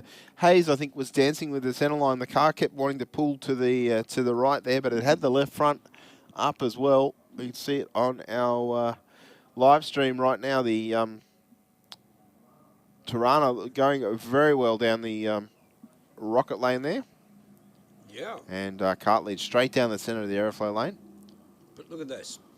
Speed difference. 179 to 129. So he must have been out of it fairly late. Yeah, I think the Hayes' car, he was probably out of the throttle a little bit early, I dare say. But yeah, you know, that car we've seen in the low sevens. Yeah, well, it must have been just after the 1,000 foot because the times there's nothing between the two there. Yes. But in the end, there's 0.3. And look at the difference in the mile an hour, 50 miles an hour, 80 kilometres an hour. Yes, that makes good sense, Les. I think that will conclude our qualifying sessions here for round number 1 of the Speed Adict Clothing Co Championship Series. And the next time we see all our competitors here facing the Christmas tree, they will be in their first round of racing, whether it be a Chicago shootout or elimination. that's it. So have a break, go get something to eat, and keep the liquids up. And that's one of the best investments, I think, that the track has ever made for that shade. I had comments. We had one of my car club's meeting the other night, and they said they don't often come to Sydney Dragway. Well, they don't come very often, but to sit under that for the shade that's provided, it's the people would really appreciate it, and that's what when there's a big meeting on, they say we'll go because they know what the facilities are like. Well, a few weeks ago it was at a premium, the space underneath it, to be honest. But good to see the place was certainly full of spectators, and I think a pretty good weekend was had by all. Les, as I said, we're about to have a little bit of a short break here at Sydney Dragway, and we'll take the opportunity to grab something to eat and to drink ourselves, and we'll be back with racing and eliminations in the very near distant future. Look forward to having your company back a little bit later on this afternoon. Probably, I haven't been told exactly how long, but keep your ears and eyes out if you're on the live stream. We'll be back with you very shortly here at Sydney Dragway.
Well, race fans, mechanics, pit crew, anyone else that's... motorsport enthusiast. Motorsport enthusiast. Anyone else on two legs, welcome to this event, the Speed Adict Clothing Company. As we see, this is the meeting there. Alicia Teal dialed him in the 11:29, and she got a better start than her opponent. No, she broke her. Runs a 2 at 11:24 and 11:29 at 110. Adam Bowers gets the get out of jail free card there. So Bowers, Alicia Teal, unfortunately, will partake no further participate in this meeting, unfortunately for her. But Adam Bowers into the next round of Super Street. Yeah, Teal must have been thinking that Bowers was going to come on around at a great rate of knots because she was there by about 0.3 of a second, unfortunately. Yeah. But anyway, Bowers will be back for round number 2. Next up, we've got Dale Brown in the Chrysler, taking on Guy Greenland in the wagon. The wagon dialed him with a 10.98, so he will be chasing the 12.95 for the Chrysler. Oh, red light, instant winner. 014 red for Dale Brown. And Greenland's taking it for a cruise. Greenland red lit 2 went 161 red, but he'll still get the win because it's first or worst. Yeah, first or worst. That's how it's decided here. And Brown will be spewing. He went 12.95 with an 8 on a 12.95. Oh, that's hard.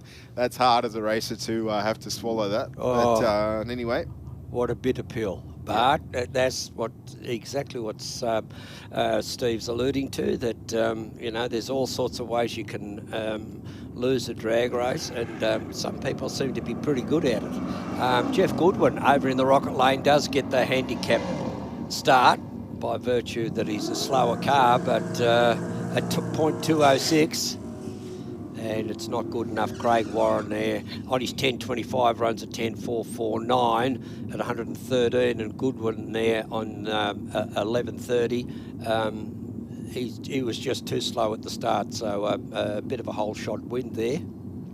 Dave McGlynn now in the Rocket Lane, dialed in with a 10.95 up against Henry Spickak with a 10.38.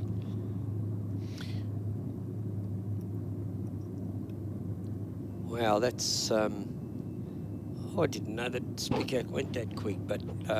I think that's why our starters walked over to... Yeah. To talk... Oh no, Spickak's accepted the dial-in. He's run 12.32. Yeah, well, that's exactly what I was. What my question is. What's Dave McGlynn's just going to walk away with this? It doesn't matter because Spickak's red lit anyway. So I dare say the same result would have happened because it's up to the driver to check the dial-in, which is on display on the scoreboards at the finish line. Oh, okay. So. Yes, well, I'm used to seeing it when it was down here. On the frame there. Oh, on the frame, yeah. Yeah, okay. All right, next up we've got Greg Robbins in the XR Falcon. He's dialed in with an 11.20, taking on Martin Stevenson in the panel van, dialed in with a 10.18, Les. So the panel van will have to do the chasing by near enough to a second. Oh, yeah, okay, if Greg Robbins gets out fairly quickly. 2.15 to a 1.52. Nah. The panel van with the advantage here. Geez, honking. They both are. Double breakout. Double breakout. Both cars running under the dial-in, but the panel van went under by the least. Takes the win. Takes the win, so the panel van's in. He'll be around next time around. Tim Ritzrow now dialed in with 12.30 on the Rocket Lane in the VX SS Commodore. The red car there, up against Simon Bonello, is it? Yeah, from Catherine Field, Ford XW, Clevo, dialed in 10 seconds flat, 10 seconds quicker than 12.30, so you'll see the red Commodore Oh, 009. This will be good. A 2.30 for the Falcon. I don't think he's going to catch him, but the Commodore, I think the Falcon's going to go way too quick here, Les. Yeah, 9.74 with a 3 on a 10. Oh, gee. 10 flat for Bonello. And 12.17 with a 1 on a 12.30 for Ritzrow. So probably not too much in that one in terms of who broke out by the most. That's right. So someone's backed off or someone's accelerated rapidly at some stage of the over the quarter mile there. Mick Bennett in the Rocket Lane from Mudgee, dialed in 12 flat, up against Jim Raptus. Jim's in the Aeroflow Lane, dialed in 10.70. So Mick Bennett in the Rocket Lane will get the handicap start in that little black Tirana. Jim Raptus. Oh, see, it always gets close towards that 1,000-foot mark. Oh, break out by Mick Bennett. He runs 11.82, but Jim Raptus got there first anyway. Well, the Tirana had a fair bit of work to do off the start line, and he was just trying to make that up. So next pairing up, we have Mark Hopkins in the Holden Tirana, dialed him an 11 flat. He will be chasing down Brett Stutchbury, who's in the red Commodore. Commodore dialed in with a 12.87. So 1.87 seconds. Head start going to the Commodore with a 1.10 reaction time and a 4.05. So the Commodore should take this one out. And does. Goes 13.16 at only 96 mile an hour there across the finish line. The 405, that's that big highway that runs through Los Angeles, that runs up the coast and then down to San Diego. Oh, just a bit of trivia there, because we're always looking for the 405. Chris Zammit now in the Rocket Lane, dialed in with a 12.40 up against Richard Matasevic in that distinctive yellow modern-style kitchen-sponsored Ford XY Ute, running a 434 cubic inch. He's dialed in at a 10.75. He'll have to chase Chris Zammit down. Zammit pulls a 003. Well, I don't think Matasevic's going to catch him, Les. No, I don't think so either, young Steve. If he doesn't break out, he'll be a winner. Oh, Matasevic did. Yeah. Matasevic got there first. He came around him, but went too quick. Went too quick in the chase, yeah. 10.71 with a 7. Hand the win back to Zammit in the Commodore. All right, we've got Alan Stevenson now in the Aeroflow Lane in the Holden HQ Utility 253 with a dial-in of a 12.97 up against Christian Norbergen, who dialed in 11.03. Norbergen to do the chasing. A 1.73, not much difference between. This should be pretty tight at the end, Steve. On double breakout. And it goes to Alan Stevenson. He broke out by the least amount. So we've got red lights and double breakouts, single breakouts. The margin of victory there was only 24 thousandths of a second. I mean, is that all? Yeah. Oh, gee whiz. Mark Bull now in the Rocket Lane up against Joe Madej. Madej away with a 155.038 for Mark Bull. That Falcon has an advantage here over a tenth of a second. And gets there first. 11.19 with a 9 on an 11.17. Only 115 mile an hour. All right, we've got Nathan McKenna, our number 1 qualifier, number 5, sorry, up against Pete Giddens. Giddens in the Rocket Lane with that little Cortina, dialed in with 11.62. Nathan McKenna at 10.44. So the Black Nova will chase down that little gold Cortina. Not by much. Not by much. Giddens lined up way over towards the right-hand side of the lane. Oh, Nathan McKenna. McKenna probably didn't need to leave that red light. That car we saw into the 9s on the first run this morning, so definitely a lot up his sleeve. And Giddens taking the opportunity to test the dial at 11.59 with an 8.117 to a 10.49 with a 1 there for McKenna in the Chevy Nova. Okay, we've got Mark Roberts now in that Breeze colour, is the name of that colour, in that Ford Falcon. the Barra 4 litre, turbo I suppose it is, Phil Armstrong. And Robert's dialing with the 1040, Armstrong 1145. Oh no, Phil Armstrong. Mark Roberts has had a bit of trouble with that car today, and I was just hoping that Armstrong saw that the car was still way back behind him and didn't floor it and break out. So Armstrong into the next round, and Mark Roberts, he can stoke up the barbecue for his team. So it looks like we're going into modified bike, is it? Or street bike? Street bike, Les. We've got Mark Roberts. Oh, no, that was the previous pass. Beg your pardon. Yeah, street bike. We've got our first two competitors in the category idling away below us. I think one's on the Royal Enfield. Correct. It is too. Tristan Anderson.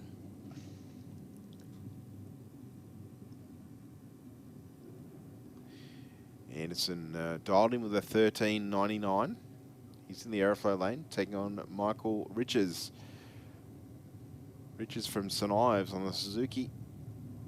Dialed in with a 10.60. There's something wrong with that. I think we're just checking out marker. Checking out the marker. It's been showing a 0 on the computer as the cars go through it. So yeah, that's the 330 one, isn't it? Correct. Yeah, that's what the one showed up 000 just before we finished qualifying earlier this afternoon. Oh, beautiful day. Look, there's hardly a breath. Oh, no, there's a bit of wind over there in the gum trees. Oh, they're checking them all. What's going on? That guy just... Oh, no, he might be the technician.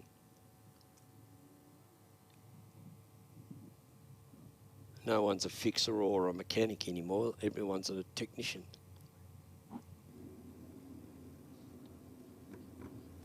There we go. Looks like we've been given the signal. All right, so Tristan Anderson in the aeroflow lane dialed in with a 13.99. He will be chased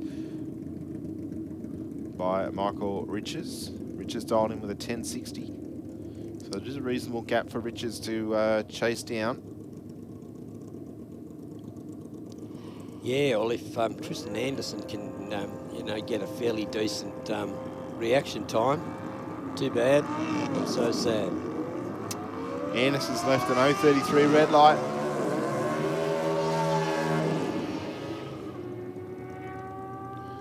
And Riches will run on through with this one. Doesn't have to push it at all. No. Oh, Tristan Anderson broke out as well.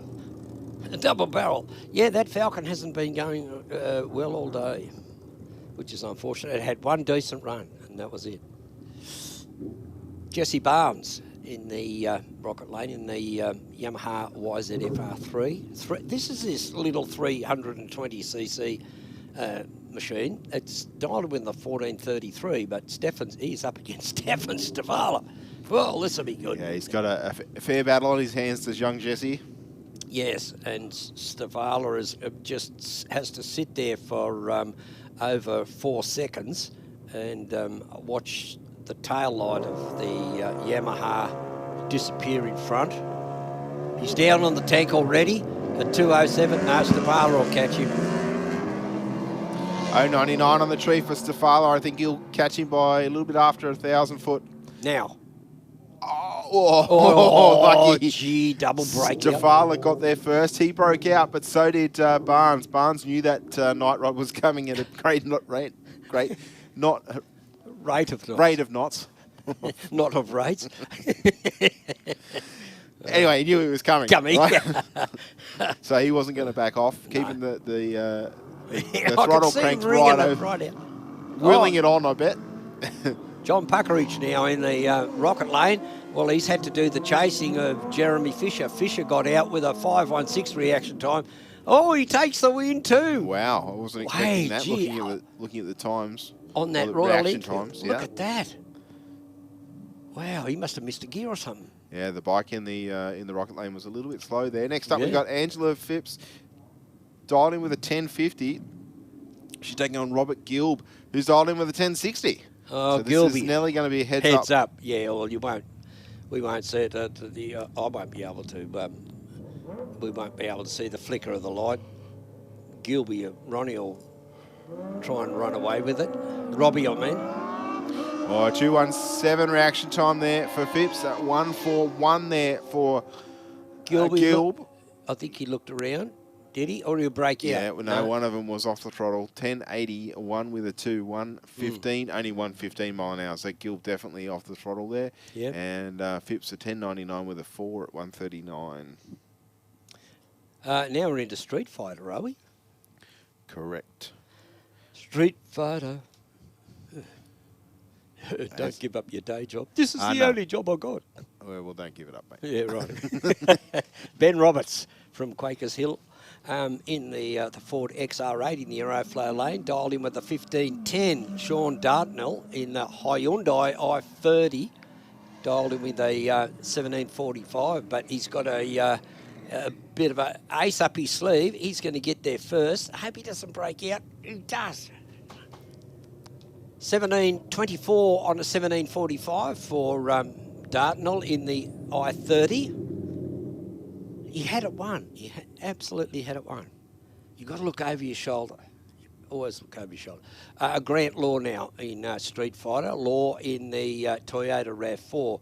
Oh, what's that, Wayne Smith? He's pulling out a barbecue. He's going to cook a few sausages by the time it gets down there. 7 seconds. 7 seconds. Okay, but Law has left with a red light. Oh, okay. And Smith, a 3:03, is going to take the opportunity to test the dial in as those two cars run down mid-afternoon here. It's about 2:30 in the afternoon. Yeah. In the heat of the day, I'm not quite sure how hot we've got outside. Was predicted to be pretty warm. It's the Chinese dentist time, 2:30. I thought that, but I wasn't going to say it. Glenn Garlick. I'm sure he was related to the garlic pies, Garlick's pies. Cameron Whitmore. Whitmore in the Aeroflow lane, dialed in with 1330, and Garlick in the Rocket lanes, dialed in with a 1358. So there's not much difference between these two. There'll be a half a light stagger for Garlick over in the Rocket lane. Yeah, well, Garlick's got a fairly big advantage off the start line, but he's already behind, so I'm not quite sure what's happened there. Oh. Double breakout once again, and the winner is Glenn Garlick in that particular run. Yeah, look at that. Wow. Next up, we've got Nicholas Bennett in the Holden Gemini running for Mudgee Carpet Court, dialed in with a 1360. He will be chased by Don Zemmett, who's dialed in with a 1320. Oh, look at that, 1320. I knew you would pick that up. Yeah. How appropriate. I do that when I get a ticket, you know, some cash or something, and they say, oh, it's 1320. And I tell them what it is. And Number association, mate. Yeah. All right, a 185 on the tree for Bennett. He's got some work to do. 087 for Don Zemmett. Zemmett's there, I'd say. Commodore should take it 1331 with a 9 on a 1320. Yeah, it does. Only 97 mile an hour. About a tenth of a second the margin across the finish line. Yeah, not much. Not much at all. Next up, we've got Con Esther in the Ford Falcon. Dialed in with a 1440. Dave Muscat in the Mini, dialed in with a 1680. But Esther's left before the third amber. Talk about impatient. But there it goes. That's how you can win a drag race and lose a drag race. Yeah, and a breakout, so double barrel. Scott Goodison from Taree in the Mitsubishi Legnum 2.5 litre V6, twin turbo, all-wheel drive. Up against Jack Matasevic from Bringelly, the Ford Falcon, the Barra 4 litre. He's dialed in 1460. Goodison's dialed in 1671. He'll get the handicap start. Will that Legnum? An 050, not bad. Ooh, Matasevic, a .130. He's got his work cut out over 1320 feet. Little bit of smoke out of Legnum. Yeah, mine started doing the same. My Mitsu. Oh, Electum got it. Yeah. Both cars too fast, but Goodison got there first and was least under the dial in.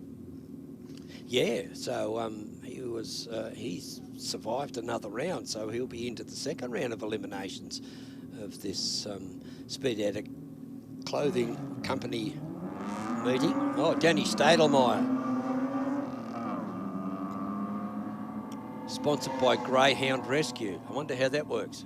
Oh, but that was for his Honda Jazz. Maybe he doesn't do it for this. We'll see. 14.25 on a 14.06 at 98.9 miles an hour. Good work, Danny. I think he's one of the guys that I've met that's always finds a reason to go drag race. It doesn't matter what besets him. Well, I'm sure he's even raced his coaster bus as well. Yeah. Just because he was curious at how fast it would go. All right, now we're into modified bike. A couple of quickies here. We've got Mike Lawson in the rocket lane, dialed in with a 960. Ryan Franks in the Aeroflow lane, dialed in 1040 slower than 960. So Ryan Franks in the Aeroflow lane will get the handicap start. Now, Mike Lawson's been absolutely flying on that Hayabusa over there in the rocket lane. So, Unfortunately, Lawson has about 0.4 of a second to make up. I don't think he's going to get there, Les. And no, he doesn't. No, he doesn't. Oh, Franks will take the win, goes an 11.22 with a 6 on his 1040. Oh, what? Ryan Franks, what a reaction time, 0.426. Again, number association thing. All right. You're learning, mate. Yeah, You're doing well. You're doing well. Ian Hill in the Aeroflow lane, dialed in with a 990. Taking on Peter Strudwick in the rocket lane, dialed in with a 985. Strudwick with some work to do and does not get there. Goes too fast. 966 with a 2. He got there by 0.2, but handing the win to Ian Hill there. The Honda will be back for the next round, Les. Yep, Ronnie Adams and Albie Davidson. Davidson in the rocket lane, dialed in at 1043, which is slower than Adams' dialed in of a 980. Albie Davidson in the rocket lane will get the handicap start. Ronnie Adams to do the chasing. Now, this is where you got a 980 and a 1043. There's not much difference between there, and everyone will be wanting to shoot for a decent reaction time. Oh, 009, Albie Davidson too quick. Red light. Adams right on the centre line for around about half the racetrack here. Goes 10.24 with a 2, 128 mile an hour through the finish line, Les, to take the win. Take the win. Yeah, must have slowed down a bit towards the top end. Michael Borg now from Pendle Hill in the Kawasaki ZX12R. He's dialed in 1025. Christopher Hocking, a 902. That's he's got that Aprilia RSV4, 998cc. They're both in the Michael Borg's down on the tank. Chris Hocking, though, in the Aeroflow lane, a sensational 075 against Borg's 522. The only worry about him is breaking out. He doesn't. He runs a 939 on a 902 for the win, and Borg on his 1025 runs, well, you saw it there for 1 nanosecond. Didn't get a chance. Lucas Nigo dialed in with the 965 in the Aeroflow lane. Taking on Mark Davies. Davies on the Suzuki, dialed in with a 985. So 2/10 of a head start. We'll go to the rocket lane.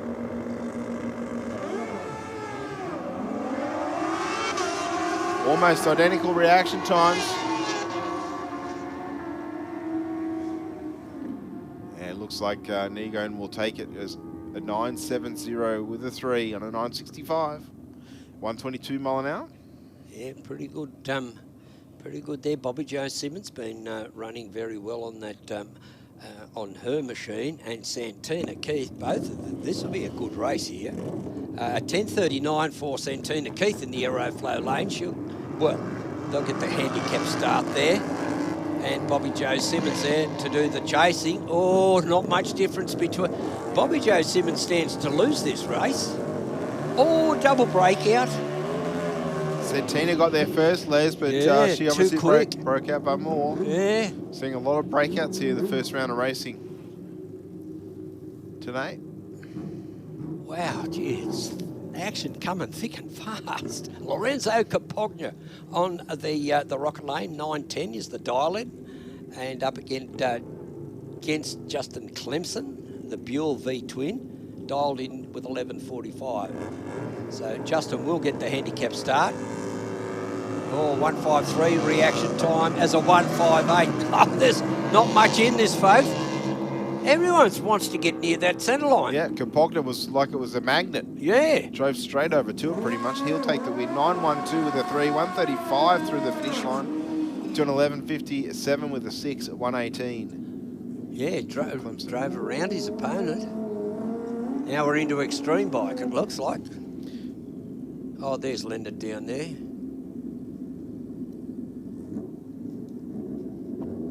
Extreme bike running on a Chicago shootout format.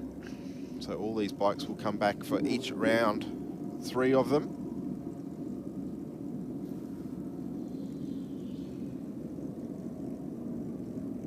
So these exhibition bikes are all, exhibition bike, they're all everything's heads up, there's no handicap start.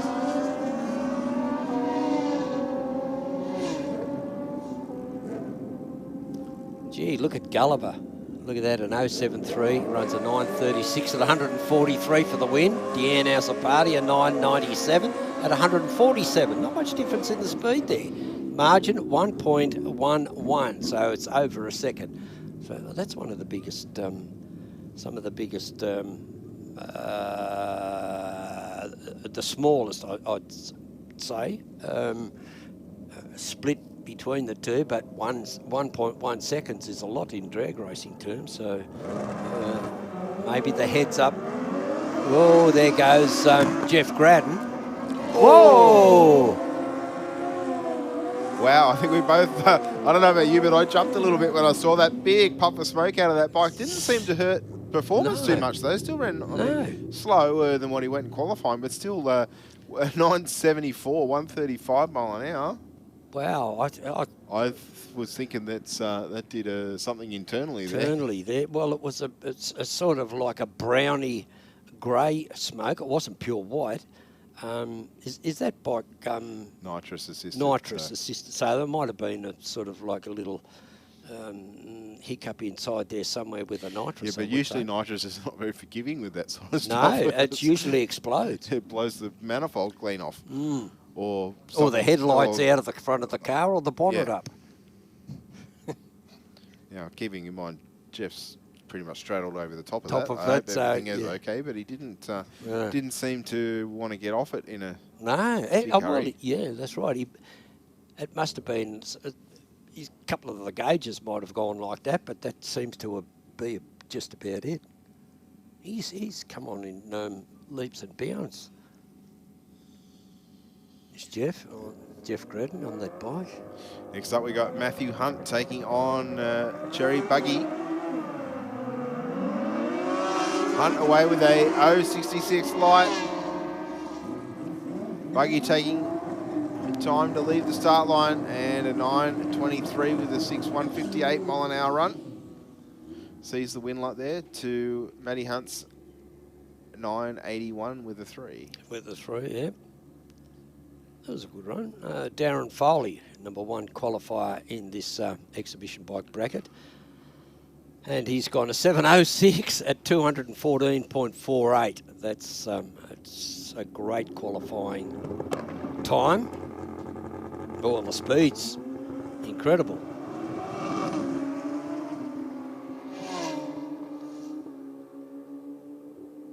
Are they purposely getting off the railway line? The line? The racing groove, line, yeah. Out of the racing groove. Yeah. I don't know. the centre line is like it's got a set of magnets in it, because every one of those bikes went towards it. It didn't matter whether they were which lane they were in. But Foley, that's on around 8:09 with a 2:189 mile an hour through the finish line. So a fair way away from, near enough to a second away from his qualifying time. Yeah. And, well, he's run a 7:060 and a 7:068. And then, they had 3 rounds ago. I don't know where the last numbers come from, where it went. Scroll up. Thought it might have been down lower, but an 8:092 at 189 on a solo. That's pretty good.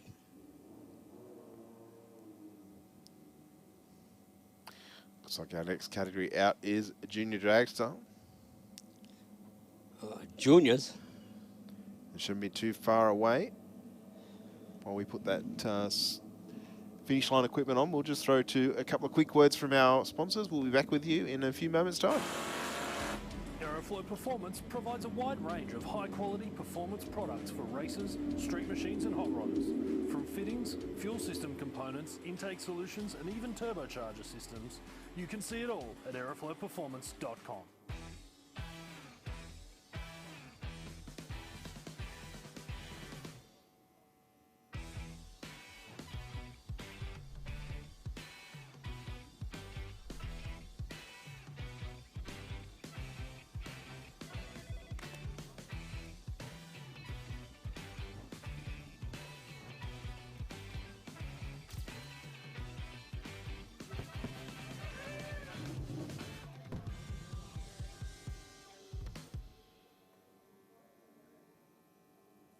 We have these things pegged at 9,000 RPM for up to 50 laps, copping mud and debris. As the crew chief, it's my job to make sure my wife Michelle has the safest and fastest car possible. My customers want race car performance with show car looks. From skiing to ocean racing, we run for over an hour at full noise. Quality and reliability is everything. Doesn't matter what you drive, rotor, import, street, race. These aren't your standard performance parts. Designed here in Australia, we've been involved in testing since the beginning. The range started with a few hundred parts and has progressed to well over 10,000. We need something that'll perform and outlast the competition. That's why I use the best performance parts on the market. That's why I use Aeroflow. That's why we use Aeroflow. Aeroflow's got something for you.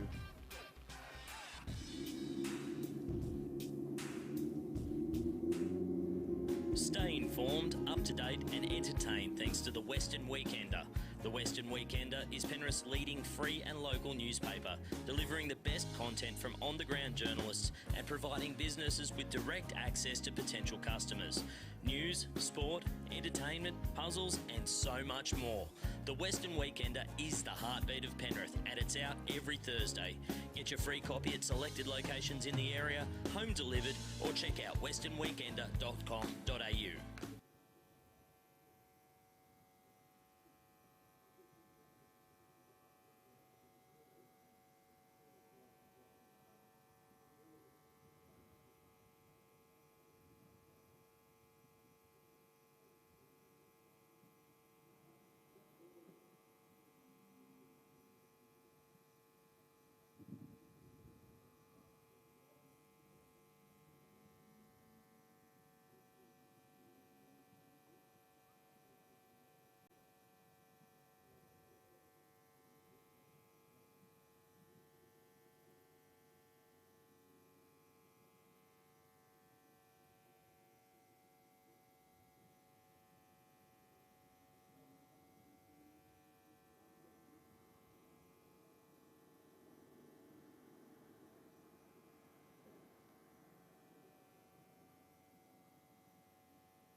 Okay, now we're into junior drags. So their first round of eliminations.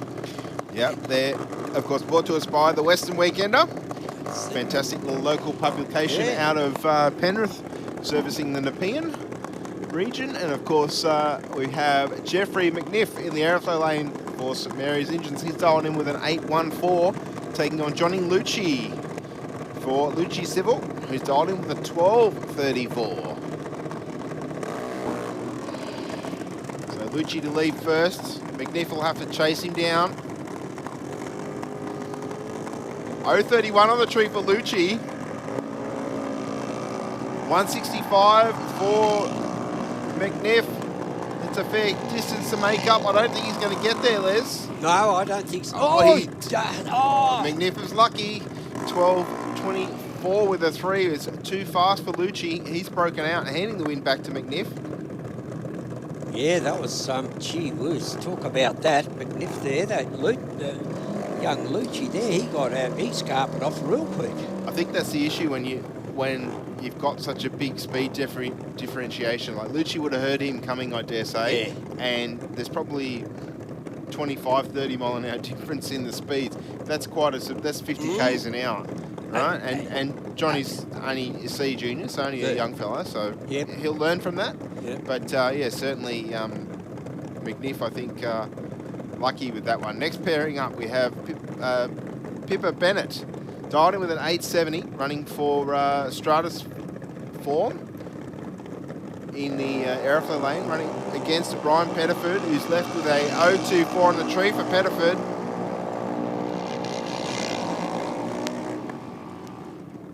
And Pettiford, the winner there, goes an 8.63 with a 2.73 mile an hour. Only 2 thousandths over the dial-in. Yes, it's cutting it fine. That was a top effort. 2, I might add. Okay, Alex Ruffalo in the rocket lane there with a dial-in of an 8.03 up against Taylor Smith in the aeroflow lane with an 8.72. 8.72 is a bit slower than 8.03. So Taylor Smith with the 8.72 will get the handicap start over there in the aeroflow lane. Alex Ruffalo in the rocket lane to do the chasing. Now, this is number 14 qualifier, Taylor Smith, up against number 3 qualifier, Alex Ruffalo. An A junior dragster for Ruffalo and a B for Taylor Smith. So, you could, oh no! Ruffalo, unfortunately, 0.243, 0.24, too quick on the tree, leaving the win for Smith. 8.74 with a 9 there. And he also broke out, so, you know, both ends of the spectrum. So one at the start and then one at the finish. But first is worst, so it doesn't matter what happens after that, unless there's an infraction, a safety infraction, which will negate all others, and the other person will be declared the winner, regardless if they've already got a red light against them. If his opponent hits the wall, or his or her opponent hits the wall, or crosses the centre line for some strange reason, and if you've got a red light against your name, you'll get the win, because a safety infraction is the worst infraction. Daniel Cabarola from Marylands, dialed in with an 880 in the rocket lane, up against Jake McNamara in the aeroflow lane, dialed in at an 810. This will be a bit of a tussle too, Steve. Carabalot with the better reaction time here, Les. Yes, and he makes the count 8.82 with a 4.72 mile an hour through the finish line. McNamara breaks out. Yeah, runs an 8.0 on an 8.1. Next up, Jacob Longo takes on Zach Ruffalo. Longo in the airflow lane, dialed in with an 8.85. Zach Ruffalo in the rocket lane, dialed in with an 8.06. Near enough to 0.8 of a second head start going to the aeroflow lane here.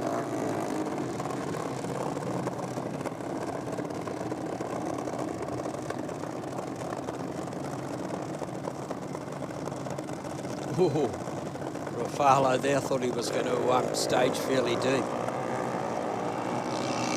1-2-4 on the tree for Longo. 2-1-0 for Rafalo. Longo with the advantage. Longo converts it. Rafalo got there first but broke out. There's 8.011 on an 8.06. Look at that. Longo takes the win with an 8.93. Okay, the next pairing out, we've got Charlotte Leafting in the Rocket Lane, dialed in with an 8.30. Archie Boscovich in the B Junior Dragster, I might add, is over in the Aeroflow Lane, dialed in with an 8.65. Charlotte Leafting, an A Junior Dragster, 8.30. Archie Boscovich over here in the Aeroflow Lane will get the handicap start. So you'll see the lights come down in favour of Archie Boscovich over in the Aeroflow, and Charlotte Leafting in the Rocket Lane to do the chasing. So critical on both stances here, because we've got an A dragster up against a B. We've got Charlotte Leafting and 0.63.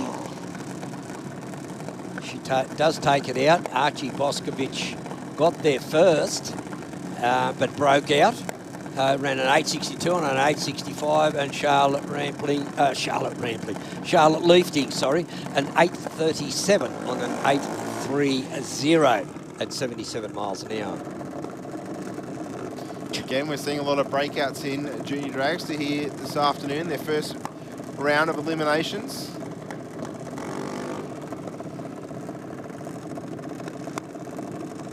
George Nader from Atooks Racing in the Aeroflow Lane, dialed in with a 7.95. Taking on Alex Rottenbury in the Rocket Lane, dialed in with an 8.74.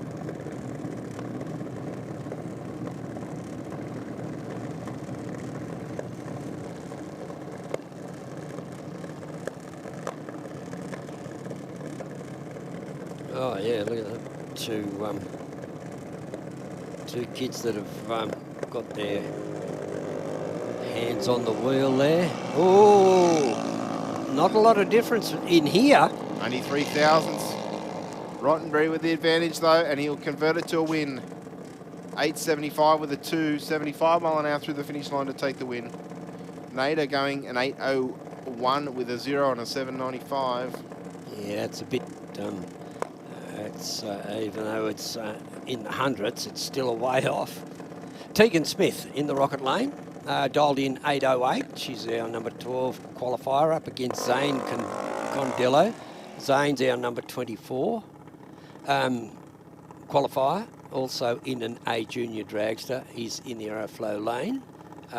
Zane Condello will get the handicap start, and it'll be up to nobody. He's going to get the win because the competitor in the Rocket Lane is not there. Oh, right. Okay. Well, there you go. Not quite sure what happened there.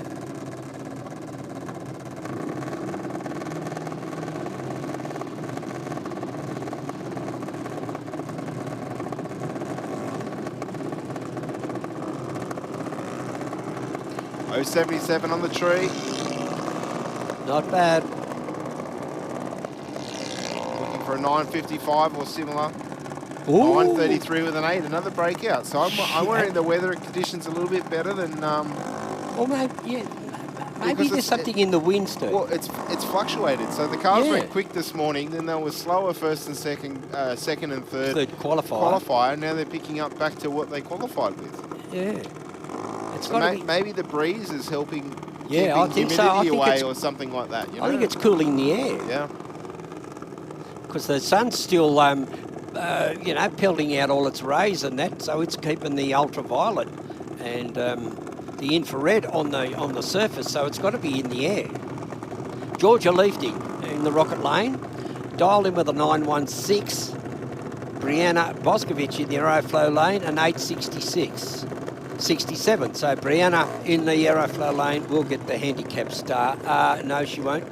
She'll be doing the chasing, and Georgia Leafting with the 9.16 will get the handicap start. She's in a B Junior Dragster.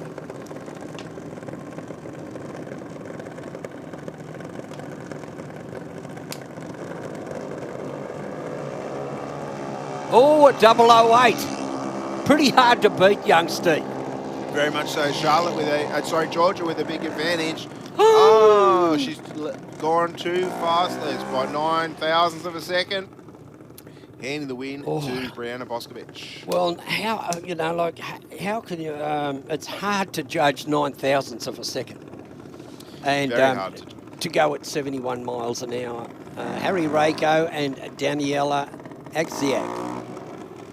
So 8:02 for the rocket lane, and Harry Rako in the aeroflow lane an 8:20. So we've got 8s, 2s, and 0s here. Harry Rako. Ben has just handed me his phone because he's always full of useful information. And on the phone, it's got all the relative data to Sydney Dragway. It's 36.7 degrees out there. Yeah. Which is 36. Which is damn warm. I'm glad I'm up here yes. in the commentary box. 31.1% relative humidity. The uncorrected barometer is 994 HPA. Corrected barometer is a bit over 1,000 HPA. Wind speed, just under 25 kilometres an hour. Wind direction to the northeast. And dew point 16.9 degrees. We're a mile away from that. Vapor pressure 19.179 HPA. 85.6 grains. Air density 91%.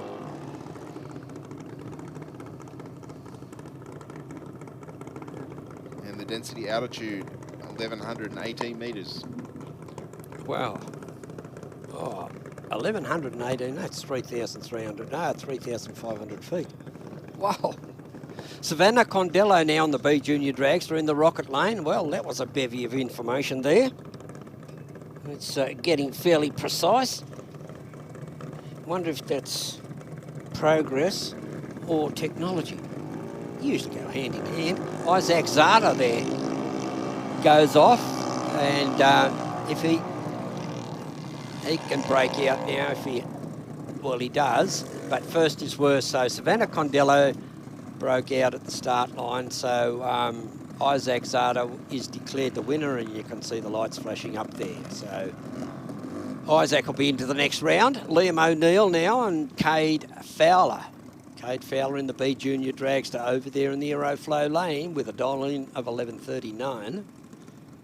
And Liam O'Neill in the C Junior Dragster dialed in with 11.96. And so remember, a C Junior Dragster is in qualifying can only go 12 seconds flat, as low as 12 seconds flat, but in competition can go 11.90. So Liam O'Neill is dialed in at 11.96, and Cade Fowler has dialed in with 11.39. Cade Fowler could have gone to an 8.40, but is decided to dial in with an 8.39. So Cade probably just getting used to the machine and how everything works here at in Junior Dragster, getting used to the machine as well. So we'll see Liam O'Neill get the handicap start. That's in the rocket lane. Cade Fowler to do the chase. He won't have to do too much. Automatic win to Cade Fowler, even though he red lit himself, but Liam O'Neill, because he got the handicap start and went first, he first is worse. So the win going to Cade Fowler on an 11.48. He runs an 11.39. Even though he did red light, but he red lit second. Chloe Rako, Junior Dragster, over there in the Aeroflow lane, dialed in with an 8.02, our number one qualifier. So young Chloe has a gets the solo run, which is you can't. The only way a solo run is on the solo run, you can break out, you can red light, but if you hit the wall, no one's the winner.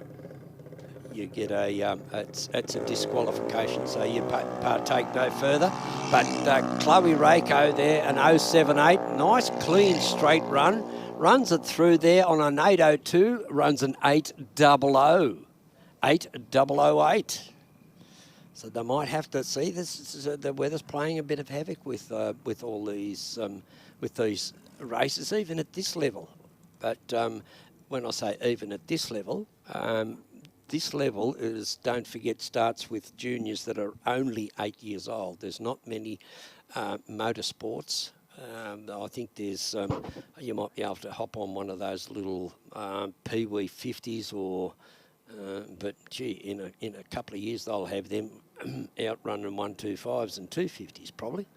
But it's just a matter of keeping your eyes peeled on. You've got to be very focused on how you attack the tree as the tractor comes out to remove the safety features that are required by the sanctioning body. That was recommended. So they've instigated that. So they've put it down, and while we just clean up here and rearrange everything for our next bracket, which looks to be it'll be super sedan, I'd say. I see Larry Etzel there. I see a couple of cars up in the background there. I see Dave Gruber and his new sponsorship sponsor, LIT Consultancies, for their fire systems. And they're in the Canberra region there. So LIT Consultancy, helping Dave Gruber. So we've adjusted his the records on file in the computer. So every time it comes in, every time it comes up on the screen, we'll be able to put it on.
Okay, back to the action. That's where we want. Everybody wants a piece of the action. Jim Denaro in the rocket lane. Dialed in with a 952 up against Larry Etzel. Larry Etzel dialed in with a 1030 in that 300 ZX Mopar 408 powered car. Jim Denaro got that Cortina with a Windsor 364. He'll have to chase down Larry Etzel because he's got a 952 dial in. So both are pretty seasoned campaigners, tough competitors, and this will go down to who gets the whole shot win. An 0.73 for Etzel and an 0.47 to Denaro. On paper, Denaro should get the win. He runs a 9.55 on a 9.52 at 135, and Etzel on his 10.30 runs a 10.38 at 130, 800ths over his dial in. And yeah, when you at this stage of the game and at this level, you can't afford to. You either got to step up and just practice and practice and practice on your starting technique. Nathan Watt from Charmhaven, the Holden VL Commodore in the rocket lane, dialed in with a 931. Niall Mitchell in the Holden Gemini, that little Gemini down there with a Chevy 383, he's dialed in at 1020. So he'll get the handicap start because he's a bit slower than Nathan Watt. So Nathan Watt in the Commodore in the rocket lane to do the chasing. There goes, oh no, he'll draw up at half track. He'll draw alongside his opponent at hard track. Now Nathan Watt's in total control of the race. Runs it through on his 938, runs a 9 on his 931, runs a 938 at 134. And Niall Mitchell on his 1020 runs a 1020 with an 8. Very, very close, but lost it at the start line. Nathan Cowie in the rocket lane. 9.29 is his dial in. Andrew Little is 9.95. So 9.95. Now this is what you won't see very often. That little Suzuki Mighty Boy chasing that big Camaro. So let's see how this turns out. This is still super sedan. Just waiting for them to come in. There are time limits on how long you can wait. Oh, Cowie gets out with a... Nathan Cowie's got this in the bag. I don't know what happened to poor old Andrew. Oh no, he broke out. It's never over until it's over.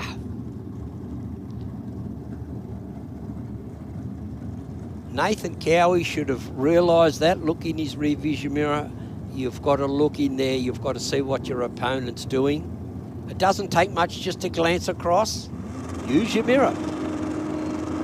Ross Beelby in the Aeroflow lane has to chase down Graham Blackman. Blacko's got an 0.44. This might be Graham Blackman's first. It is too. His first time for a hell of a long time that he's gone past the first round. Good on him. So the Cortina, that green and white Cortina, you'll see it again next round.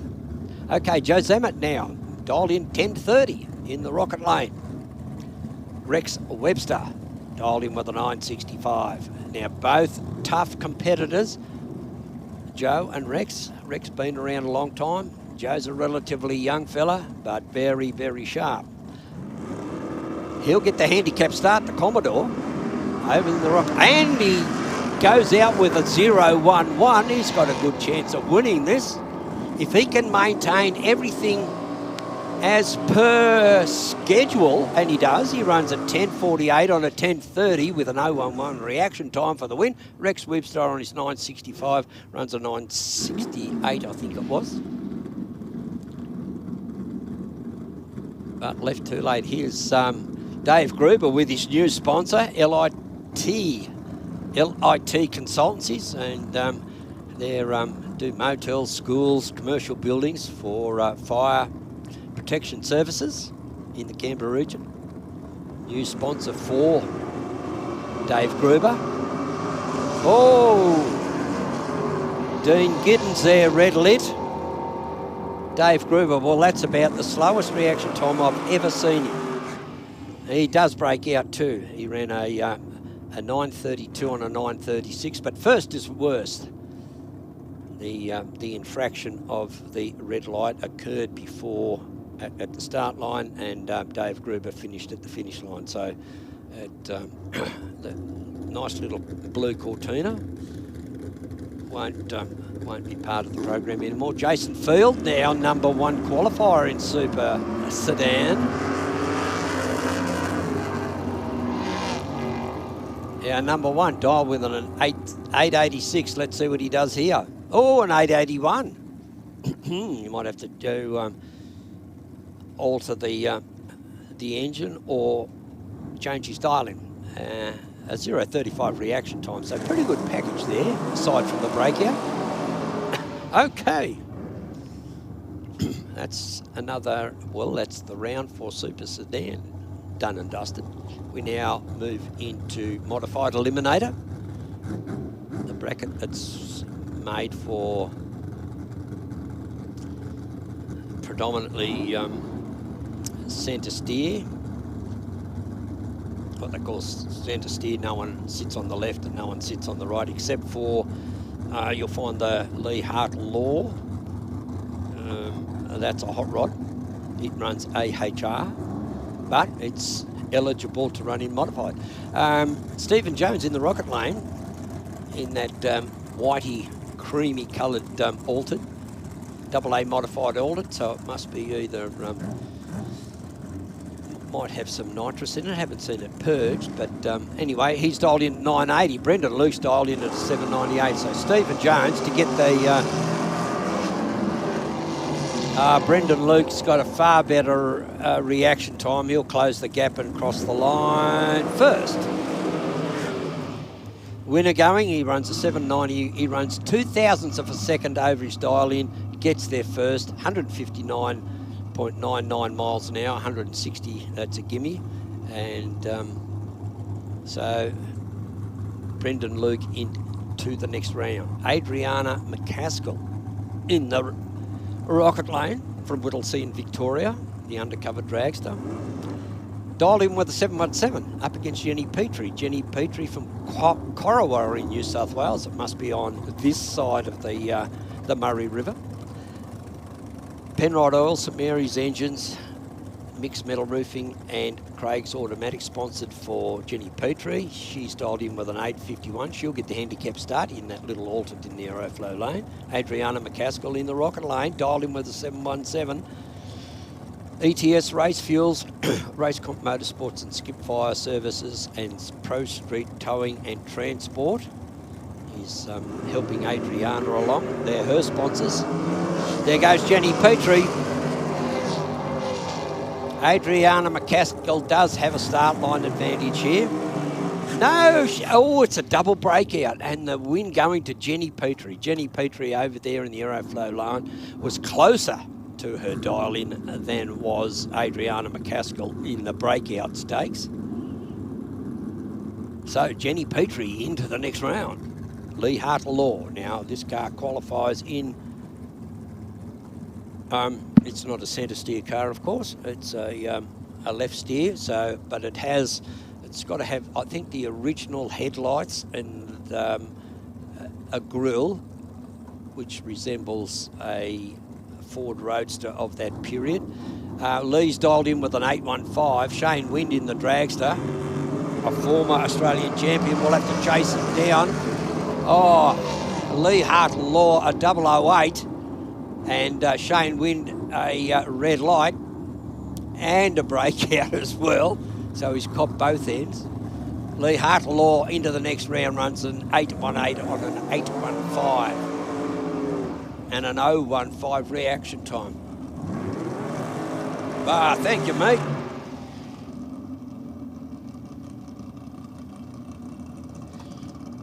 Lou Carpinato from Morello, New South Wales. Big block Chev in the rocket lane. Dial in 755. George Bukarezhliev from Bass Hill. Dial in with an 803. So the race, the car of Lou Carpinato in the Rocket Lane to chase down George Bukarezhliev. Now, George is, he's been working on this car for a while, but of late, in the last, I guess, 6 months. Yes, 6 months. It's just come along in leaps and bounds, and he found himself in the winner's circle last year at the final of the Speed Adict Clothing Company New South Wales Drag Racing Champs. Let's see how he goes out. He'll get the handicap start. Well, Lou Carpinato won't be able to catch him because George escaped big time. So he's got an 803 on an 803, 7 1,000ths over his dial-in for the win, gets there first. Carpinato on his 755, but his reaction time was a 0.1, and George's a 0.0. All right, Ali Stewart, all the way from sunny Queanbeyan, LA Racing Lubricants, Jeff's Race Engines. He does a great job too, Jeff. Cackling Pikes Photography and Madman Production. Neil Larson there at the head. He's the CEO of Madman Productions. Gareth Rogers from Leppington in the Aeroflow lane, dial in 887. He'll get to go first in that little Fiat Topolino, but Ali Stewart, she comes up, she's got a lot of racing heritage in the family as well. Her dad and her two sisters also have been racing. Automatic winner, Ali Stewart. Red light for Gareth Rogers. Red light, let's see what he can do. He runs an 887 and it runs an 892 with a 7. So, he red lit, but he still ran over his time. But that's it. First is worst. And Ali Stewart had a perfect run there. Great reaction time as well, so she'll be into the next round. She was runner-up at the Grand Slam 2 weekends ago, and performed very, very well, very consistent. Good little racer. And her sister runs the Kerry Stewart runs her twin runs that little Austin A40. So, and there's Dave Gruber. He's got his new sponsorship all over the front of the car, so he'll be pleased. Kelsey Lay, dialing with an 801. She is going to be chased by Danielle McCaskill in the Aeroflow lane. She's dialed in with the 743. Kelsey Lay, an 041, 011. I think Danielle's got it. No, a double breakout. There's been 15 double breakouts since you've been I know. out. Seems to be everywhere at the moment, but as we said, the temperature is obviously very hot outside, but maybe the air conditioning's a little bit better than what everybody's expecting. Yeah, well, it's surprising. Maybe they adjusted their for double breakouts to have so many. They've probably haven't adjusted, or they've over-adjusted, I'd say. Yeah, I think that's the case of well, so many overcompensated in their picking their dial in. Yeah. And that's what's catching them out. And because the racing is also always so close, they're saying, well, if I'm in front, I'll back off. But that's the problem, is that no one's getting in front. That's right. Yeah. Look, a 004 red for Craig Davies, but on a solo, it doesn't matter. He could have red lit and broken his dial in, which was an 838, and he ran an 840. Well, he's safe there. But as I say, if you're on a solo and you do everything right, but you hit the wall, that's it. There's no winner. Here we go. Jeff Sargent in my co-commentator's favourite, one of his favourite cars. I've got many favourite cars. Yes, that's why I changed it to Mini. And notice it's not a Ford. There's nothing, there's nothing that's right. about it that's a Ford, That's so don't right. ever say Yeah. Don't ever say that I'm biased. Biased, yeah. Oh, do other companies from apart from Chrysler, do they make cars as well? Yes, Les. Oh, I thought they were pedal cars. Yeah. They usually win too. Oh, yeah. Oh, can you turn the knife around while it's in the bag? Just you say some hurtful things, Stephen Bush. I said it with a smile on my face. Yeah. Joe Sorbello. You've got to work here, folks. You've got to work here. Joe Sorbello in the Rocket Lane, dialing with an 890. He'll be chased by Jeff Stewart in that in that big orange car. Oh, just very loud, that car on our track mics at Isn't Camaro or Sargent. Yeah. 812 with a 173 mile an hour to take the win. Sorbello had the reaction time advantage, but he went a little bit slow. 947 with a 2 there on his 890 dial-in, I think it was. So just gave too much away on the ET. Yep. Oh, the Boscovich. This is young Josh in the XA Coupe with the Fontana motor. That thing hauls. Up against Lisa Sargent. She'll be in that little Nova. Somewhere. There, where you can just see the nose of it sticking out under the shed, under the timing tower here. Oh, yeah. Okay.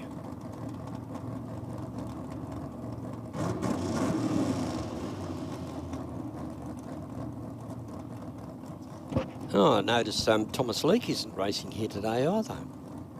In Top Sportsman.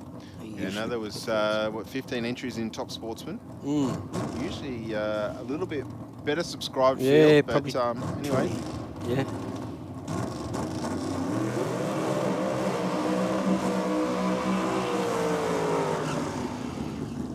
Boscovich with the big burnout. I don't even know. Yes, Sargent's coming forward now.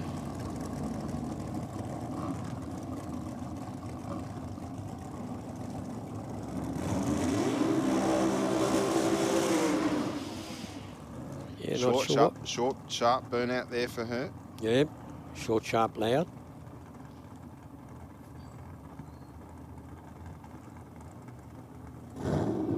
Yeah, the young Josh Boscovich there, that was a pretty hefty burnout. Oh, well, he's dialing, while we're at it, he's dialing with an 827. Lisa Sargent in that little Chevy Nova there, dialing with an 860. So Josh Boscovich will have to do the chasing. Lisa there, she's a bit slower than Josh by about one orange light on the tree. One light represents 0.400 of a second, and that's nearly the difference between the two dial-in times. So if you're sitting at the front there, you'll probably see the light stagger down in favour of Lisa Sargent in the Rocket Lane. Oh, an 071. She's done pretty well at the start. Josh has got his work. I don't think he can catch her, Steve. No, he lost quite a bit on the start line there. A lot. A big difference to make up. Too much. She runs an 864 on an 860. And yes, she had a really good reaction time. Oh, Dave Whitmore up against Steve Fowler. Steve Fowler in the Rocket Lane, and Dave Whitmore in that very distinctive Chevy Nova, small block Chev 400. Neat car it is too, from Dora Creek in New South Wales. Oh, nice burnout from Steve Fowler as well. Steve there's dialed in with a 698. He hasn't run 200 today. Or he ran 200 point such and such. Yeah, he did. Yes. Yeah, he did. That was his first qualifier. Dave Whitmore, well, they do the same. They seed on reaction times. So we don't get an order here. Oh, nice. Can't beat a good cup of coffee. So Steve Fowler will chase down Dave Whitmore.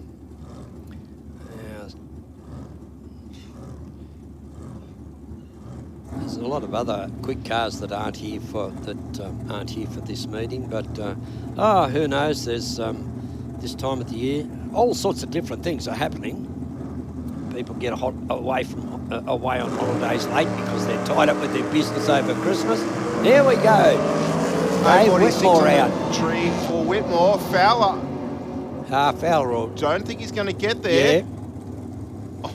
Oh, break He out. didn't. He didn't get there by a tenth of a second. But Whitmore went too fast. 8:28 with a 4 on an 8:35. Geez, you picked that well, mate. I would have given it to Fowler. Well, I think he's in the sand. Whitmore's in the sand. Oh, there, Whitmore's Les. in the sand. He's completely sideways. Yep, there we go. He's at right angles to the track. Right down the end down there. Just looking on the chute. Looks like the chute came out pretty late there, Les, and that's a big heavy car to stop. And I think he thought about maybe going around the corner, and then at the last minute decided that he wasn't going to do that. Yeah, well, it's better than he do, sort of like go sideways in the sand. We'll still run the risk of tipping over, but you've got less resistance. It's interesting though. There's not much of a track in the sand there. No. I reckon he's probably gone in a bit sideways already. Yeah, I wonder if that's another laundry change there, mate. Could be. Yeah. Probably would be for me. I'm not going to lie. Well, for me, mate, when I'm flying and things like that, I always manage to remember all my prayers I was taught at primary school. Oh, you're not a good flyer, are you? Oh, I am now. It's you've got to be when you go to the US as much as you do, I suppose. Yeah. Well, the thing is too, Steve, that the department paid for me, my employer paid for me to go to 2 Fear of flying courses at Qantas at Mascot there. Okay. In their offices there that they occupy at the airport. So they've got. I went there and I thought, yep. Well, I got the first one was okay, but then the fear crept back in again, and I broke a 747 armrest, and I used to walk off with 2 pillows against my chest, and I'd walk off the plane, and they said, "Excuse me, sir, could we have our pillows back?" Oh yeah. I was just in a completely different zone. That was it, and then yeah, wow. We went to America the 1 week after September 11, and I thought, well, now's probably the safest time to fly. So I just walked on the plane, took a big breath, and that was it. A plane could fly upside down now, and I couldn't give 2 words. Not much I can do about it. Interesting how the mind works, but we can see there on our big screen, we're just rolling the parachute up. The track they're about to roll out and connect up to the back of Dave Whitmore's Nova. It'll be a lovely afternoon down the beach. Yeah. Only thing that's missing is the water. There's no water down on that beach, right? Water and no seagulls. Correct. Yep. Oh, well, they'll do a fairly quick recovery job, I'd say. Yes, of course, we're in the middle of the first round of racing for top sportsmen here at the round number 1 of the Speed Adict Clothing Co Championships here at Sydney Dragway. If you've just joined us on the live stream, we've got Dave Whitmore in the sand, the bottom of the end of the racetrack. He's all okay. The parachute it came out. It was just late deploying, and that's a big heavy car to pull up. About to connect the straps up and yank it out of the sand. Yes, and he wasn't the winner of the race, but he's ended up down there. Doesn't matter whether he won it or not. The crew's still down there. The safety safari down there. The safety crew down there. They're right on the job.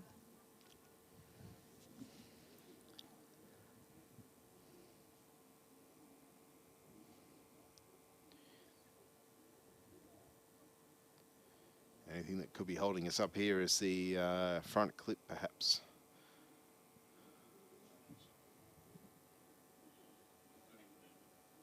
Being a little bit more of a grader as it gets pulled back across Pull the it back, center. yeah, and then it's, you know, really, that's when the resistance comes.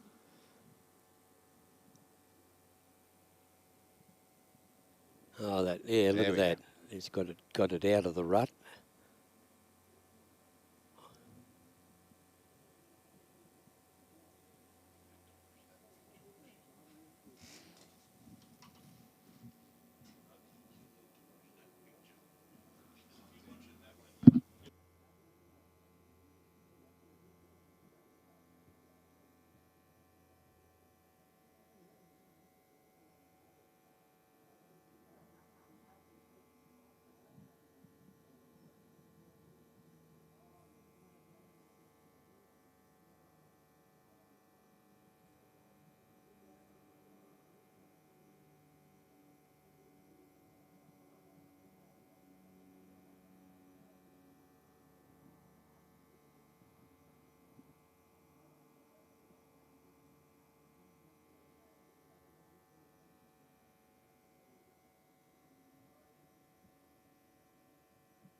Well, we've got a little bit of a break here. We'd like to perhaps discuss bringing up a couple of other meetings that we've got scheduled here for Sydney Dragway. So I think young Steve will just press a few buttons and magically all this stuff will appear on a screen somewhere. But we do have, particularly at this time of the year, we try and get several of our major events held before the cold weather starts in. Well, it's not really cold weather up here, but in places further south it is. But we've got the Nitro Champs that are coming up, or the Nitro Thunder, I should say. That'll be held around May, just before the official start of winter in June. Always a great event here. Good crowds we get, fast times. What have you found there, Steve? He's still going? Okay, just search my emails, of course, because that's what we get our rosters from. Don't we, Les? We do. We are at obviously, the next event here at Sydney Dragway will be the Aeroflow Race for Real Wednesday night, which of course is our off-street race meeting held every Wednesday here at Sydney Dragway. If you didn't see the post and you're sitting up on the stand and go, I like the idea of this drag racing caper, I want to give it a crack. For the next 3 months, the board here at Sydney Dragway has made the decision to reduce the entry costs, not only for competitors but also for spectators. So we're bucking the trend of inflation. Oh, wow. And $50 will get you a competitor entry for the night. So basically all you really need is a car, obviously, or a motorcycle. You need a helmet. And if you're driving a car, you need long sleeve top, long pants, and covered shoes, preferably natural fibres for the clothing, because the synthetic stuff not so good. It's very flammable. If it gets hot, yes. So preferably natural fibres, and you can come out here and do as many runs as you can fit in the 4 hours that we host the event here on every Wednesday, starting from 6 p.m. Yep. And aim to conclude around the 10 p.m. mark, depending on entries and conditions of the night. So, yeah, jump on the track's website, www.citydragway.com.au. Check out all the conditions of entry and all that sort of thing around the Wednesday nights. Grab your tickets if you want to come. You can also come and stand down in the viewing area down here to the west of the racetrack, next to the burnout area. Or you can spectate. We also hold theme nights for the Aeroflow Race for Real night. So we pick a number of different themes that might be chrome bumper night. So if you've got a car with a chrome bumper on it and you come along to that event, you get a small discount on your entry, just to try and encourage people with that theme. Okay. So we do diesel nights or four-wheel Yeah, drive diesel nights. nights, yeah. The diesel nights are really good. The diesel people very keen on getting out here and sometimes thrashing their car probably a little bit too hard, I would think, but it's not my car. So anyway, so that's next Wednesday night is our next event following the conclusion of this one. Then we get into some testing for the Kenda 660 series here at Sydney Dragway, which is happening next Saturday, Les. Next Saturday? Yes. Crikey.com. So that is a fantastic race meeting full of radial tired cars running over the eighth mile here at Sydney Dragway. Yeah. Because all the radial cars run over the 8th mile. Yes, that's 8th mile only. Just a minute. Then on Wednesday the 22nd, we have a themed night Aeroflow race for real. Then on Friday the 24th, which is Friday next week, we have the Thank God It's Friday, which is a burnout night, of course, on our purpose-built burnout pad here on the western side of the racetrack. Then following the last event for the month, 25th of February, is a test and tune between 10 a.m. and 4 p.m. on Saturday the 25th of February.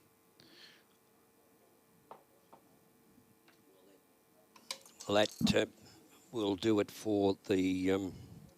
I've broken this again. Well, that's the end of February done, and then we're into March, and then April. What's the next big event? It must be, is it Nitro Thunder, or do we have one before that?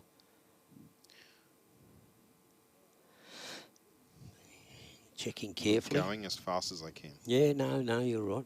So we just they still haven't come back from the clean-up. I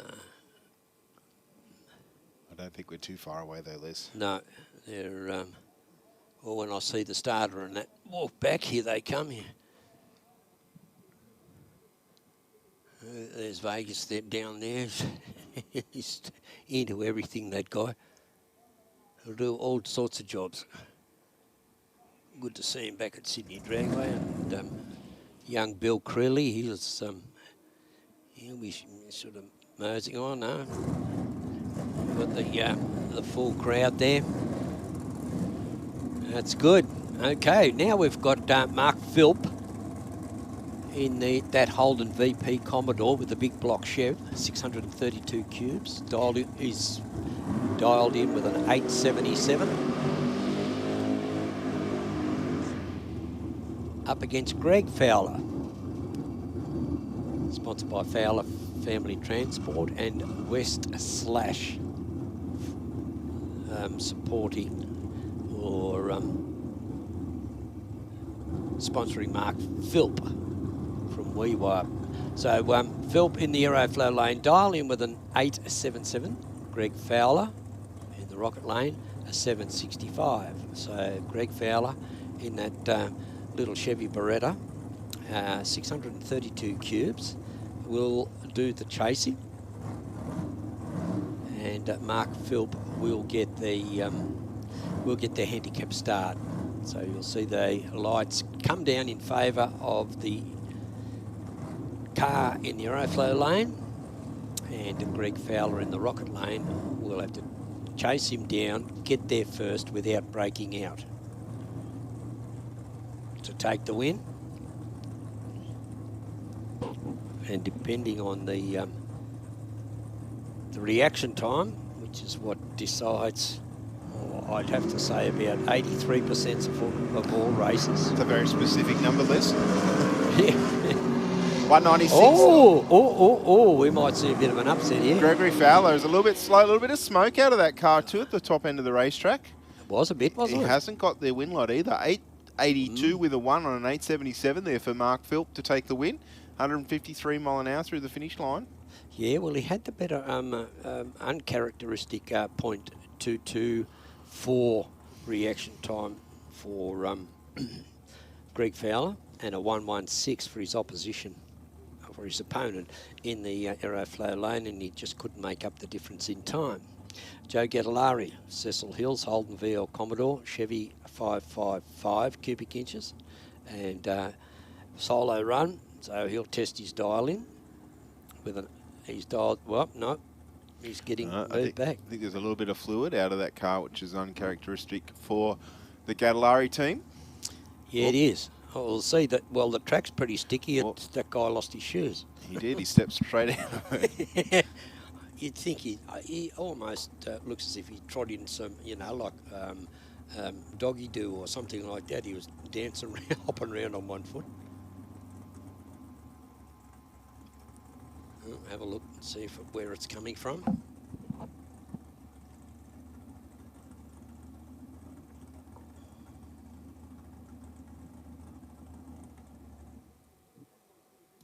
No.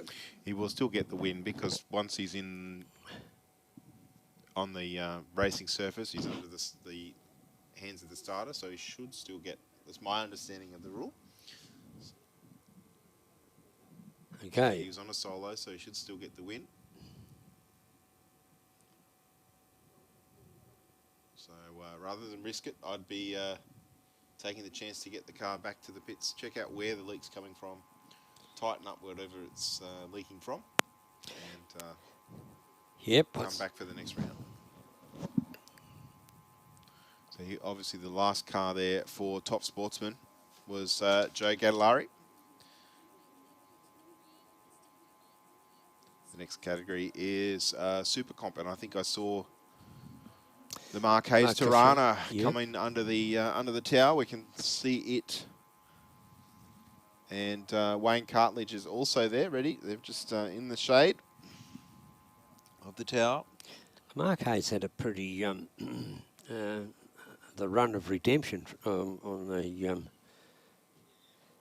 a previous run there. The car went fairly straight. It was on the third qualifying round. Cartledge from Eden Park in Victoria. Yeah, it's a long way from Victoria to here. It's it's 400 and something from Canberra, and then you've got 700 kilometres. But they've cut a lot of the they've cut the road down from what it used to be. Most of it's freeway now. Yeah. So it's all freeway. It's not a bad drive. No. Still, it's awesome to see anyone that's travelled from interstate to come to Sydney Dragway Sure. here today. Sure.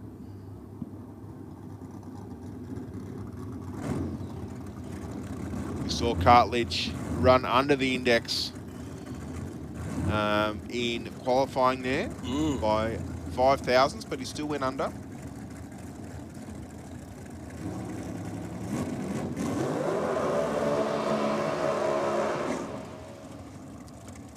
Pretty solid sort of burnout.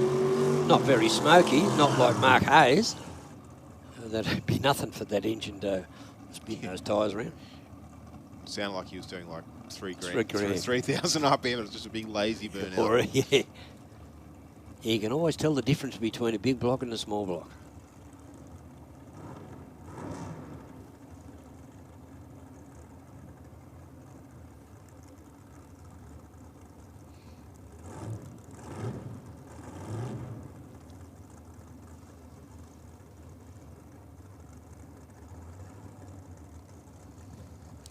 Okay, just both cars just preparing to stage. It looks like Mark Hayes will go in first over there in the Aeroflow lane. It'll be interesting to see how that little Tirana gets going on this side in the Aeroflow lane.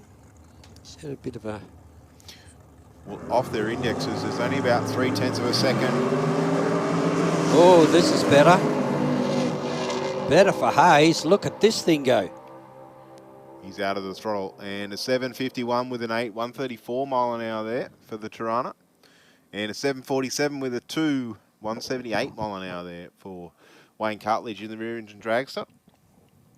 Yeah, and the dragster got there first, but they haven't damaged or done anything to the index. So Yep, 7:29, 7:1:29 for cartilage. That's the record. And for Mark Hayes, the record's hey, that's B dragster. But all the gear that Mark Hayes has got in that little Tirana. Yep, he's AA Alta Production injected automatic. And 763 cubes with nitrous. Correct. So the record for the AA PIA is 662 with a 4 at 217. Yeah, 217. That's the record. So he's a bit outside. Well, he's on. He's 626, 7.6. Nearly a second off it based on what he's run here today. But yeah. At the end of the day, he doesn't have to turn all the kits on and try and rotate the earth. It's not. He's probably not even out here to do that. So, all in all, he's putting some good runs together. The car's leaving clean. It's not rattling the tyres or anything like that.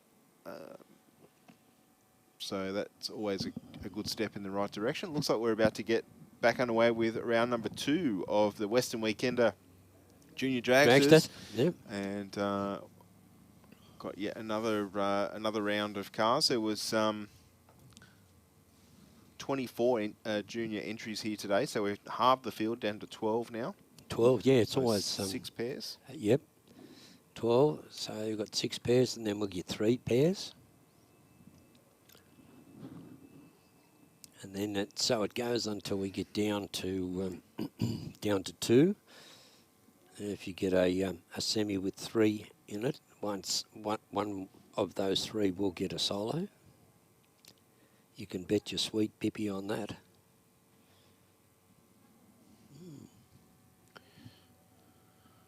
All right, our first pairing's just pushing in under the building here right now, so not too far away. Yeah, from a start. Still looks like there's a nice little breeze blowing out there. I hope that's keeping things a little bit more bearable for those that have to be in the sun. Mm. All our officials. And yeah, that's it being there now. That guy that's standing in front of that water barrel there, I'd be in it and then doing that. It's a plunge pool, is that what you're saying? Yes. Yeah. All right, our first pairing will be Savannah Condello, dialed in with an 850. She's in the Aeroflow lane, taking on Alex Rottenbury, dialed in with an 874.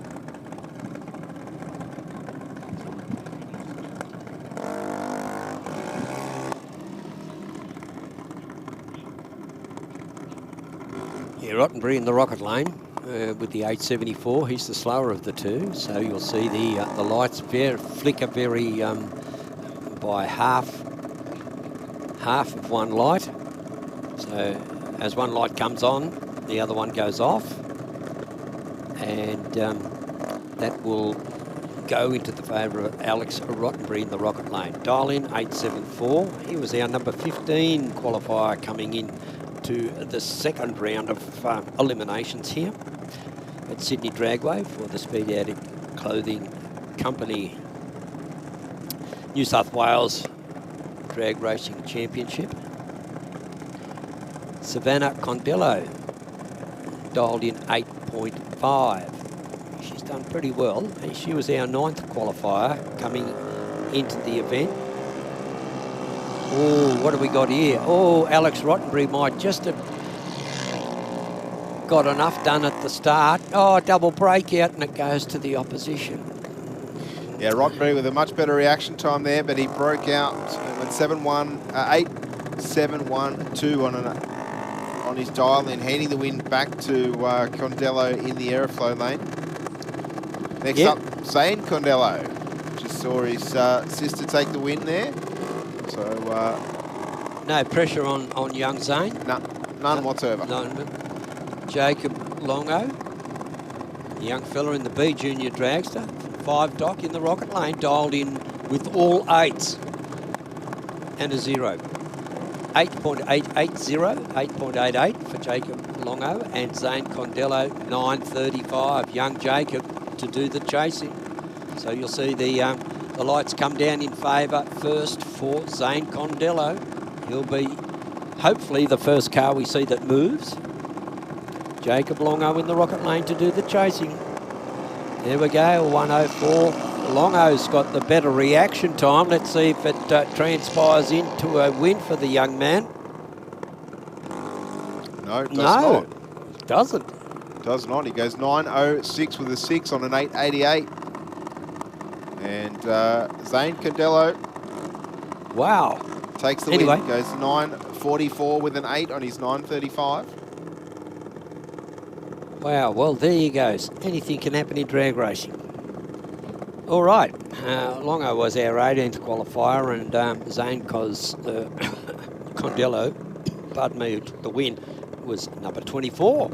Next pairing up, we have, just waiting for the screen to adjust. Not yet. Oh, what have we got here? There we go. Daniel Karabulut and Brianna Boscovich. Boscovich dialed in with an 8.67. She's in the rocket lane. Karabulut in the aeroflow lane. Boscovich with a much better reaction time.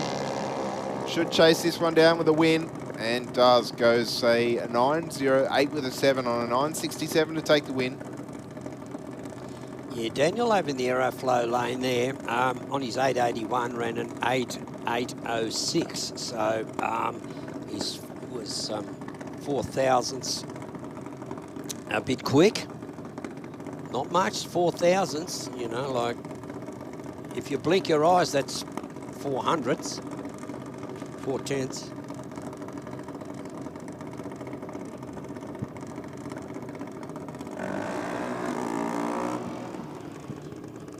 Well, you've got Ryan Pettiford now up against Daniela Axiak.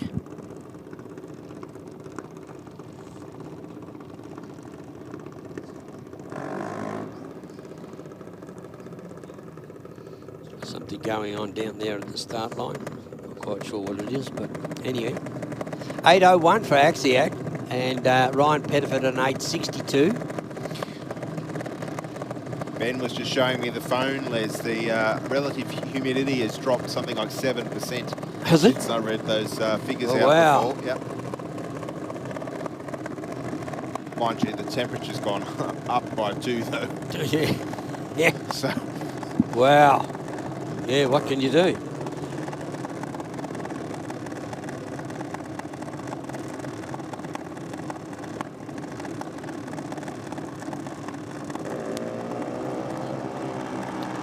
Pettiford's thrown it away with a red light. 0.22 on the tree. 0.10 for Danielle Axiak, though. Nice reaction time for her. Runs on through for the win. 8.08 with a 1. 81 mile an hour through the finish line. Pettiford, unfortunately, on the trailer. 8.62 with a 9. 76 mile an hour.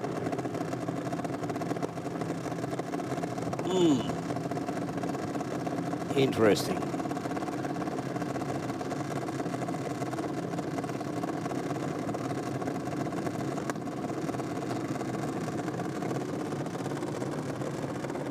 Next up, Chloe Rako and Jeffrey McNiff. McNiff in the rocket lane, dialed in with an 8.14. Running for St Mary's Engine Services. And Chloe Rako running for Mum and Dad. Albion Park, dialed in with a 7.99. Yes, it's number 1 qualifier, Chloe Rako in the aeroflow lane up against our number 8 qualifier. And Jeff McNiff there, Jeffrey McNiff, can't call him Jeff McNiff. 004 red, so automatic win to Chloe Rako on a 7.99. Runs an 8.008 at 81.2. And for Jeff McNiff, an 8.14 dial in, ran 8.237. Yeah, and red lit. Only just red there for Jeffrey McNiff. 4 thousandths. 4 thousandths of a second too early. That's really hard to judge. I don't know if there's a reference point in your mind or somewhere else, but 4 thousandths of a second is very, very quick. Too fast. All right, Charlotte Leafting in the rocket lane. our number 19 qualifier. She's dialed in at 8.35. Cade Fowler in the Aeroflow lane, dialed in with an 11.39. So he's a junior, B junior dragster racer. So he's got the 11.39, but he just red lit. So automatic win to Charlotte Leafting. Now, what I was saying before, if Cade Fowler did that, red lit, and unfortunately if the car, I won't mention names, but if the car, the driver in the other lane had hit the wall or crossed the centre line, even though you have red lit, a safety infraction would have negated the red light, because the safety infraction's worse than a red light or a breakout. Yes, there has to be a winner in a two-car race, if that's the case, but in a single run, you can still be disqualified if you cross the centre line or end up against the wall. So that shows the emphasis on safety here. Exactly right. We have seen that happen up in Willowbank. There was a championship decided in pro alcohol 1 year. Racer red lit, which meant the other racer in the other lane won the championship, but in the process, she bumped the wall with the rear tyre. Not a big impact, but touched the wall. That's it. She lost the race. That was it. That lost the championship for her. Yep. So yeah, it's pretty cutthroat sometimes. That's the last car for the round of Junior Dragster. So Taylor Smith on a solo, 8.76 with a 6.75 mile an hour. Yeah, look, it was someone's turn to get a solo run, and happened to be Taylor Smith. They do have a seeding order, but then it goes on performances, and then after that, if you have say a 50-car field, well, then they'll just it goes on performances, and then they start drawing out of a hat type of deal. All right, let's just, while we pack up that safety equipment at the end of the racetrack, we'll just throw it up to our big screen for a couple of words from some of our sponsors. We'll be back with you very shortly in a few moments. Bank said no to your home loan? Talk to us. Not a bank. Talk to Australia's real-life non-bank for home loans, car loans, personal loans. Pepper Money, the home of loan options.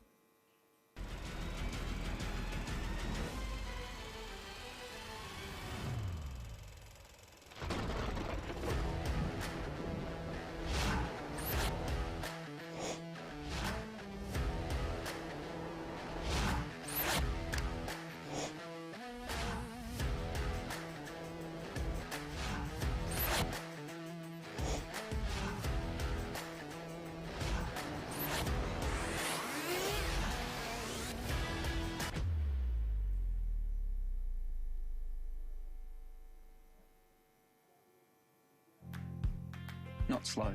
Not difficult. Not just ticking boxes. Not a bank. Talk to Australia's real-life non-bank for home loans, car loans, personal loans. Pepper Money, the home of loan options. Stay informed, up to date and entertained thanks to Para News. Para News is Parramatta and the Cumberland area's leading free and local newspaper, delivering the best content from on-the-ground journalists and providing businesses with direct access to potential customers. News, sport, entertainment, puzzles and so much more. Para News really is the heartbeat of Parramatta and Cumberland, and it's out every Tuesday. Get your free copy at selected locations in the area or check out paranews.com.au.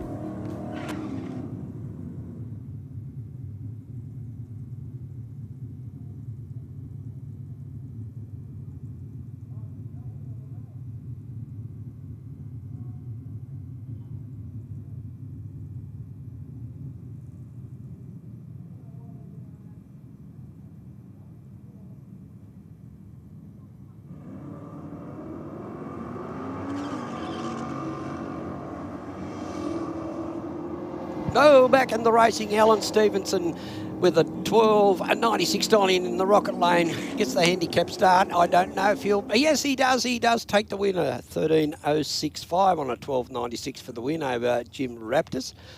Jim dialed in at 10.70 and ran at 10.02, but his opposition got there first. Mark Bull, we're into Super Street, by the way. up against Tim Ritzrow. In the Rocket Lane, we have Mark Bull, dialed in 11.16. That's pretty quick. Tim Ritzrow in that very, very neat Holden VXSS Commodore with the LS1 in it, dialed in at 12.30. He'll get the handicap start. He red lit for Tim Ritzrow. That's unusual. Mark Bull there. Mark Bull, he's an 081 reaction time. He's dialed in 11.16, runs an 11.20. Tim Ritzrow, red lit and broke out as well and got there first. Anyway, that's just the way the Mercedes bends, they say. Chris Zammit, 12.30, dial in the Rocket Lane. Our number 21 qualifier, well supported and well stacked Super Street bracket. Oh, gee, look at Craig Warren. Gets out with a 205. Won't be good enough. A little bit uncharacteristic. Yeah, he won't catch for Zammit. No, he won't, because they both break out, Les.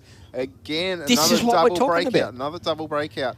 And a 12.259 there for Zammit in the Commodore on his dialing to hand the win back to Craig Warren, who had a 1/10.5 to make up on Zammit's reaction time. Yes. Just at the start line there. That's a hell of a lot to see a competitor there and you can't catch him. Wow, there goes Peter Giddens in that nice little Cortina. He's red lit, giving the win to Brett Stutchbury in his Holden Commodore, the LS1, over there in the Aeroflow lane. Well, Stutchbury runs a 12.94 with a 1 on his 12.87 with a 0. So pretty good package there. Philip Armstrong. Oh, this will be a good tussle here. It's 10th versus 17th. 17th is Philip Armstrong in that blue Commodore down there. He'll get the handicap start. Guy Greenland, you can hear the supercharger winding on that great station wagon. Oh, something's gone wrong with the Greenland machine. The win going to Phil Armstrong. He runs a 12.14 on an 11.46. You could probably see what was going on in the background. His opponent wasn't making any dent on his ascension to the front, so just moseyed across the line. Poor old guy. On a 10.98, he went 14.82, but you could see it at even before the 1,000 foot there, at 3/4 of the way down the track there, it just went off song. Oh, right, our number 9 qualifier, Dave McGlynn from Morisset, New South Wales, our 9th fastest qualifier, our 9th qualifier in the bracket. He gets a solo run, dialed in with a 10.98. I'd say David really, really test his dial in here. Oh, bit of wheel hop there. A 0.64, which is anything with a 0 in front of it. You're doing pretty well. Nice straight run. 11.04 on a 10.98. Not a bad effort. Did just a bit of wheel hop there at the start. Oh, Martin Stevenson, another solo. Yeah, I dare say that track surface would be blistering hot right now. Yeah. Well, I thought the hotter it got, the more stickier it got. But because tar, bitumen, contains oil, it's the last thing that comes off. It's virtually the sludge that's left. It's got oil in it, and the oil rises to the surface when it gets really hot. Correct. But there is no bitumen, it's all concrete, so the rubber still gets greasy though. Yep. Oh, gee, that goes fast. The van moved around a little bit just past the 60 foot, but on that run there, 10.09 with an 8, 134 mile an hour. Yeah, on a 10.07 and an 0.57 reaction time. That's a pretty good little package. It's he would like that to occur at what's his name time? Should he make it into the semis and into the final? Street Fighter now, their next round. And we've got Brett Roberts in the Aeroflow lane taking on Scott Goodison. Goodison in the Legnum wagon, being chased down by the Falcon. Who will it be? It will be... Oh! Goodison got there. Yeah, but too quick. He got there first too quickly, but Ben Roberts was further under, trying to chase him down. So Goodison takes the win. Moves on to round number 3, Les. Yes, that's on to round 3. Scott Goodison, he's this must be sunshine day for him. He's that's the second time I think he's won on a. Oh no, the first one was a dead set. No red lights, nothing for him. He did get the handicap start, and his opposition faltered at the line. He had a worse reaction time, which allowed him to go through. There wasn't any red lights or breakout. So, yeah, that Dave McLean, I've been paying a bit of attention. I always thought he was a young bloke, but like I'm not saying that he's old. I'm not. But then again, by not calling him a young bloke, he's not. Yourself a hole. I think you're digging yourself a hole. Benny, can I borrow your backhoe? So, yeah, but he's a tough racer. Let me tell you, Don Zammit now, he's 13:20 dial in with a 1-2-2 reaction time. He does have a start line advantage, but Garlic, I was going to say he'll break out. But Don Zammit broke out, got there first, but Glenn Garlic broke out by a greater amount. So, his time was way low. He's a 10th low. The 10th quicker. Yeah, he found the other 2 cylinders. Yeah. Of course, both those cars V8s, but they've put the V6 engine that's on right. their entry form. Well, entry form, yeah. Wayne Smith in the HSV Club Sport dialed in with a 1370. He's going to take the win there. 063 on the tree. Oh, first is worse. He had 2 red lights. Yep. Danny Stodelmeyer had the handicap start. Oh, Danny's, like red lit first, and then red lighted. He's got a red marking up here on the screen that he's gone too quick. All right, and then the solo for the completion of the round, we will have David Muscat in the little Mini Cooper. Dialed in with a 1680, left with an 058 light. Now, in this instance, I think that car might go a little bit quicker. Look at that. Fair bit quicker, actually. Yeah, 4/10. 1648 with a 7 on a 1680 dial-in. Impound that car and put it into the scrutineering. You're a tough nut, Mr. Binkhurst. Oh, that's right. It comes with age. Dave Muscat. Or maturity, as you say. Yeah, maturity. Yeah, that's it. Yeah, you're supposed to get a bit more marshmallowish. But anyway, 16.487. Well, that's given Dave Muscat. That'll 4/10. That'd spur me on. In like I say,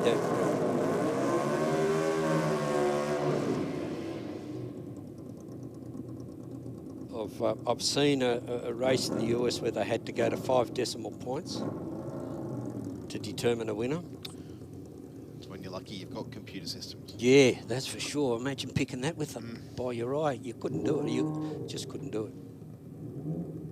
Okay, Tristan Anderson now in the Rocket Lane. We're into street bike now. Tristan Anderson from Toongabbie, just heading east from here in the Royal Enfield Twin 600cc. Dialed in at 13.79. But Stefan Stavala, here is Stefan Ketzel. He has to wait an eternity every time. Well, the last, in the previous round, he had to wait a fair bit as well. But he seems to, he doesn't sort of succumb to that Enfield got out, but too early. Red light, automatic win to Stefan Stavala. Let's see, he's dialed in at 10.10. Let's see what he goes, what it would have been like had it have been. Oh, look at that margin of victory. Oh, well, this is a good margin of victory foul, but Tristan Anderson still got there first. He did, but he also he left a little bit too soon. A little bit too soon, yeah.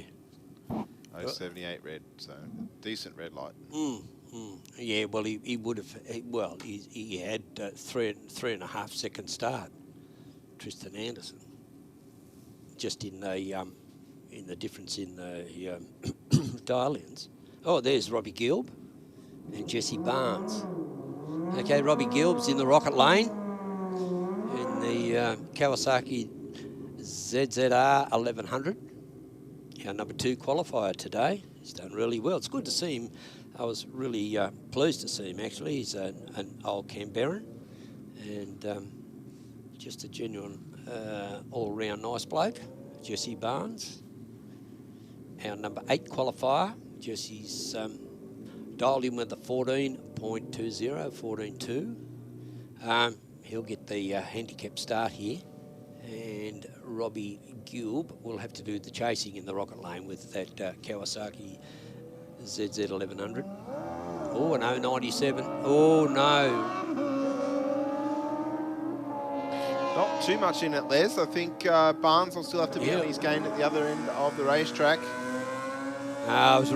Robbie broke. I thought he was going really hard. 10.518 on a 10.6 for Gilb.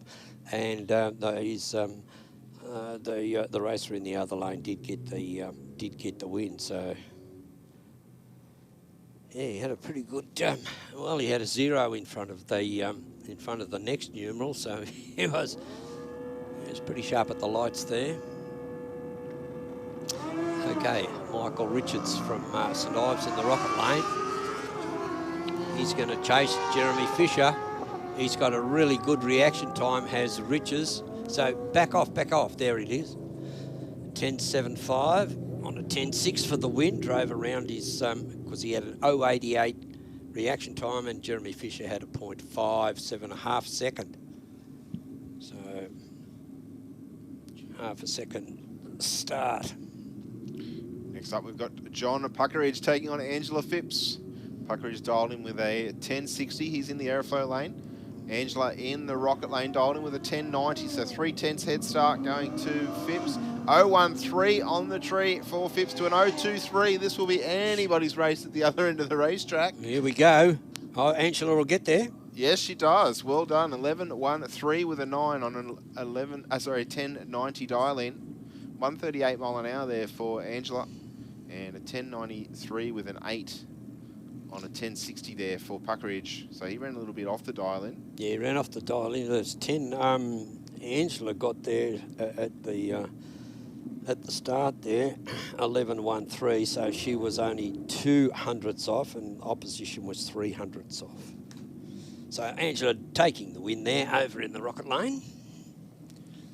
Ryan Franks in the Rocket Lane now, dialed in 10.40. He'll get the handicap start. So Ryan Franks just did that burnout. The guy in the racer in the snow white overalls or racing outfit, Christopher Hocking, in the Aeroflow lane, dialed in with a 9.02. He'll be chasing Ryan Franks in the Rocket Lane. So a 9.02 is much quicker than a 10.40. Nearly a second and a half, so it doesn't sound much. But in drag racing, when you go down to, 10 thousandths of a second, well, it's... when you're sitting there on the limiter, a second and a half is a fair bit. I'll say. All right, Hocking with the advantage here, Les. 159 to a 251. He's out in front now, and he's already off the throttle. 922 with a 9 on a 902 dial in will take the win. Ryan Franks a 1209 with a 3 on his 1040. Hasn't been an awesome day for Franks. He's each of the runs that he's done, he's looked to have had some issues. Yeah. So let's hope that he can get those sorted and come back for the next round in a few weeks' time here at Sydney Dragway. Yep. Next up we have Ian Hill, dialed in with a 990 on the Honda. In the Aeroflow lane, taking on Bobby Joe Simmons. On the Hayabusa in the Rocket lane. Double breakout. Hill gets there first, goes 957 with a 3 on his 990. Wow. And Simmons also broke out, but she didn't break up by very much. Ian went under by a fair chunk there. She went in. I think it was 1/100th or something. So she was closer to a dial-in. Ronnie Adams in the Rocket Lane. He'll get the handicap start, but not by much. Lucas, oh, look at this, side by side. Oh, breakout by Nago from Stanhope in Victoria. He's travelled all that way. Unfortunate for the young fella. He'll partake no longer. And now we've got Lorenzo Capogna from Mount Pritchard here, just close by. Dial in with a 910. Here's a good chance to test his dial. Oh, no, there is a bike. There's two bikes, but I'm not quite sure. But anyway, he gets the, by whatever happened in the seating, Lorenzo's end up with the solo. 084 on the tree for Lorenzo. Sound like he got to the top of third gear there and just rolled out of the throttle. Yeah, back right off. Runs on through for a 10.16 with a 300 mile an hour. Yeah, look at that. To Extreme Bike now. Yes. Oh, yeah, Extreme Bike. Second round of Chicago Shootout. We'll see Matthew Hunt taking on Brant Gilliver. Hunt on the Kawasaki in the Aeroflow lane. Gilliver on the Suzuki in the Rocket lane.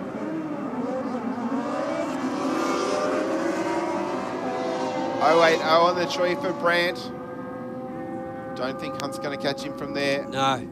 9.05 with a 1 for Gilliver to take the win. 146 mile an hour. Yeah, look at that. Win to Brian Gilliver. Diane as a party in the Rocket lane. And up against Darren Foley. Well, Darren's our #1 qualifier in this particular bracket. Still going on a Chicago Shootout for points. And at the end of the rounds, the ones with the most points will probably be out on the surface there. It's all heads-up racing, and then everything's determined from that because these exhibition bikes, extreme bikes. Yeah, look at that. Foley goes through with an 850 and a 4 at 166, and Diane at 1093 at only 99 miles per hour. Brendan Miglianico, our #8 qualifier. He's dialed in. No, it's heads up. His last run, or one of his runs, was to make it. A 10.3 was his best. There goes Cherry Buggy. She goes through with a 919 at 153. Gets there first because there's no dial-ins here. This is not a dial-in category. It's just extreme bike. Jeff Gradden's turn, our #2 qualifier, to get a solo. So he'll get maximum points here. And if he goes really, really quick on the ET, but I doubt it, he gets extra points for that as well. Still going. Nice clean pass for Gradden this time around. 8.89 with a 5, 152 mile an hour. Oh, a little bit better than his qualifying time that he ran earlier today. So 150 to 153 mile an hour. Yes. I think he was out of that because the run that he qualified was 170. Yeah. Now we're into Super Sedan. Yep, they're second of 4 rounds. Yep, here they go. Andrew Little in the Bush Rat from Forbes in New South Wales. He didn't get the family didn't get affected by the floods, so that was good for them. 67 Chevy Camaro. Dialed in with a 995 up against Joe Zammett. And Joe Zammett's car's a very street-looking type car. He'll get the handicap start because he's dialed in at a 1030 and is our #12 qualifier. But he's up against our #9 qualifier in Andrew Little. Joe Zammett in the Aeroflow lane, get the handicap start. 047 on the tree for Zamet. All the ones for Andrew Little. No, you won't make it. Little won't make it. 10:48 with a 123 mile an hour for Joe Zamet to take the win.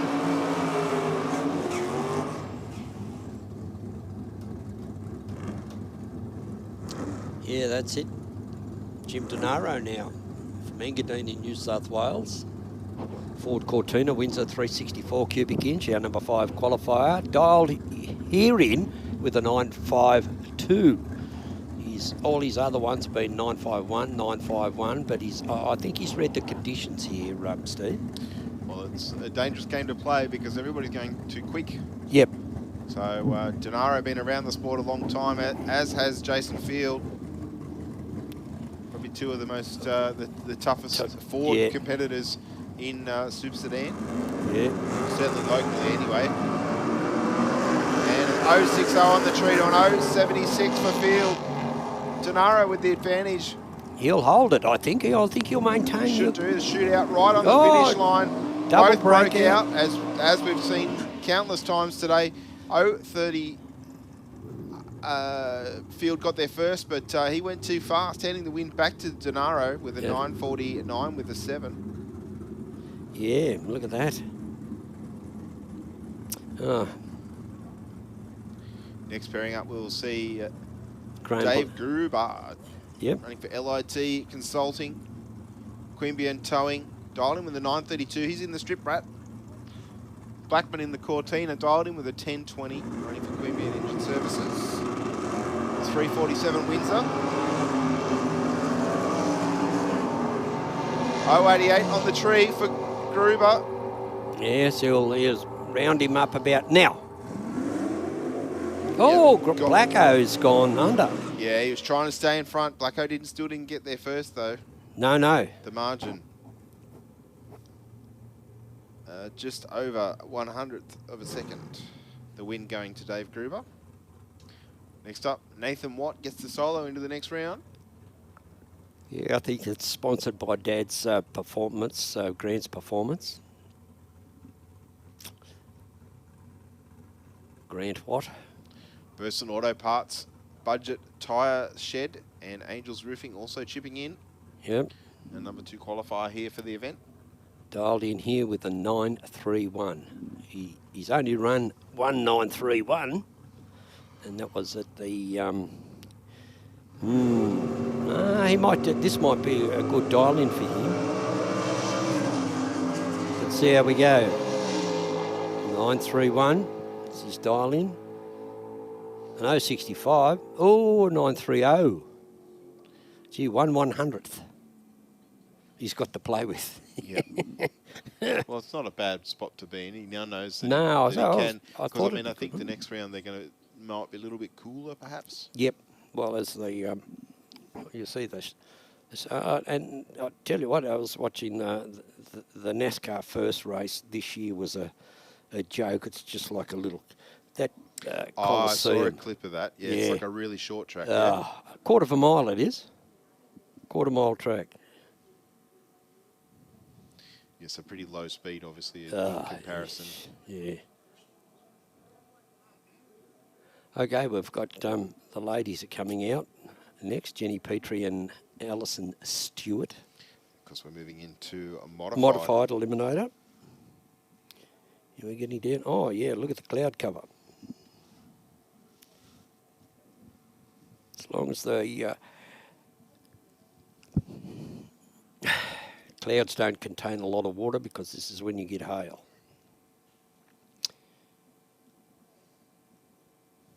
So, yeah, we'll see Jenny Petrie race off against Ali Stewart.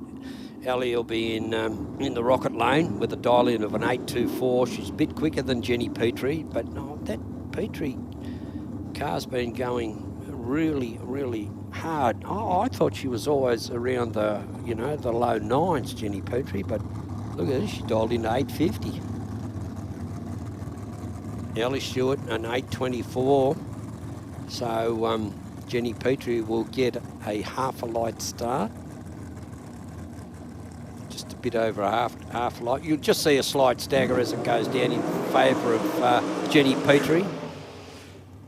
Nice burnouts by both over there in the Aeroflow lane. Jenny Petrie from Corowa and Alice Stewart from Queanbeyan. LA Racing Lubricants, Jeff's Racing Engines, Cackling Pipes, Photography and Madman Productions for Alison Stewart. And Penrite Oils, Mary's Engines, Mixed Metal Roofing and Craig's Automatics for Jenny Petrie over in the Aeroflow lane, who will get the handicap start. You'll see that car move first. So, and the winner into the next round will be decided in about 12 12 seconds. 12 seconds, yeah. 2, 3, 4. A little bit more. Here we go. Not much in the reaction time. Stewart with a small advantage goes 0.84 on the tree. Will she get around the feed in the top end of the racetrack? Oh, double. Yes, she does, and she'll take the win because she broke out, but Petrie also broke out, but went under by more. By more, yeah. This is, wow. You get out of jump card free. The old breakout seemed to be a telling story for this afternoon. Isn't it? How many have we seen? We must have seen 20.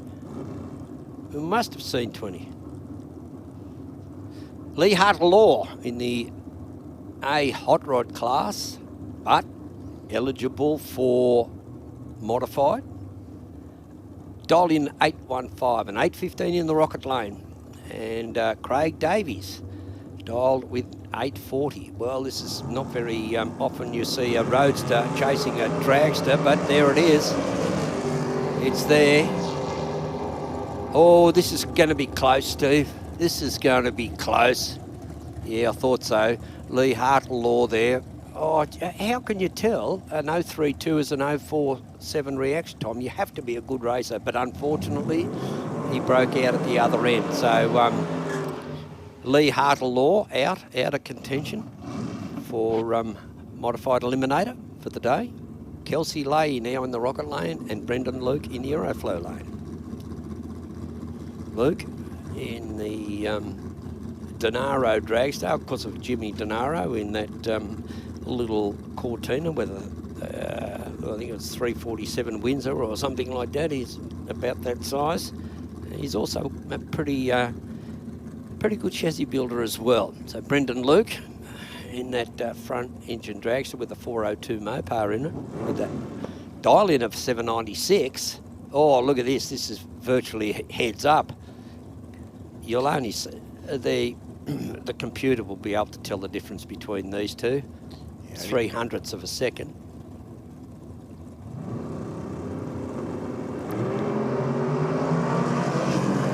.029 on the tree for Kelsey Lay, the better of the two reaction times. Only a small advantage, but another double breakout. Another double breakout. That's 21. 797 with a 7 on a 799. Gee. Wow, I've never seen so many double breakouts. A penny hasn't dropped with someone. Okay, George Buchareshlier. Solo run. Dialed in 804. Racemax Direct, sponsor. Also sponsored by Advanced Production Design, Brian Toohey Racing, and MSCN. Have no idea what that is. Motorsport Connections. Oh, with Mark Henschel. Correct. Wood, not Brook. I was nearly said Mark Hinchenbrook. It's Henschel. Here we go. George. Gave it a bit of a rev there. 804 the dial in. Let's see what he can do. Les, is he going to add to the breakout pile here? Well, he also already red lit. Doesn't matter. He's going to get the win. Yeah. And there we go. Breaks 8. Yeah, double banger. 801 with the 7 on his 804. Yeah. A little LS power dragster doing everything right there. Yeah. See, that's another breakout. Moving into Super Gas now, Les. Ah, here we go. Joe Catanzariti is out on that 990. That's there's 4 attributes. There's heads up, fixed index, no deep staging, and a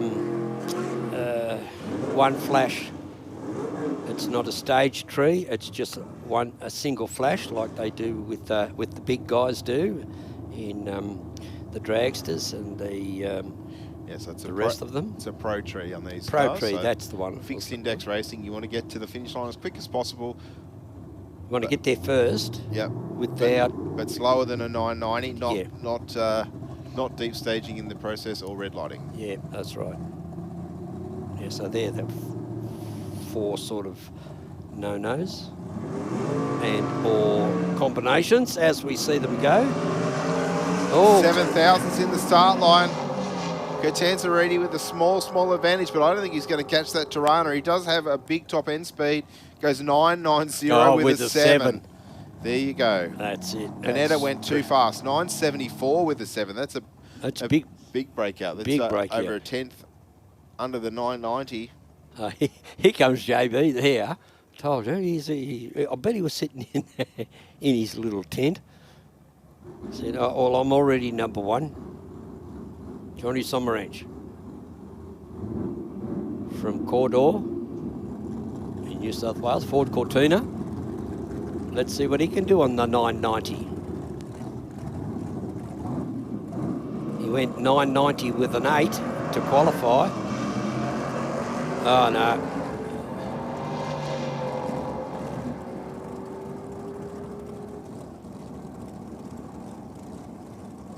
Yeah, 1402, yeah. He's very gingerly off the start. Oh, now we're into, looks like a bit of top sportsman, I'd say.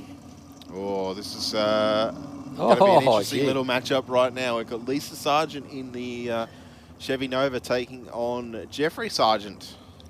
Yeah, when it comes to the, you know, the table talk's a lot different than racing, so there's no gimmies. You can guarantee there's no gimmies here. In other words, oh, I'll let him win, oh, I'll let her win.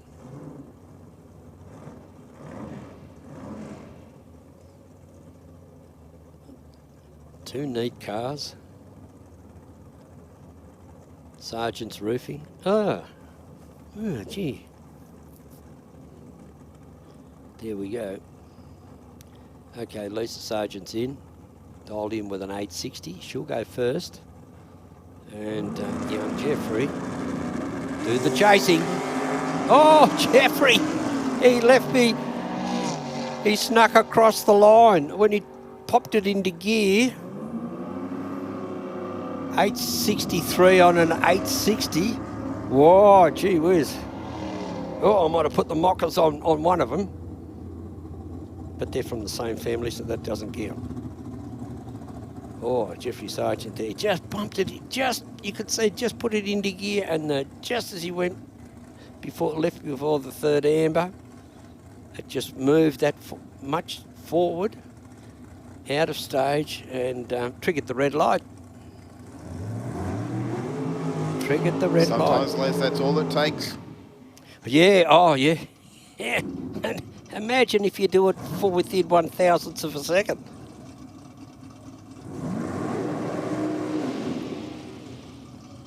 All right. There you go. Next pairing about to go through their burnout procedure. And we have Steve Fowler taking on Joe Catanzariti. Catanzariti in the aeroflow lane, dialed in with an 868.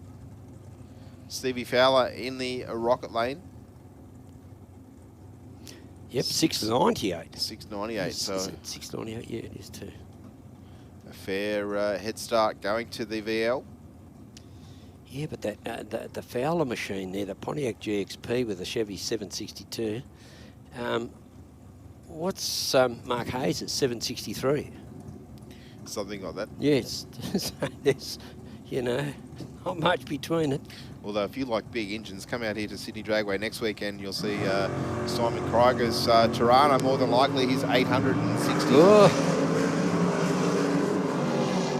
So automatic win for Steve Fowler here. Yeah, Gadolari 2000's too soon. And an 0.23 light there for Fowler. Runs on through for a 7.06 with a 3. Wow. Didn't Mark Philp get the solo last round? Yes, he did. Because he got a solo and then someone else came out for a solo. Oh, maybe the car he was due to race this time around broke or something. And yeah, I'm just trying to think if one's missing. How many did we have? 8? Because originally. Yeah, well, now there's only 7. Because it's, I didn't think there was that many in it, but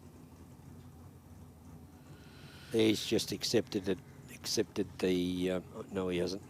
They had 10 entries in Top Sportsman. Oh, yep, 10 entries, yep, okay.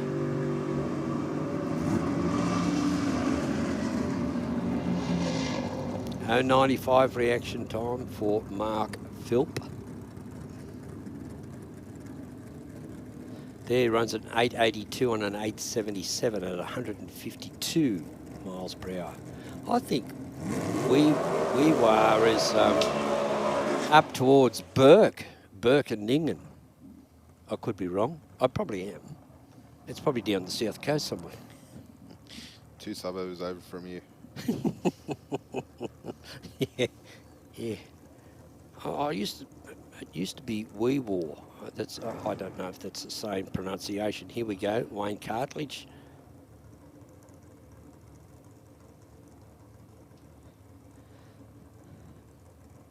Oh, this is in Mark Hayes. Not coming out. So the record here is 7129. I think his best is 7.29. Oh, big tyre shake. Turn the tyres big time. Bit of smoke coming out.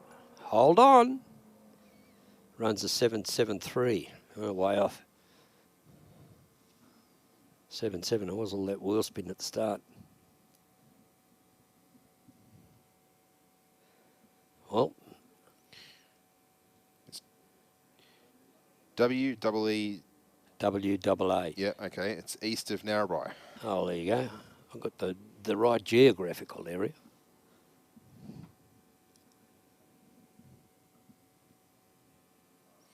.571 kilometres northwest of Sydney. There you go. There you go. I've learned something. Mm. Okay. Up near Tucker country. All right, Wayne Cartledge. Your next category out, Les, should be the Go Logistics Super Street. Oh, Super Street. Beauty. According to Go Logistics, that's right. Then we'll move into the Western Weekender Junior Dragsters for their 3rd round. Then Street Fighter. And we do it all again once more. And is the final... Oh, no, we're on the last page. Correct. There we go. From there. Oh, wow. We're going pretty good.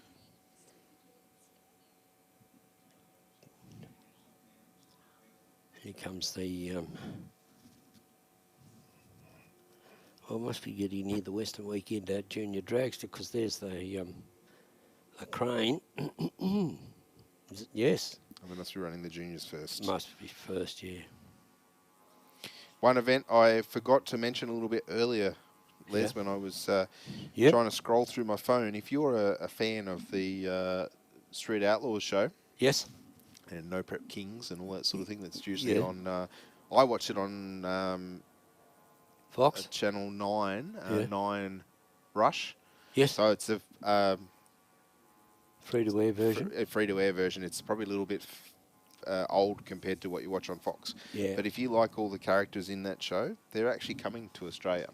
Yes, I got, well, a friend of mine over in the States, he asked me. He asked me if I was working here, and I said I don't know. And because he said I'll get you, I'll tell you what, you can meet Jeff Lutz, because Jeff Lutz is a Yes. mate of his. So, now that's on. They're in Sydney on the 10th of March, so not too far away now. It's only a matter of weeks away. Yep. And majority of the stars of that show are making the trip here. Yep, yeah. So it's looking to be a fantastic event for Sydney Dragway and all the people that enjoy the show. There's you've got to buy the tickets through the promoter's website, though. So just be cautious. They are in US dollars. I've been told. I've had a friend that bought them and then found out there was a a discrepancy, a small discrepancy in what he thought he was going to pay and what he actually paid. Yeah. So yes, but all in all, I think that will be a once in a lifetime. Yeah, yeah. So if you're keen on that show, it doesn't matter. I suggest that, and you've got the budget to do it. I suggest that you come out. They are tiered in their structure of the sale of the tickets, so you can come early. If you buy, I think, the premium tickets, you get a percentage off on any merchandise bought. Yep. You get early entry into the venue, which then, if you're keen, lets you buy the shirts before anybody else does. Yeah. And there's other things as well. I'm not 100% up to speed with all of the different ticket classifications, but that's on the 10th of March, which is next month. So tickets selling pretty fast, and I think it will be a pretty big event. It will be interesting to see how those competitors adapt to the racing conditions here in Australia, because they are going on tour. They're not just coming to Sydney Dragway. They're touring around a little bit. Yep. And I hope that they're all showing a good bit of our Australian hospitality and have a bit of fun while they're here. Yeah. Well, as I said to my friend Larry, I said I'll probably see you before I see them, before I see Jeff Lutz, because I'm leaving on the 1st, and. So I'll go and see Mr. Gibson, Larry Gibson. He's he's a sort of like, he knows so many people in the drag racing circles, and most of the guys another one is Ryan Taggart in the Swamp Thing. Yes. It's Ryan. I've met Ryan and his lovely wife. Got one of Ryan's T-shirts actually, and met him at Larry Gibson's house. So he gets around, swans around at all sorts of things. That's another one of those big cube nitrous cars, isn't it? Like it's nudging nearly 1,000 cubes, I think, that thing, isn't it? Just about. So pretty quick car nonetheless. Yeah. Looks like our junior competitors pushing under the building. Yeah, well, under the building must be full. And the rest got to line up outside. Lee Davis there is he's doing a whole bunch of good work down there. Oh, good to see him sort of still involved and things like that. I know I know how tough it is, and but still, Mel's still in the tower, so that's good. Mum would be still very, very pleased. Oh dear, yeah. Well, last year was, and this year, the last 5 months, 6 months, we've lost 3. Kath, the truck driver. Yep. And also Sam. And now Sam Fennick, but I think, it is. It is that kind of sport, isn't it? The community, the community. Terry Luke was the 4th one. Yet another official here at Sydney Dragway. Oh, was there? Yep. So yes, it was a bit of a tough. It's been a bit of a tough road of late for all the officials and people involved in drag racing. But all we can say is that I think a couple of weeks ago showed the strength of the community of motorsport as a whole, with the live crosses that we did to Wayne Owen during that in South Australia with the Speedway event that he was commentating at, and we had obviously Matt Nolte and Chad. and Matt Cab up here, and we did several live crosses between the two events, and the participation between the lots of crowds was pretty good. Pretty good. Yeah. So. Well, that's pleasing to hear. Nothing else. If there's any good to come out of it. All right, we're about to see the next round of Junior Dragster. We can hear those cars fired into life. And we have Zane Condello in the Aeroflow lane, dialed in with a 935, taking on Taylor Smith. Smith dialed in with a 872.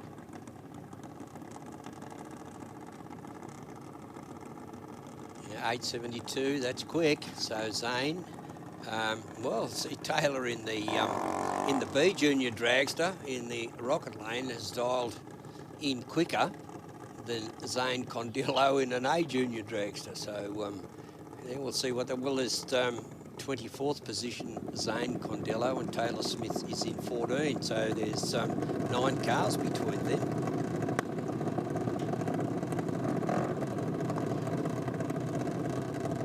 Just noticed the cloud cover getting a little bit more dense here at Sydney Dragway.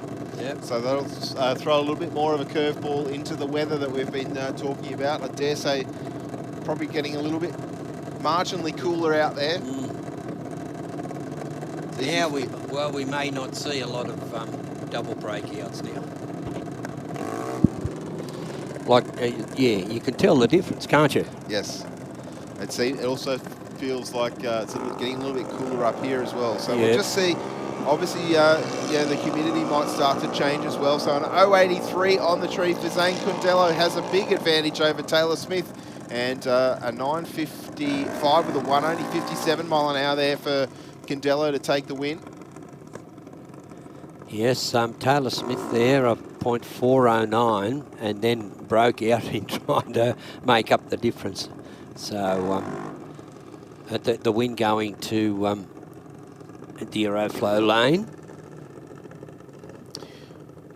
Next up, we'll have Chloe Rakio from Albion Park, dialed in with a 799. She's in the Aeroflow lane, taking on Daniela Axiak.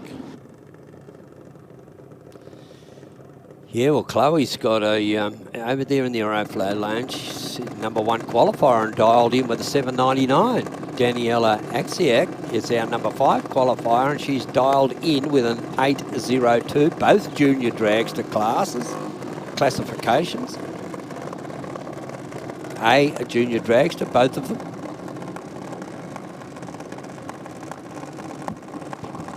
That's it. We're just waiting now, both in stage. Lights will come down. Oh, not much difference between these two. As you say, Steve, it's anybody's race from here. Yeah, right. And it will be Daniela Axiak. She runs an 808 on an 802, so she's 600ths over. And an 803. I didn't see the reaction times. The margin was 20 thousandths across the finish line, though. Ooh, right. Well, it was closer than it looked. Very close. Charlotte Leifting now in the Rocket Lane, our #19 qualifier. She's dialed in 835. Brianna Boscovich in the B Junior Dragster over in the Aeroflow lane. Dialed in 867. She'll get the handicap start over Charlotte Leifting. So we've got our 10th qualifier in Brianna Boscovich in the B Junior Dragster over our 19th qualifier, Charlotte Leifting. 8:35 to do the chasing. Brianna Boscovich. She'll get the handicap start in the Aeroflow lane. Let's see what she can do with that 8:67 dial-in time. She'll want a pretty good... Oh, gee. I still think Charlotte Leifting's a little bit ahead here. I could be wrong. I am. Boscovich takes the win, Les. 872 with a 4 on an 867. That's good. Oh, it's still... Yeah, oh, no, only 1/10 over. Gee, very good. Good sportsmanship by the parents and pit crew. It's terrific. Here we go. Alex Rottenbury now. It looks like he's got the... there's the odd person out, so he gets the buy run here.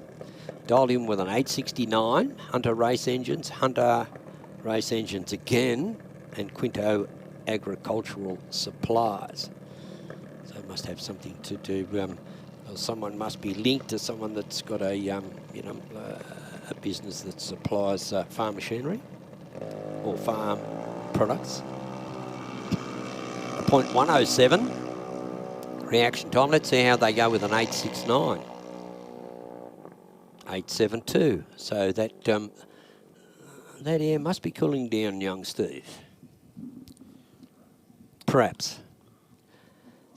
All right. Well, that brings that round of eliminations for Junior Dragster, and that's the Weekender, Western Weekender sponsors. Yeah, great little little mag. I had a look at it last time we were here. Where did I see it? Tick, tick, tick, tick. I was in the motel. I was going to say where you stayed in your motel. Yep, yeah, that's where it is. That's where it was. I stayed at the no, where was it? Up the road up here in the Voyager Motel. They had it in there. Okay, while we're waiting to pack up the finish line equipment down there, we might just throw to the big screen for a couple of short ads from some of our sponsors. We'll be back with you very shortly here at Sydney Dragway. And we'll be presenting, it looks like Super Street, unless there's someone tucked. Yeah, this is it, Super Street. Okay, just got to go and make yourself a roll. You can see it all at aeroflowperformance.com. Speed Adict Clothing Co. Fast clothes for fast people. Shop now at speedaddictco.com.au. How would it be if we funded a pilot program for you to run that enabled you to bring some vision-impaired kids onto the Saints Play program? Oh wow, that would mean the world. My reward is the smile on the kids' faces. And since you've given so much to others, we'd also like to do something for you personally. How would it feel if Pepper sent you, your partner, and your daughter Molly to the Gold Coast for a few days? Yeah, awesome. I don't know what to say. It amazes me. Thank you very much.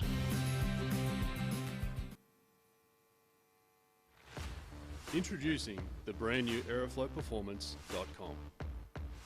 Featuring a new powerful search function to provide more relevant and accurate results. The new and improved menu increases speed and ease of navigation. Once you've found the right products, you will also find important information and specifications for your selection. Then, simply add to cart and proceed to checkout. Your Aeroflow Performance products are only a few secure clicks away. Try the new aeroflowperformance.com today. We've always had a few cars. They're all special. The T-Bird. Oh, that's mine. The Combi for when we want to get away. The XR8. It's going to be a classic. They're all insured with Shannon's, We've also got Shannon's home and contents cover, which helps protect our automotive collectibles, tools and memorabilia in the home and garage. If you're motoring enthusiasts like us, it's got to be Shannon's. Shannon's, insurance for motoring enthusiasts. Call 13 46 46 for a quote.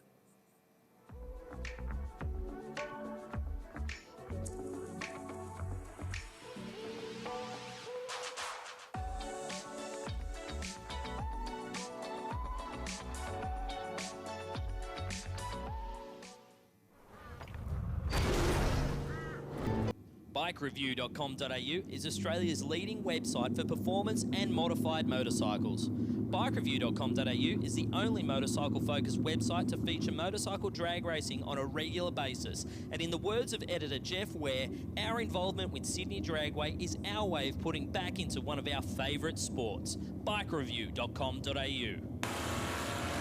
Aeroflow Performance provides a wide range of high-quality performance products for racers, street machines and hot rods. Fittings, fuel systems, intake solutions and even turbocharger systems. You can see it all at aeroflowperformance.com. Welcome back to Sydney Dragway. Next round of Super Street about to unfold in front of us. And we've got Brett Stutchbury dialed in with a 1287. He's in the Aeroflow lane. Taking Martin Stevenson in the panel van. Dialed in with a 1007. So 2.8 seconds head start will go to the red Commodore.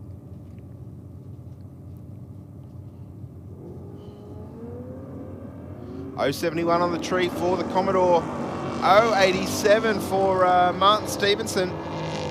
Not much in this one, but will the van chase down the Commodore at the other end? He didn't get there, but he gets the win because Stutchbury went a little bit too fast. 10-1-2 with a 5, 133 will take it for the panel van. Next pairing out, we'll see Alan Stevenson in the Power Plus Race Fuels Utility. Dialed in with a 12.96, just sitting back in the water at the moment. Supposed to be taking on Dave McGlynn, who's already done the burnout and up in pre-stage.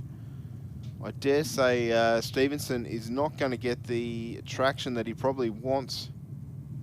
Didn't do a burnout at all. 10.99 the dial in for McGlynn in the HQ. 005 on the tree for McGlynn.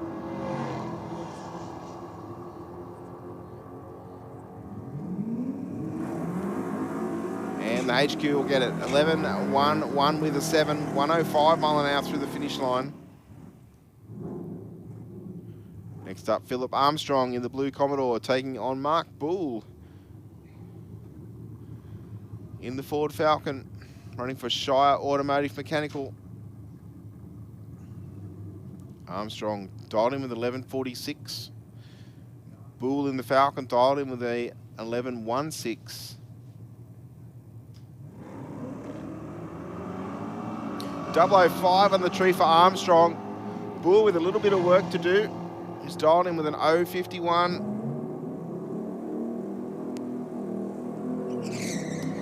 And 11.16 with a 5 will take it for Bull. Armstrong went too fast, handing the win back to the Red Falcon. Craig Warren in the Sydney Scrap Steel LJ Tirana. Dialed in with a 10.30.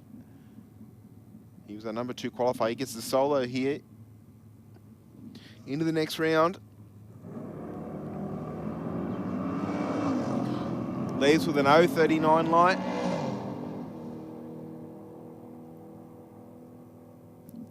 And through the back door runs a 10.29 with a 7. So 0.03 of a second too fast, but that doesn't matter. He was on a solo. He's going to come back for the semis. Will be the next round of racing for Super Street.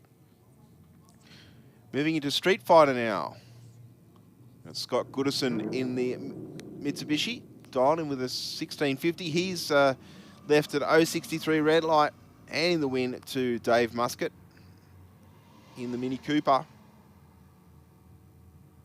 Left with an 084 light. And runs on through for a 17.003 on his 1660. Next up, Wayne Smith in the red Commodore, dialed in with a 13.75. Taking on Don Zammit in the VT Commodore. Zammit dialed in with a 13.18, so he will be doing the chasing.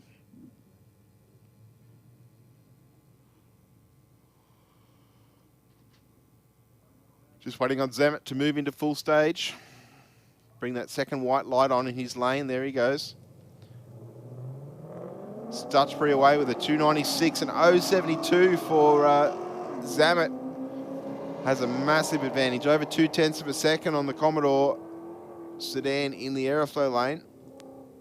And he's playing with the throttle already. 13.43 with a 3. 101 mile an hour will take it. Yeah, good racing there, Don Zammit. He's read it correctly. You get very close to the zone where the speed is determined by the computer, and just feather the brakes. And when you're in front there,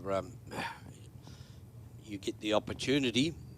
Some people, and I've done it myself, is just all you can see is the bottom end, and you don't worry about anything. But subsequently, you break out or whatever. So once you're in front, you can call the shots, and you can feather the car and speed it up or slow it down, however it is, to avoid breaking out. And we see the Legnum and the little Mini there.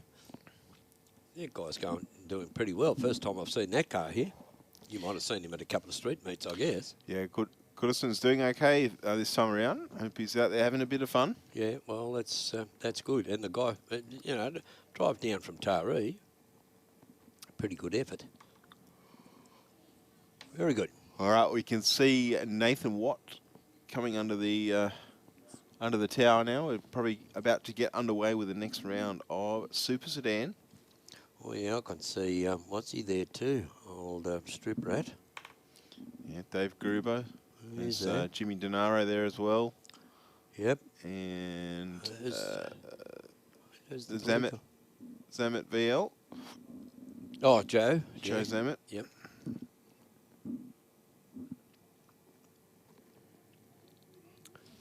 This is their semi-final, I dare say, according to the schedule. Semi, yeah. Well, that's would make sense. There's only 4 cars there. Yeah. Well, there's that's Dave Gruber's tow car there.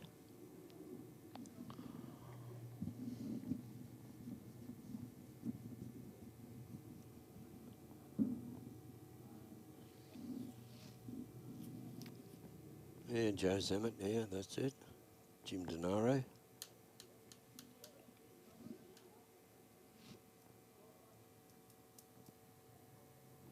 Here we go, so we'll get they will get the fire up system, or the signal I should say, very shortly.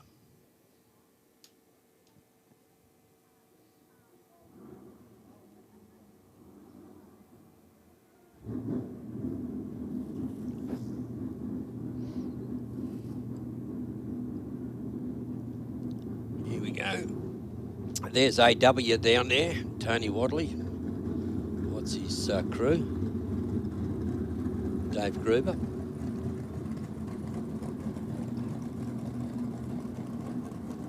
Oh, this will be your dirt shear. Nathan Watt and Dave Gruber. This will be good.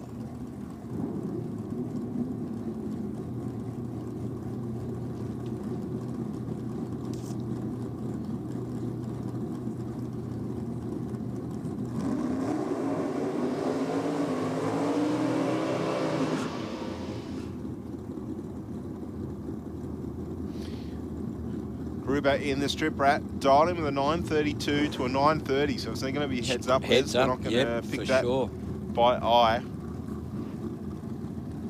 Well, Dave Gruber needs to pull out one of his 0.24 reaction times. Nathan Watt will have to do something similar or even better.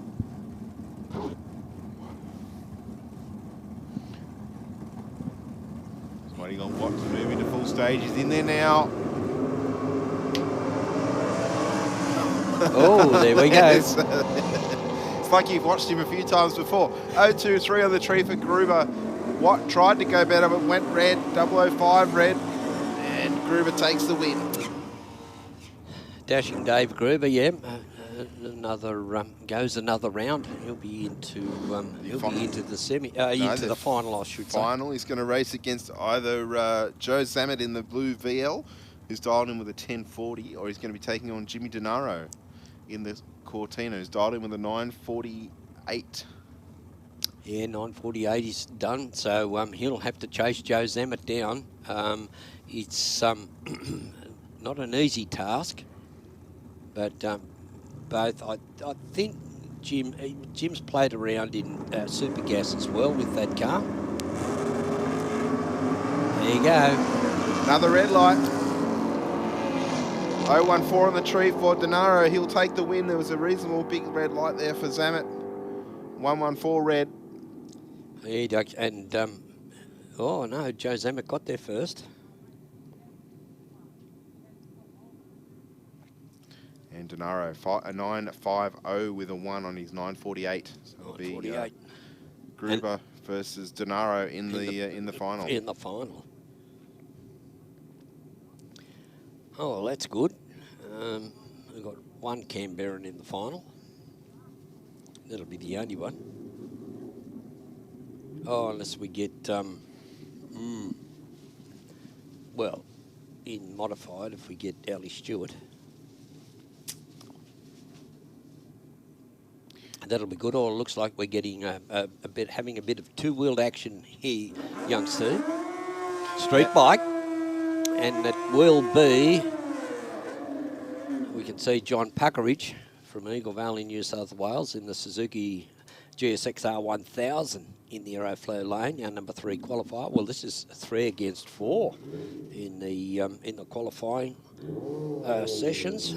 They've gone all these rounds, and we've got our 3rd qualifier and our number 4. So we've got Michael Richards dialed in 1060. Heads up, this is both 1060 dial-ins.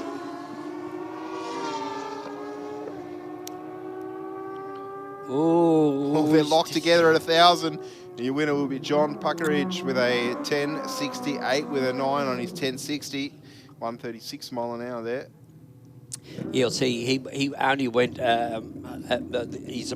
100th slower and he went a 10th slower, so that's why the Aeroflow lane did get to win. Next pairing up will be Tristan Anderson and Robert Gilb. Yeah, Gilby from Wondandian. Dialed in with a 1055, Les, and a 1379 there for Anderson in the Aeroflow lane. Oh, Robbie will have to do the chasing there. Here we go. Oh, Gilby red lit. Couldn't wait. Oh, well, look at that. Tristan Anderson broke out, but Robbie Gill back here while he was heading on his charge. He had everything right, and then Robbie Gill red lit, so doesn't matter what happened after that, except all the other, his opposition didn't have to hit the wall across the centre line. So he did win that fair and square. Robbie Gill from Wondandian, he's not going anywhere except back home. You see here Jeremy Fisher. He'll get the handicap start over Stefan Stavala. Stavala has about 3.5 tenths up his sleeve. He'll be coming past that Royal Enfield well before the finish line, out of the throttle. Yeah. 10.33 with the 5 on his 10.10 dial in. Only 124 mile an hour. Yeah, only 110. Yeah, you can hear him button off. Next up, we'll see Jesse Barnes from Chipping Norton, dialing with a 14.26 on his Yamaha, taking on Angela Phipps, dialing with a 10.90. She's on her Suzuki. Yeah, the GSXR, I should say. I left one letter out there, the S. 1000cc, our number 5 qualifier, with 11.43. Here she's dialed with a 10.9. Nice light from Angela, 071. No, missed a gear there. Well, she did say to me that she had that trouble with the gear shifter earlier today, so I dare say that's red up again, 12.32 with a 9, not good enough. Barnes will take the win, 14.39 with a 9, 82 mile an hour. Yep.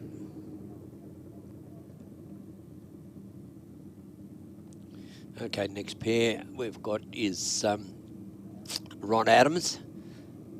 Used to be my, when I was at, started work in the Department of Housing Construction, he was the head architect there, Ron Adams, but it won't be this Ron Adams. I was just going to say, was it this Ron Adams or not? Whoa, gee. Wow. That was a hairy start, yes, Steve. Yes, it was, Les. The bike immediately went into tyre spin and turned slightly to the right, then it went sharp to the left. Yes, well, that was unfortunately for Ron Adams there. That would have got his attention, if nothing else. But, well, I think he might have lost the race, but he still stayed upright, so which is good. I was waiting for the big, the hoik, you know, when they flip across and then they throw you off. It's just like, you know, sort of a wild bull or a wild horse. Yeah, we've seen that happen quite a few enough times to know how it unfolds. Christopher Hocking on a solo. 903 the dial in. Had a nice 085 light. Let's see what he can do at the finish line. 910 with a 148 mile an hour on his 903. It's pretty good. Not a bad light either. 085. Moved into a modified bike now, Les. Yes. And now we're into extreme, not exhibition, extreme bike. Cherry Buggy versus Brant Gilliver. This is all heads up, and then they give you the times at the end.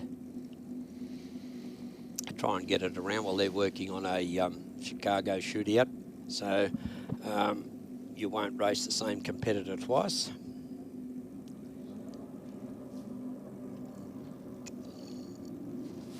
Not quite sure how they work out the final though. Oh, Brant Gilliver. 9041. Gee whiz, his best has been a 93. 90 he's gone now, Brant Gilliver. Diane has a party and Jeff Gradden.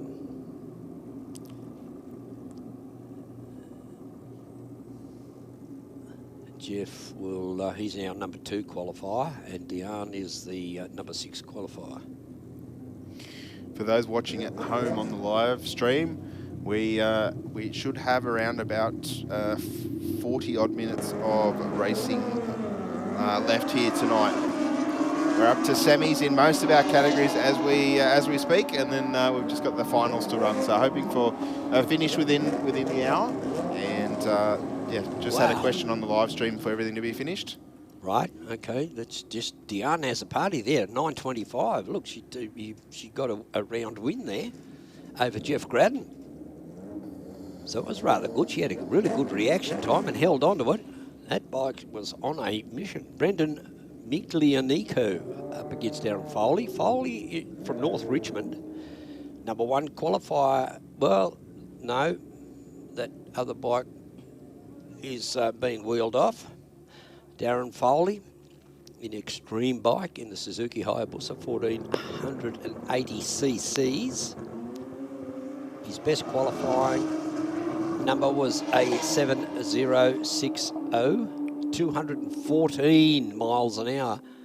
This time he only goes 210 miles an hour. Well, gee whiz, what a lender.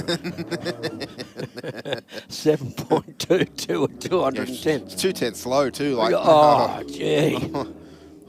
The thing is, that bike just seems to do it so easily. When you look at the Borg machine and Leonard's, they're so much more aggressive on the gear change and the launch that they want to actually look like they're trying to throw the rider off, where for Foley it's almost just drive right away from the start line and just let the horsepower do the talking. You know what I mean? Well, he's, you know, like even not at the 1/8, but say not at the 1000. I'd say at about 800 feet, that Foley's car just rockets on. Yeah. You know, it's got so much momentum. It's when the boosts is all happening, mate. Yeah. Gee, where's that?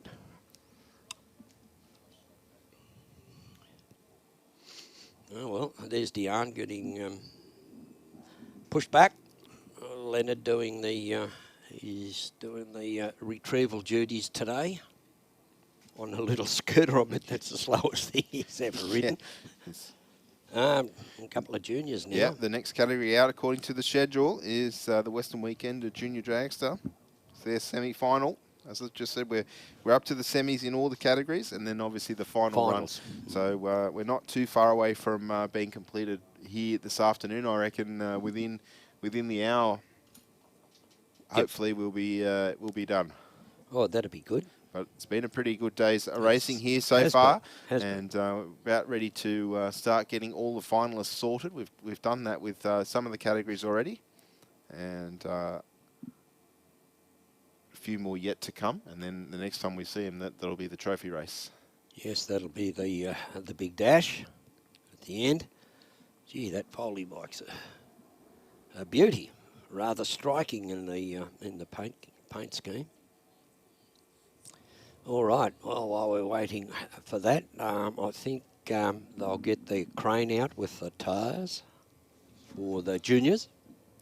I think that's already done, Les. Oh, is it? We've Oh, already gee. entered the first pairing of the semis. Will be Zane Condello in the aeroflow lane, dialed in with a 9.35. He's taking on Brianna Boskovic, who's dialed in with an 8.67. Yeah, 8.67 for Brianna Boskovic in the rocket lane. Came into the event after qualifying was complete.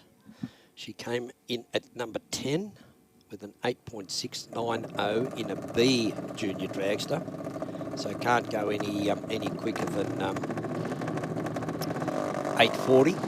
And Zane Condello in the A junior dragster from Barrack Heights in the aeroflow lane, dialed in with a 9.35. He was our number 24. Now there's a bit of a story. You know, like way back down in 24th position, he's been able to maintain his composure, and here he is in the semi-final. Yeah, I'm fairly certain the Condello car usually running a little bit quicker than a 9.35, but we did see a couple of issues, I think, on the first run of qualifying, so maybe that's telling the story to why the car's running a bit slow, not sure. Yep. But nonetheless, he's found himself in the semis. Taking on Brianna Boskovic in the rocket lane.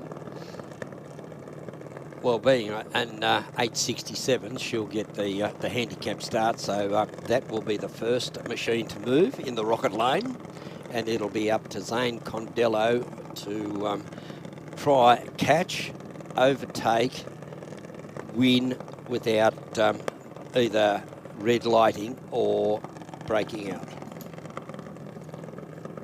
Brianna knows what she has to do. She's got the B class junior dragster. Just gone into deep stage and, yep, changed the routine maybe a little bit there, and it's left the red light on the tree. Zane's going to be going into the final here this afternoon, and Zane will be taking on either that little one. Danielle Axiak or Alex Rottenbury, I think it is. Now Rottenbury on a little bit of a tear at the moment if he takes the win here, because he was the winner at the Atlantic Oil's Top Fuel Slam a few weeks ago. Oh, good. Well, it's good that we've got a young lady and a young man. B junior, Daniela is A junior dragster. Alex is a B. Probably not necessarily. It doesn't go by age. It probably goes by experience. Alex Rottenbury's still in that B junior dragster classification. But Daniela, not waiting around for anyone, straight to the top of the A junior dragster from Luddenham in New South Wales. She'll be doing the chasing, so Alex better make the most of his start. He'll get the handicap start. Around about 7/10 head start going to the aeroflow lane. There we go. Ooh. He's got a little bit of work to do. Around about 7/100ths of a second. And that's unfortunately cost him the race there. 8.08 with a 7 on an 8.05 for Axiak. We'll see her in the final against Zane Condello. Yeah, that'll be good too. You know, it's always, well, you know, the cream rises to the top. And that was our 5th qualifier up against our 15th. So with the 5th qualifier got in. And I think young Zane, he was a bit down the pecking order as well. Well, Alex Rottenbury was 15. So well, Zane was 24th, I think. Yeah, 24th, yeah. So, you know, like it's good to see someone from the second half of the field and, you know, like nearly at the end. So he's managed to just concentrate on, you know, his starts. He's been really good, and so was Daniela as well, Axiak.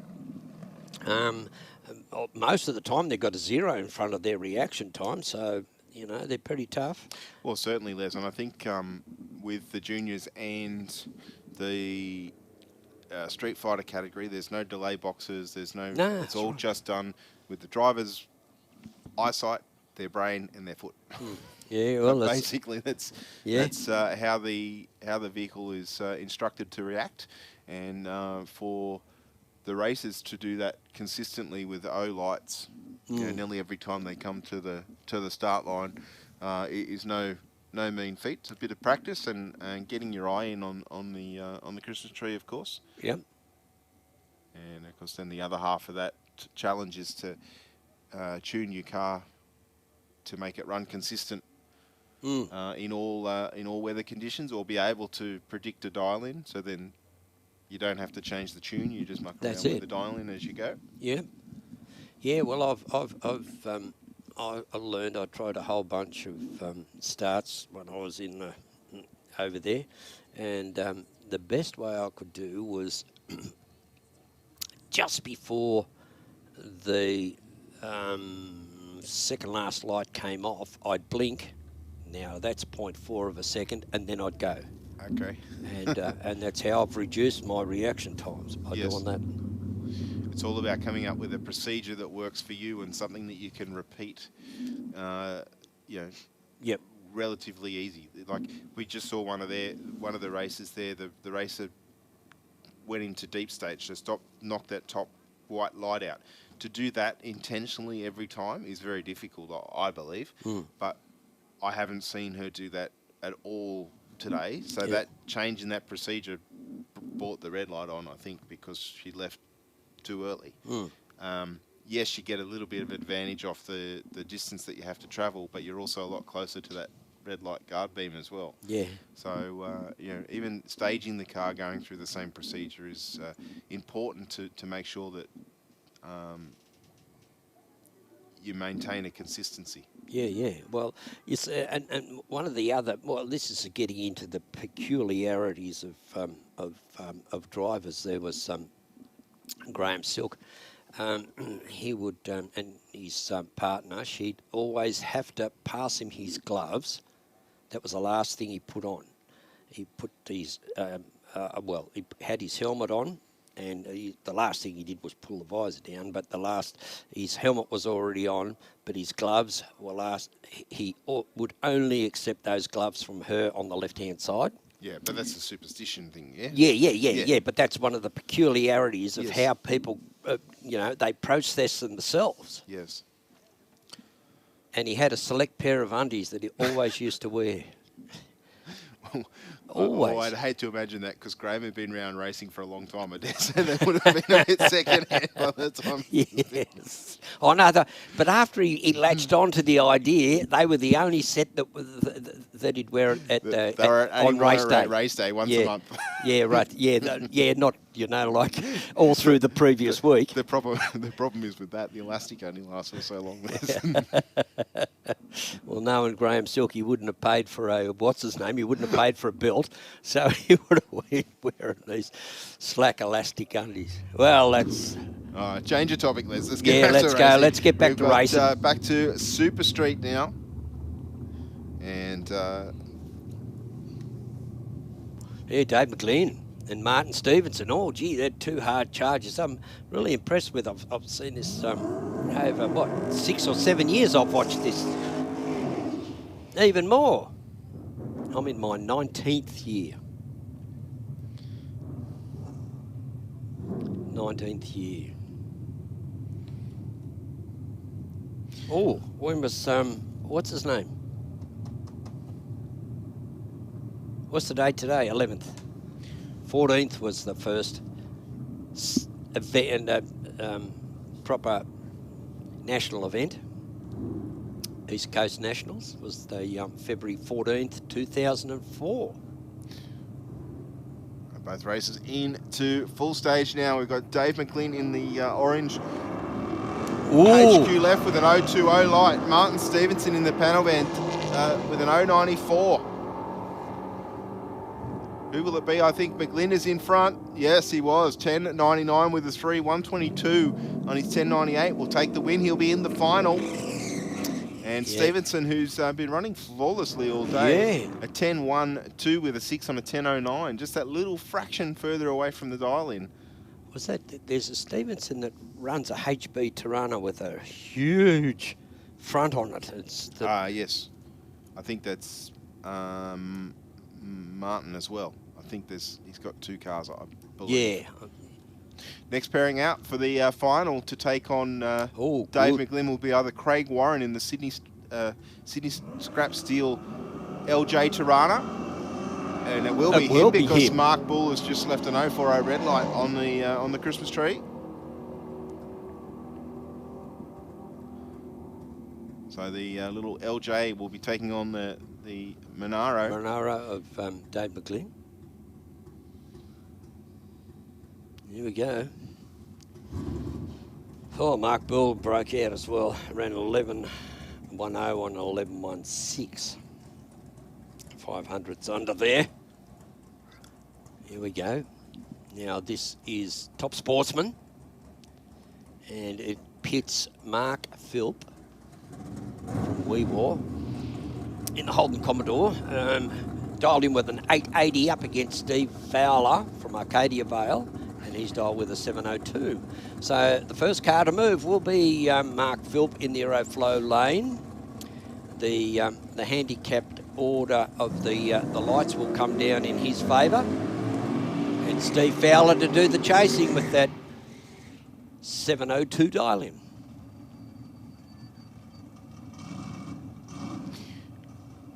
All right, and looks like the next race will be a solo. I think it will be Lisa Sargent. Oh, really? I think will be the other finalist in Top Sportsman. So it'll either be Mark Philp or Stephen Fowler. Yep. In the final.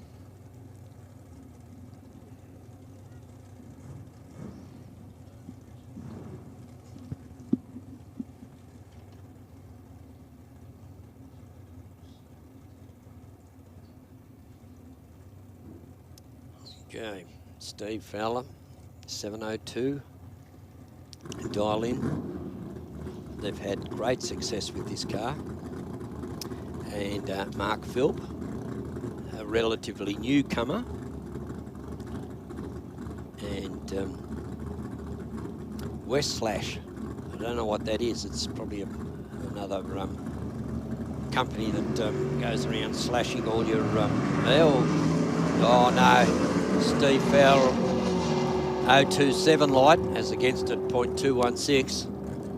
Runs it through for a 706 on a 702 at 180 miles an hour for the win, does Steve Fowler. And an 832 on an 883, sorry. For his opposition over here in the Aeroflow lane, Steve Fowler will be taking on Lisa Sargent.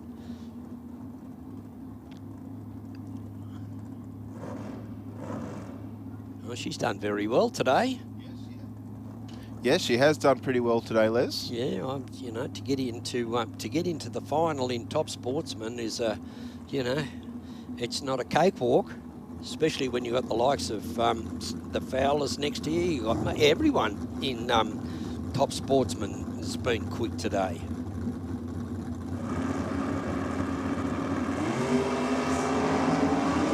Oh, an 034, that's very handy. She's handled that beautifully. Yeah, runs it out the back door too, 861 with a 3 on an 860. At 157. It's, oh, now we're coming around to modified eliminator.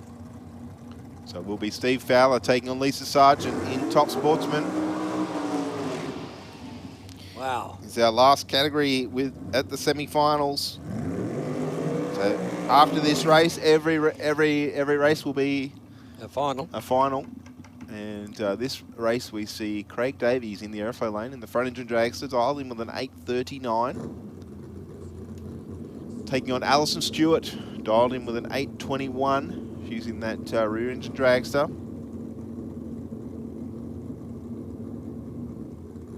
Big Block Chev on board that car. I think she might have Sister Kerry doing the the directing out front there.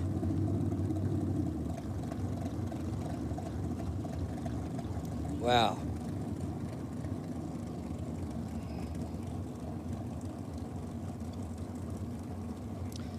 This will be good. Alison Stewart, 8:21. Craig Davies, an 8:39.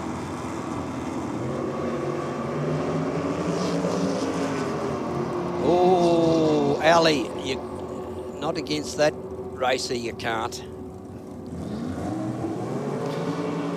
And Craig Davies will be in the final, taking the win, 8:42 with a 9, 158 mile an hour through the finish line.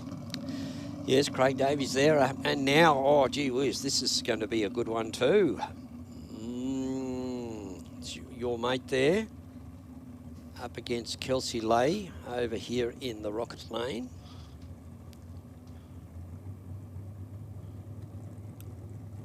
Yes, not bad. You see, hubby Josh, he's in drive one of those the Nitro Funny cars. Yes. So they're in, you know, the whole family there on both sides. Yeah, petrol heads all round. All right, yeah, exactly, yeah, yeah. In some cases, nitro. Yeah, not just petrol. Yeah, not so, just petrol. George Bukareshvili in the Aeroflow lane, racing for Race Max Direct. Advanced Product Design, Brian Tui Racing, Motorsport Connections, dialed in with a 799, taking on Kelsey Lay, and Bukareshvili has thrown it away with a red light, 007.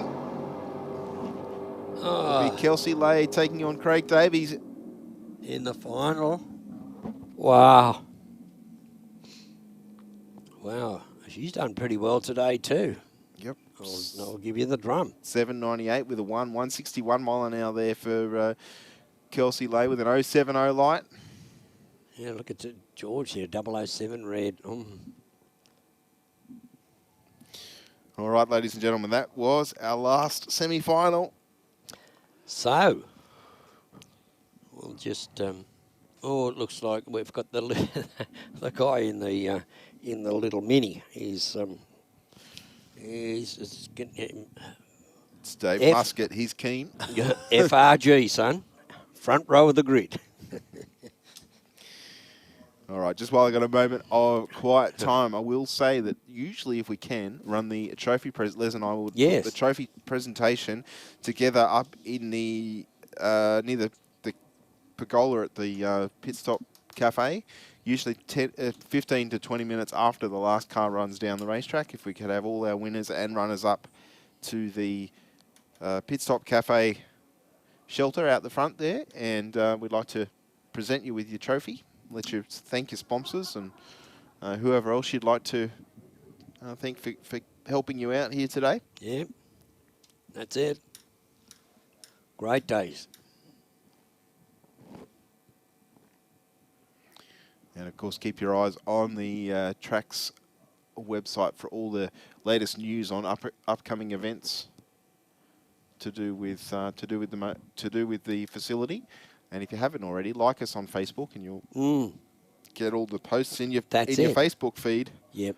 Oh no, that's you know, that's one of the reasons that I like how the system's set up here at Sydney Dragway. I'm always, you know, you always get all the updates, but it always seems to be the rosters that get the latest.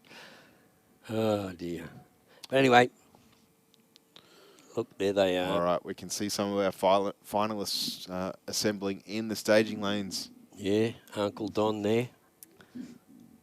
So we shouldn't be too much longer, and we'll get underway with the finals for Junior Dragster, scheduled first, then Street Fighter, Street Bike, Modified Bike, Extreme Bike, Go Logistics, Super Street, Super Sedan, Supercast, Modified, and then finish off with Top Sportsman. All right, okay. I have a feeling we're going to send these two. Yes, we are. We've got Dave Muscat in the little Mini Cooper, dialed in with a 1680. It's in the Aeroflow lane. And he'll be taking on Don Zammit in the wagon. Wouldn't it be well, it'd be different, certainly in my experience being around drag racing where a genuine rookie, to me, because I've never seen him before, if he managed to pull out a win here and win his bracket. But he's got some tough opposition, let me tell you. That he does. Dave used to run that Ford Mustang. Oh! Used to be out here all the time at the Aeroflow Race for Real Wednesday nights, and would occasionally run at events like this. But he's actually building a rear engine dragster, I believe. So he sold the Mustang, and I think kept some of the running gear out of it. So was saying to Stewie White the other day that the dragster's well underway. He was waiting on some engine plates or something like that. So hopefully we'll see him in a full competition car in the not too distant future. And of course, modified eliminator, a tough class to step into. And we've got the little mini, as I say, dialed in with a 1680. This is the final run. Don Zammit dialed in with a 1318. And a 007 red. That's the second 007 red we've seen in 3 races or 2 races, I think. So 093 on the tree for Don Zammit. He will take the first scalp in this season of the Speed Adict Clothing Co. Championship Series. And a 1317 with a 6. So breaks out by 4 thousandths in the process, but that doesn't matter. He's already got the win light. Yes, as soon as that light comes up, providing he doesn't incur a safety infraction, is there. So Don Zammit, your winner in the Holden VT Commodore, not a V6. And Dave Muscat, now that you remember, as soon as you mentioned that it was that Mustang, I knew I have seen that Mustang at race here. And Don Zammit, well, 093 reaction time, pretty good. 1317 on a 1318, so he's 4 thousandths under his, what's the name?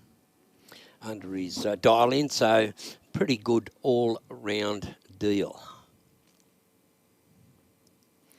All right, we can see our Super Gas finalists in the lanes as well as Junior Dragster. Yes, now they're coming around. Well, keep in mind, some of those cars have just run, so they're pretty much just going to do a splash and dash pretty much back in the pits. Yeah, I noticed when I was at the $1 Million race in Memphis in 2008, I ran into my old buddy Hazley Hood, who I did the $1 Million race in 1997 at Huntsville, Alabama. This one was in Memphis, Tennessee. And Dave Connolly was he was racing, and the modified dragsters that run in modified there, because there's so many of them, they have they've got a radiator, so they drive them around and stuff like that. So he pulls into the food van there, orders a hamburger, and then hops in his car and drives off. So, but it just speeds up the whole process of you get back. Well, for a start, you don't really need a tow car, and you don't really need to have the amount of downtime that they do. Oh yeah, I think that's the biggest thing with a lot of these cars is keeping them cool. Yeah, yeah. And because if everything gets hot, then they suffer fatigue a lot quicker. We can see our Super Gas finalists coming under the tunnel. Right now. And we're going to have John Summeranch in the Sporty Cortina taking on Joe Catanzariti in the Pontiac Firebird, a number 1 and number 2 qualifier. That's it, number 1 and number 2. So number 1 is Johnny Summeranch. He got there for, a 990 with an 8. Other guys did a 990 with an 8, but JB did it first. So he's credited with being top qualifier in the bracket. Joe Catanzariti, that really neat Pontiac Firebird, Chevy 376. Now, Johnny Summeranch's car is automatic, manual. Oh, you be careful. Yeah, because it's very passionate about having a manual, in that car. Well, that was like the Tuggeranong Stick Shifters Association with Doug Stewart, Rick Chilton. There there was a couple of other guys. They all had manuals. Little 302 Windsor in the Cortina. Oh, Mick Sutton was one of the other ones. All right, Summer Arch with no electronics pretty much. He's got to race off what Catanzariti can do at on the other side. Summer Arch into pre-stage, leaves the start line, wheels up. 0.77 for the Cortina, 0.38 there for Catanzariti. Catanzariti will have to chase the Cortina down. Not sure who's going to get there. It will be Catanzariti to take the win. 10.54 with a 4, 115 mile an hour. Summer Arch at 10.66 with a 0, 128 mile an hour across the finish line. That was pretty good. Yeah, that was pretty good because Joe Catanzariti there, he pulled up to the line with and then pulled out of his hat a 0.38 reaction time. Johnny Someranch a 0.77. So he had before they even got to the 60 foot, he'd already had an advantage. So and he managed to transfer it into a win at the other end, running at 10.54 with a 4 at 115. And for Johnny Someranch, there wasn't much in it. Margin of victory, 0.1553. So that's 1/10, 500ths, 5 thousandths, and 3 10,000ths. So that's the amount they got there. There it goes to 4 decimal points. Yeah, so congratulations to Joe Catanzariti for taking out the Winners' Trophy here this afternoon. Not sure what our next category will be. We can see on the timing system those two cars pretty close together in terms of time, but at half track, Catanzariti was doing quicker than he was at full track. So I think wise enough to know that he needed just to stay next to Summer Arch. So I don't know why Summer Arch's car dropped 7 tenths, because that's nearly what it's dropped. A 10.66 is nearly 7 tenths of a second slower than where he qualified. Looks like we're going to get into Junior Dragster next here, of course brought to us by the Western Weekender. And that final will be run between Zane Condello and Daniela Axiak. Condello's dialed in with a 9.34. And Axiak an 8.06.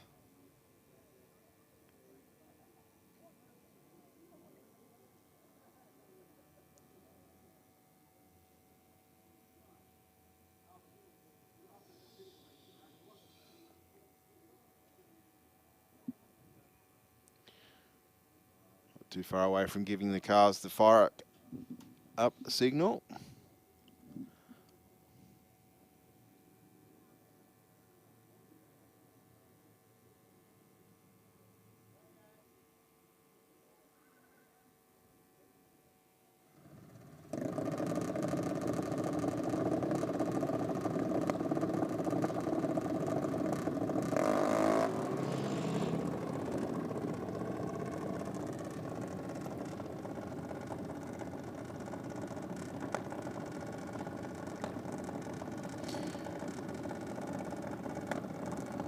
Axiak will have to be somewhat patient on the start line. 1.3 seconds head start will go to Zane.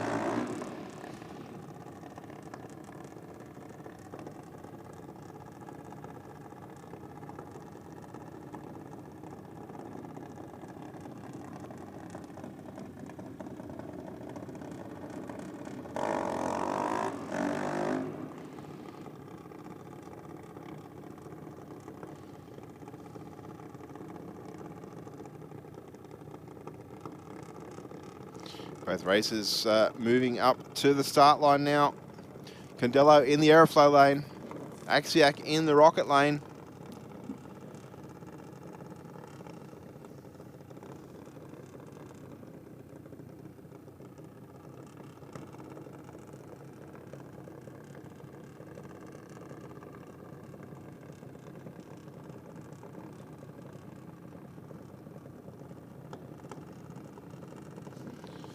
Condello to lead first. Dialed in 9:34. Axiak with an 8:06.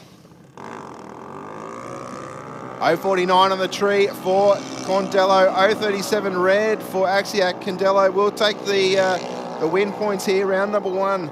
The Speed Adict Clothing Co. Championship Series, and runs an 8:35 in the process. 8:35 with a 4, and he's 8:34 with an 0:49 light. That's a pretty good package all round there for Condello. Axiak went 8:11 with a 2 on an 8:06. So congratulations to Zane for taking home the win points here this afternoon. Also congratulations to Daniela. Yep, so we'll see both of them at the presentations up in the out in front of the Pit Stop Cafe in the covered in area there. Nice and cool. Get there fairly quickly, and you might even get a seat. Okay, so that's the Western Weekender Junior Dragster session done, all finalised. They are your winner and runner-up. Okay, the next, what do we got next?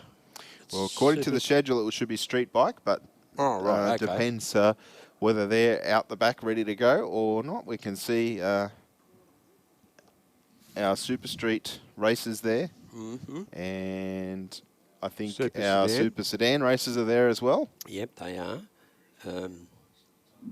Unless there's someone underneath us here. And that's what Ben's just said. There's a pair of bikes under the tunnel. Oh, good. Oh, well, that'll be it. So just going along with the script as written, the schedule.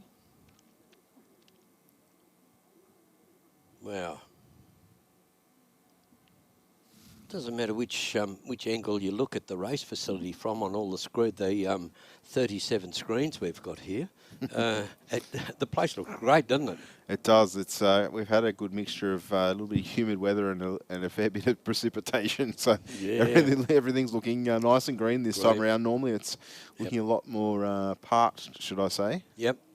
Oh yeah. Look, I've been there when they here. Commentating when the grass is the same colour as the wall, that really light beige colour. It was dry as. All right, street bike, our next final to be run, and that will be between Stefan Stefala and Jesse Barnes. Yeah, both riders there, Jesse Barnes in the Yamaha YZF-R3, the 320cc. I can't believe it. Look at the rear tyre compared to Stefala's tyre. Well, there was 9 bikes according to the schedule entered in street bike. We've got bike 1 and bike 8 on the start line, so it just goes to show you don't have to be the fastest bike to get to the final. I mean, Stefala is a very experienced and very tough racer. He's been running this motorcycle for quite some time. He's dialed in with a 1020, running for Powerhouse Cycles. In beside him, Jesse Barnes in the Rocket Lane. Les dialed in with a 1430. So there's going to be a 4.1 seconds head start going to the bike in the Rocket Lane. Now, Stefan has been pulling out some magical figures from underneath that helmet there. 009 for Barnes. And a 1-2-4 there for Stefala, probably one of his worst lights of the day. Will he be able to catch that little Yamaha? I don't know. I'm not sure. Breaking out. Oh, no, the Yamaha went too fast. I can tell you what he's done there. He stayed in the throttle knowing that he was going to have a 50-mile-an-hour difference at the finish line. And he's broken out, gone 14.26 with a 9 on a 14.30 dial-in. Jesse Barnes, congratulations on making the final, but this time round you're going to have to settle for the runner-up spot. Your winner tonight is Stefan Stefala with a 10.22 with a 3, 131 mile an hour. He was lucky there, Stefala, because Barnes got there by 1.6 tenths of a second. Which is a fair margin, but like I said, there's a big closing speed gap there, nearly 50 mile an hour between those. That's 80 kilometres an hour. That's a big speed difference for the little the rider of the Yamaha to guess. And the thing is once he's out of the throttle, that's it. There's no more. There's no coming back from that. When you're playing with the horsepower that machine would have, the momentum. As soon as you're out of the throttle, the momentum would disappear pretty quickly. Pretty quick, yeah. Well, that's a good surmisation there, young Steve. I'll go along with that. All right. Next finalist out, final round will be our Super Sedan category, and that will be Dave Gruber taking on Jimmy Denaro. Yeah, the bus driver and the chassis builder. Chassis builder. I think these two have raced each other quite a few times in Super Sedan over the years. Yeah, and I see Tim Nielsen's there, 1320 Web Design. So that's a sponsor of Jimmy Denaro as well. So Dave Gruber in the Queanbeyan Towing and Queanbeyan Specialised, or Queanbeyan Towing, Specialised Towing and LIT Consulting. So they're on sponsors on board for Dave Gruber.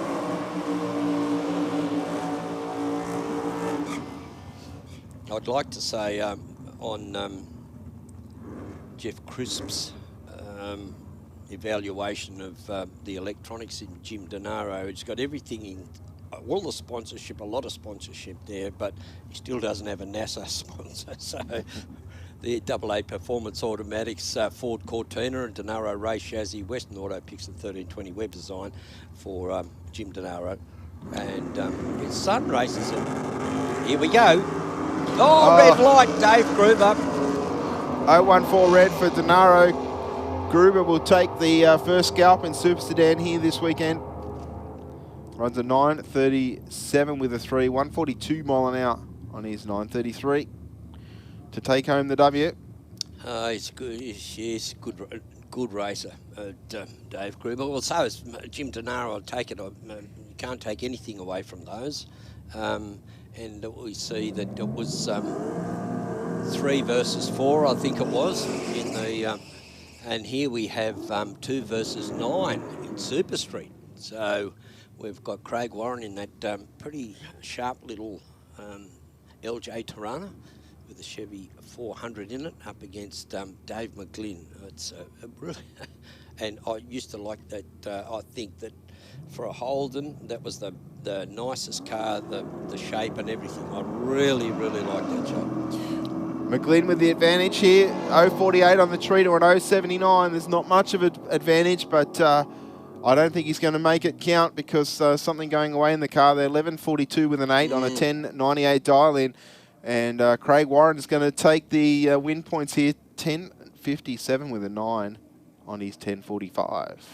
Yeah, McGlynn there had the start line advantage, but look, I'd say by half track there, Craig Warren had pulled up alongside. So I'm not quite sure what went wrong there, or if anything did. McGlynn's car moved quite sharply towards the centre line there at around half track, but I don't know if that would have been enough to get out of the throttle. Not sure. Maybe he missed a gear or something. I don't know. Yeah. Oh, more bike action now in modified bike, which will pit Christopher Hocking in the Aeroflow lane, dialed in with a 9.09. He's been quicker than Bobby Joe Simmons, who appears in the Rocket lane, and her dial-in is a 9.36. So we've got the Suzuki Hayabusa of Simmons in the Rocket lane and with a 9.36 up against Christopher Hocking from South Windsor in New South Wales, and with a 9.09. So he'll have to do the chasing. Well, these two competitors are stone's throw away from each other between South Windsor and Bligh Park, but Bobby Joe has the advantage here, Les, and she isn't able to make it count. And Christopher Hocking takes the win at 9.19 with an 8, 130 mile an hour on his 9.09 dial-in. Yeah, I saw that. Well, I saw Hocking, I thought, you know, like at the 1,000-foot mark, we see a 7.59 and 8.055, so he'd already, but he had the worst reaction time. Not much difference between a 1.12 and a 1.34. Yeah, no, I think just Bobby just slowed a little bit there, and it was only 0.04 of a second that Hocking cross the finish line first, and that tells the story. Yeah, 400s. Yeah, be different if it was 410s, but that would have been a bigger margin. As we see, Dave McGlynn and Craig Warren come back from their stoush.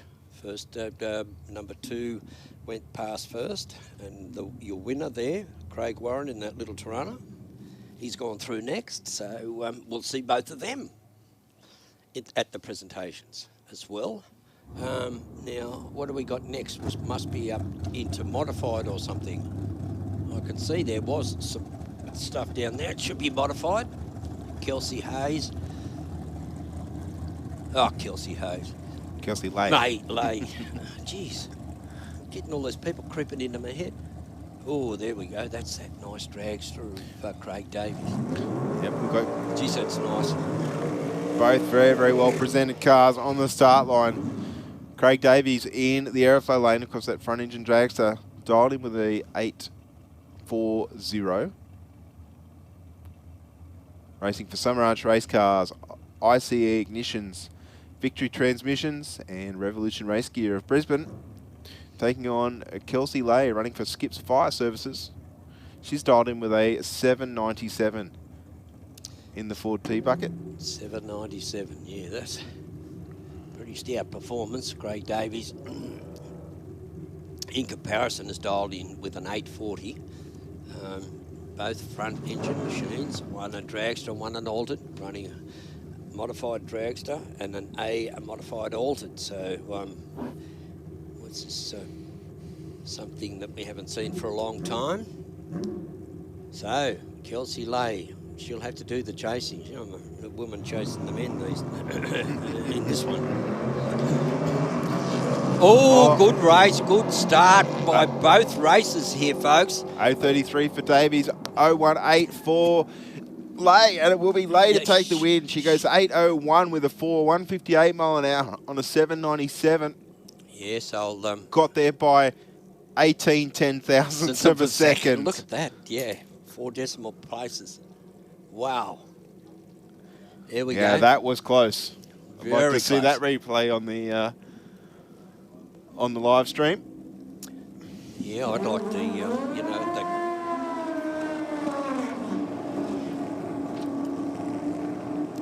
All right, the last of the bike categories for the afternoon. We're going to see Darren Foley and Brant Gilliver. Yeah. Foley in the aeroflow lane on that super quick Hayabusa. If you have a look at the tyre from Brant Gilliver's bike, it's almost like a slick, or it may be a slick. But Darren Foley's, look at it, it's not Stefan Stavala's tyres twice as wide as You know what that's all about? Power management, my friend. Yeah. Oh, Gilliver with some issues. I think left before even the tree was activated there. Foley's going to run it out the back door. Once again, that bike dead straight down the lane. 727 with a 9, 209 miles an hour. Yeah, look at that, 209 miles an hour, 727 with a 9. Ollie's been very, very consistent. Oh, a bit 7.0, 7.0, and the other one was a 7.0 as well, and a 7.2. So he probably saw what had happened in front of his eyes. He knew he could easily haul him in. That was evidenced by the difference in their nominated dial-ins for a start. But it was supposed to, well, it's heads up, so that's it. No dial-ins there. All right, our last race for the night, Les, will be Top Sportsman. And we've got Lisa Sargent in the aeroflow lane in the Chevy Nova. Dialed in with an 860. Running for All Flex Engineering and Sargent's Roofing. Oh, this will be, well, it'll be good. Should be taking on Stephen Fowler in the Pontiac GXP for Fowler Family Racing. He's dialed in with a 702. So he will have about 1.5 seconds. Yeah, 1.6 seconds head start. So Sargent will be past the 60 foot before Fowler is let go. Yeah. Yeah. That car would be running quicker than 1.6 to the 60 foot. Yeah, 860. Well, I hope both of them do well.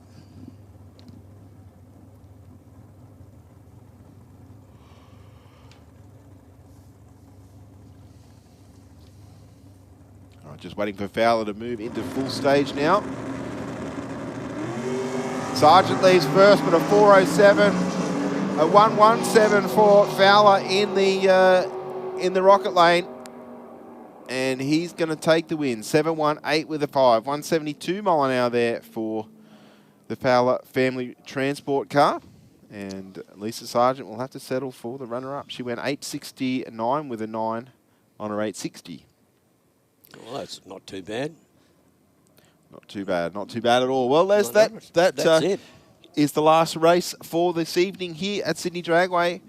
I'd like to thank everybody for being a part of the event, and all the competitors, all the spectators that came out, all those that joined us online on the live stream. Much appreciated your participation in the event. Just a final reminder, we'd like to host the trophy presentations outside the Pit Stop Cafe in the next 15 to 20 minutes if we can. All the winners and runners up, come down, collect your trophies. Thank your sponsors, thank your supporters. Once again, keep your eyes on the track's website,